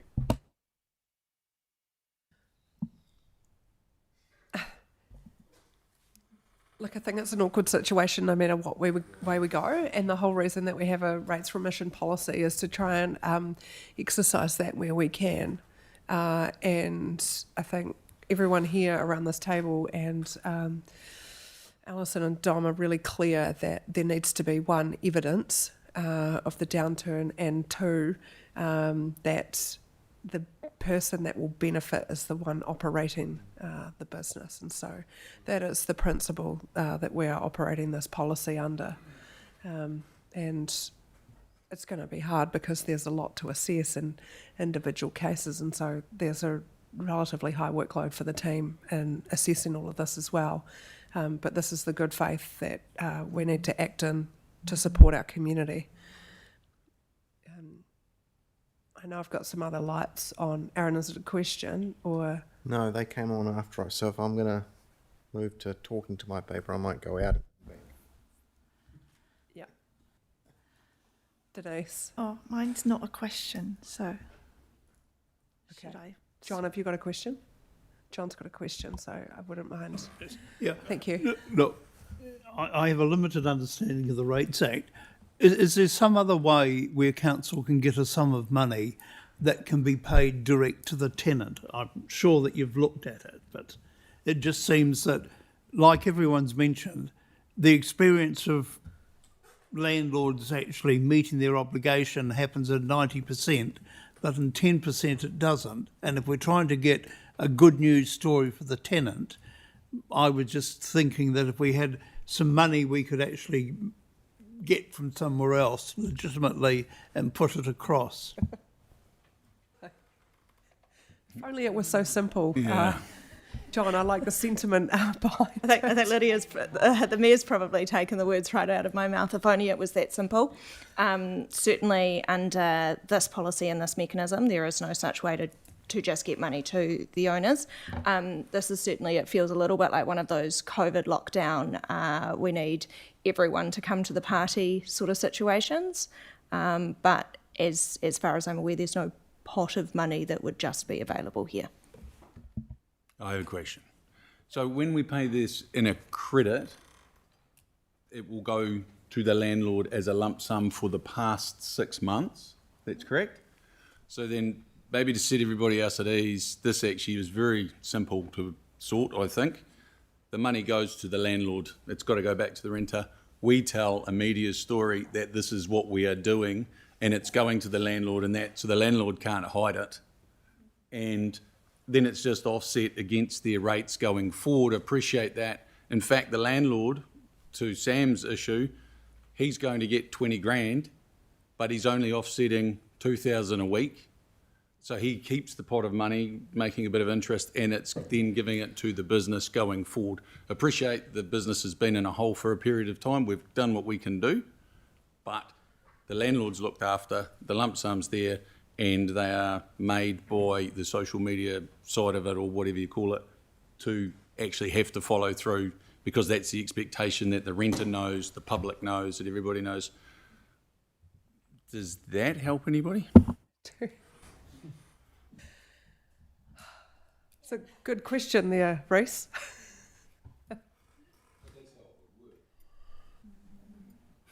Yeah, and look, I think for this, the landlord and the tenant need to work in good faith together, because honestly, you're going to need to give proof. So that's got to come from the tenant. And so, you know, this is the process behind it. My expectations of the team are not just going to sign off on anything from landlords. Actually, it's going to be the comms with tenants. But our legal relationship, we are obligated to work with that. So there is a wee bit to navigate. Sophie, is it a question? It is. It's a kind of a response to John's suggestion with a suggestion, kind of. Which sounds We like are it was more of a stepping into question. dangerous territory. There is a question in there, actually. Okay. So this is off the back of John's suggested question around whether you can pay something directly. You've already noted that there is no pot of money that exists for this. This is entirely unbudgeted, regardless of how we do it. And I just want to say up front, I think it's more appropriate to do this via the rates remission policy, even if there are these extra gates and hurdles, but it feels more appropriate. The only other way that I could think of that would work with this is if we miraculously created a business interruptions fund and gave grants out of that, which would kind of put it within a different part of the organisation altogether, but there would still be the potential for an application process that would then go directly to people who apply for that money. Either way, it's unbudgeted. It's just different ways of dealing with how you get the money from one A to B. Can I make a comment here just that might assist? Yes. So setting up a fund, that was how Auckland Council set up their City Rail Link disruption payments. It was through a fund. But obviously what's on the table today is the rates remission. Yeah. So the question in it is, does that sound feasible, and if so, how long would it take to set up that, bearing in mind that we've got a bunch of businesses who would really like to have this tomorrow or yesterday or 3 months ago? I think, Sophie, you possibly answered your own question, knowing that it would take some time, and those businesses are suffering now. And then similar to Sophie's point, I mean, Auckland done what they've done, Wellington done something around micro grants that they set up as well. But it does come down to time. The rates remission policy is something we've got in front of us now. To try and draft something else will take time when we've still got businesses who are suffering. Yeah, I think my understanding, if we approve this, work can start on this tomorrow. And I like the sentiment, and I think it's something that we should probably look at, of having sitting there, and it might be something that is needed so we don't go through this process for 2 or 3 or whatever else might actually happen in the district. So I think it is something that is of value to investigate going forward. What we're trying to do is act in a timely manner for the businesses that are under pressure right now. Is this a question? It is a question. Great, go. Thank you. Do we have penalties for missing a completion dates for our projects currently? That might be more of a Tim question though. Liquidated damages, do we have penalties? Well, clearly by the confusion, probably not. Okay, because perhaps that's something we could include in the future that would top up that fund to compensate people that are adversely affected by a project schedule being dragged out. Look, the law on penalties and liquidated damages is we don't have time to get into it today, but what I will flag is those need to be estimates of actual and reasonable losses. So I think you'd be really drawing a challenging bow. We can absolutely explore options for how it would be funded and add that to the list, but that's certainly a slightly longer legal opinion than we've got time for just at this point in time, Councillor Wiltshire. Cool. I can confirm that it's in the contract. It is? Yeah. Oh, cool. Okay. So there is cash money somewhere. No, but to Dom's point, it's sometimes difficult to apply those. That's more of a PX discussion. Possibly. Elizabeth, is it a question? Yeah, as a question, I just feel it's a little bit loose. Everyone seems to have a lot of good faith in landlords, so I don't share that so much. I'm wondering if we can tighten it up by having an amendment after we've accepted Aaron's amendment, so foreshadowing an amendment potentially. This is a question, is this permissible? For a landlord to pay within a small period of days, say 5 days, working days, to pay the tenant and to show proof of bank transfer of that process, just so that is documented in here. I think Elizabeth have sort of covered that by virtue of the comms that we will pull together. So the comms there will be very clear when it goes as part of the process and to the landlord and how in timeframes that we expect them to pay monies back to their tenants. Okay. Aaron. Similar question. Well, hang on. We are going around and around and around for questions. I understand that this is needs to make sense. Okay. Should I You've speak to the paper and go Yes, to please. the... Yep. Okay. The sense I get is that everybody knows why I put this forward. The nominal 10 and 20% examples that were put in the paper, completely understand that that's a starting point for us to discuss, but the 20 to 40k that translates to spread across the numerous businesses that we're talking about would be a pittance relative to the scale of the problem. These businesses have sunk many tens of thousands of their savings or taken on debt to try and keep their livelihoods afloat. And I think even if there's no legal obligation, we have a moral and ethical obligation to do our best by our community. Thank you. I agree. Denise, do you want to speak to I can the motion? speak to it. Okay. Yeah, I think having worked with the businesses and a couple of the landlords who are very keen to support their businesses, because we're sort of tarring them all with the same brush at the moment, I've come to terms with the complications of the situation and local government restrictions, and I would like to thank Alison for putting the paper up and for Aaron for the amendments. I think it's a sign of good faith from us to the businesses to help rebuild the relationship with the business owners. So I would really recommend that this goes forward. Thank you. Thank you, Denise. Does anyone else want to speak to the motion in front of us? Sarah? Yeah, just to offer my support for the motion and the amendments that Aaron put. Absolutely, we need to give support where we are able, and thank you to the team for putting the hard work in to make this happen. Tracy? Really quick. On the form that the landlord has to sign, just add a sentence that says landlord agrees their name can be published if they don't pass the money on. I'm sure in the comms it'll be pretty easy to distinguish if that happens. Does anyone else want to speak to this motion? There being none, I'm going to put it to the vote. All those in favour of the motion in front of us, please say aye. Aye. Against? Call it carried. Thank you for all the work that's gone into this. I know that the team has put a lot of thought into this, and Aaron, I appreciate the amendment that you have worked on to put forward as well. That takes us to the end of our public meeting. In front of us, we have a resolution to exclude the public. So we are back onto our normal council agenda. Resolution to exclude the public is tab 13. For minutes, investment strategy, director recruitment approach, council commercial sensitivity, commercial negotiations, and director appointment. Can I please have a mover that we exclude the public? Tracy, and a seconder for that. Aaron, all those in favour, please say aye. Against, call it carried. We'll just give a few minutes for the live stream to stop.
thing off.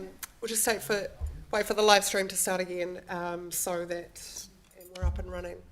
Cool. So we're back live. The things that we have here are to discuss the public forum responses, and so I'll hand to Steve to discuss public forum response. Yeah, thank you. So in regards to Mr. Bill Bradley, what we're proposing to do is to write to Bill, thank him for his time today, and we're going to tee up a meeting and propose a meeting between Bill and our operations team and myself to come around and sit around the table. We'll also, through that letter, we will address the significant correspondence that has been undertaken with Bill over the last 3 or 4 years. That will be part of the discussions because we have tried to resolve this for some period of time. So that will be for Bill. In terms of the CRG, I think it will just be a thank you for coming in because they understand the decision that was made and they were there when the decision was made. So I don't think I need to tell them the decision was made. Yeah. Yeah. Thank us for the email. Start. Mr. Bosey, who came and talked about the traffic data, I think we really do applaud his work. He came and presented to Melbourne Community Board as well. What we will do is we'll encourage him to share that with our team and to also share that with NZTA, and if he hasn't done it already, and then this might prompt further conversations with some of our council team around speed limit conversations that we can bring back to you in the coming year as we look at some of our city centre or urban centres. Finally, for Kirralee and the Upper Selwyn Huts group, as Claire noted when we talked about the annual plan consultation, there is a specific and dedicated engagement session with them. And I know that we will connect and handshake across the Selwyn Water team into that, and that will be part of that engagement process. And so we'll just write confirming that plan with Kirralee, acknowledging the time and effort that they have put into this and to their community over the last 10 years. Any comments on that, Samuel? Can we... So regarding Bill and the Sheffield corridor, he stated that damage was 20k, but also the carting of soil was 20k, and then we seem to get onto the conversation of this land being 20k. There's a lot of 20s in there, and I'd sort of just maybe like a little bit of clarity from him on I think that's probably where our team will sit down with Bill and really understand it and make sure that we understand the same things and we're working off the same facts and we understand what the issue actually is. Cool. And regarding the hutties, are we going to put them on district-wide charging for sewage and water? So that is a matter for Selwyn Water, and we Will have... it be part of our letter of intent or expectations for them? It has been communicated to Selwyn Water. That is the direction that they need to consult with the community on their water services strategy, and that's the mechanism by which they'll do that. And I know Alex and Kirralee were having a chat outside about that very process. Oh, good. She will have sorted them out. Thank you. Sophie. Yeah, got a couple of questions. One of them is Bill Bradley. Recognise the face. Can't remember where he is. He didn't actually state. Old West Coast Road. Sorry? Old West Coast Road. Okay. So I'm one of those people who I quite like to take the address and stick it into Google, and I'm like, oh, okay, now I can see what you're talking about. So it's kind of. I felt like I was listening to him completely out of context without being able to see it, unfortunately. Okay, I'll have anyway. On the speed limits, this one is actually probably more of a question for Tim, sorry, or any, because we did have a bunch more speed limit reductions on the table and then had to pull that paper about 2 years ago when the government changed. Have they changed their speed limit rules because that sort of slashed that particular plan? Yeah, interesting. Sophie, good memory. I was a bit grumpy about that at the time. I did have a conversation with Gareth today around that paper, and you're right. We did table it 2 years ago, and because of the coalition government coming in their position on speed, it it didn't get pulled. It just didn't pass. So we didn't even get to discuss it. Yeah, so we do still have that paper, and we can bring that back to council if there's some interest in that. I think that at the time the problem was that we could have passed it, and then the Secretary of Transport would have gone, that doesn't fit with what our classifications are. So I guess the question is more, have they shown any interest in changing that? Because if they haven't, we're a bit limited, unless there's a change. Yeah, I'm not sure. I'd have to check in regard to the interest. But let me have a chat with the team, and there might be something we can bring back to you. Okay, because that would be helpful for Mr. Boyce as well.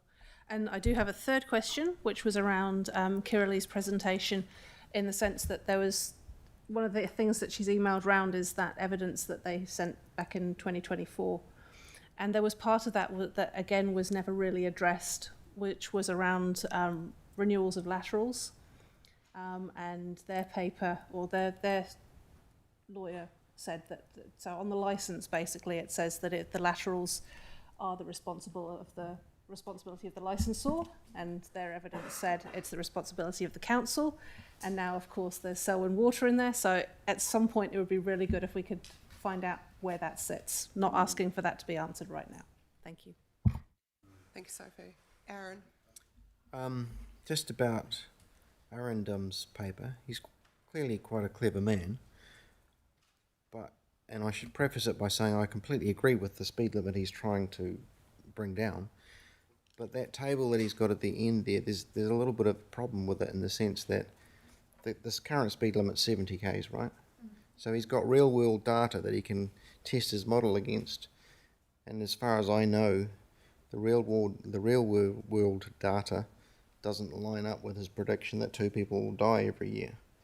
So that's a little bit of a weakness. So I take as written that his curve of, you know, the energy that goes into a person and the chance of a person dying is accurate, but I would caution us against just taking this and putting it in front of other people, because it will shoot our argument in the foot if we're trying to rely on that which can be clearly shown as not quite right. Tracy? The Upper Selwyn Huts.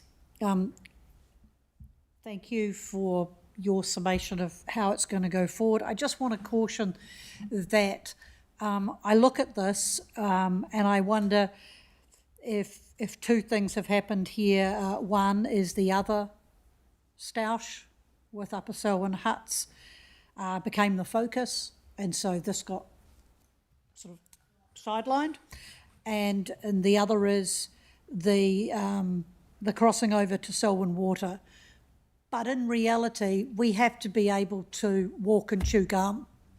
And I'm just concerned that this is a situation where we haven't been able to do that, and these people are being treated differently on the face of it to the rest of the district, and that inherently, as a council, I would like to think that we would agree that that is a wrong that we would like to right, unless there's significant deviation from the information we've been given. So that's my little bit on that. More speed, less haste. Ironic. Big Red? But just a continuation on from Tracy on that. So a house over here on 8 on Markham Way pays $807 a year towards Pines, or towards wastewater, and you look up on a rates for Upper Selwyn Huts and it's not even there. How's it funded at the moment? It was funded through the licence fee, but with the change, this is the factor that's come out that was transferred to Selwyn Water. Okay, right. How much is it on the licence fee? Pass to Dom on that. So look, previously I think the licence fee was somewhere between about $1,300 and $1,400 a year. For annual plan this year, pulling out the waste and components that are Selwyn Water, we're looking at I think $500 around that mark. Right. Okay. Yep. Wonderful. Thanks. And it's a mighty fine sewer system you've got out there that we inspected on our world tour. Well done. Elizabeth. Quick question. I know Tim or somebody wants to answer this. Speed limits of schools that are on NZTA highways, are they different to what they are if they're in the townships? Because there was the whole policy was with national government was to slow down cars around schools. Elizabeth, I think we're getting a little out of scope. Like, we're talking about the response to the members from Public Forum. Yeah, I am. And the traffic guy was talking about the fact that the school was near the highway in Sheffield School. It's not on the highway. It has a variable speed limit. Yeah. But I guess that Out was of my scope. second question. So it's out of scope because it's slightly off. Because we're talking about the response that the chief executive is going to give to the people from Public Forum, and are we happy with the response that he is going to do, is what we're talking about right now. Okay. Yes. Wonderful. There've been no other comments on that. Steve, I think we're happy with the approach that you've outlined there. I will close the meeting with karakia.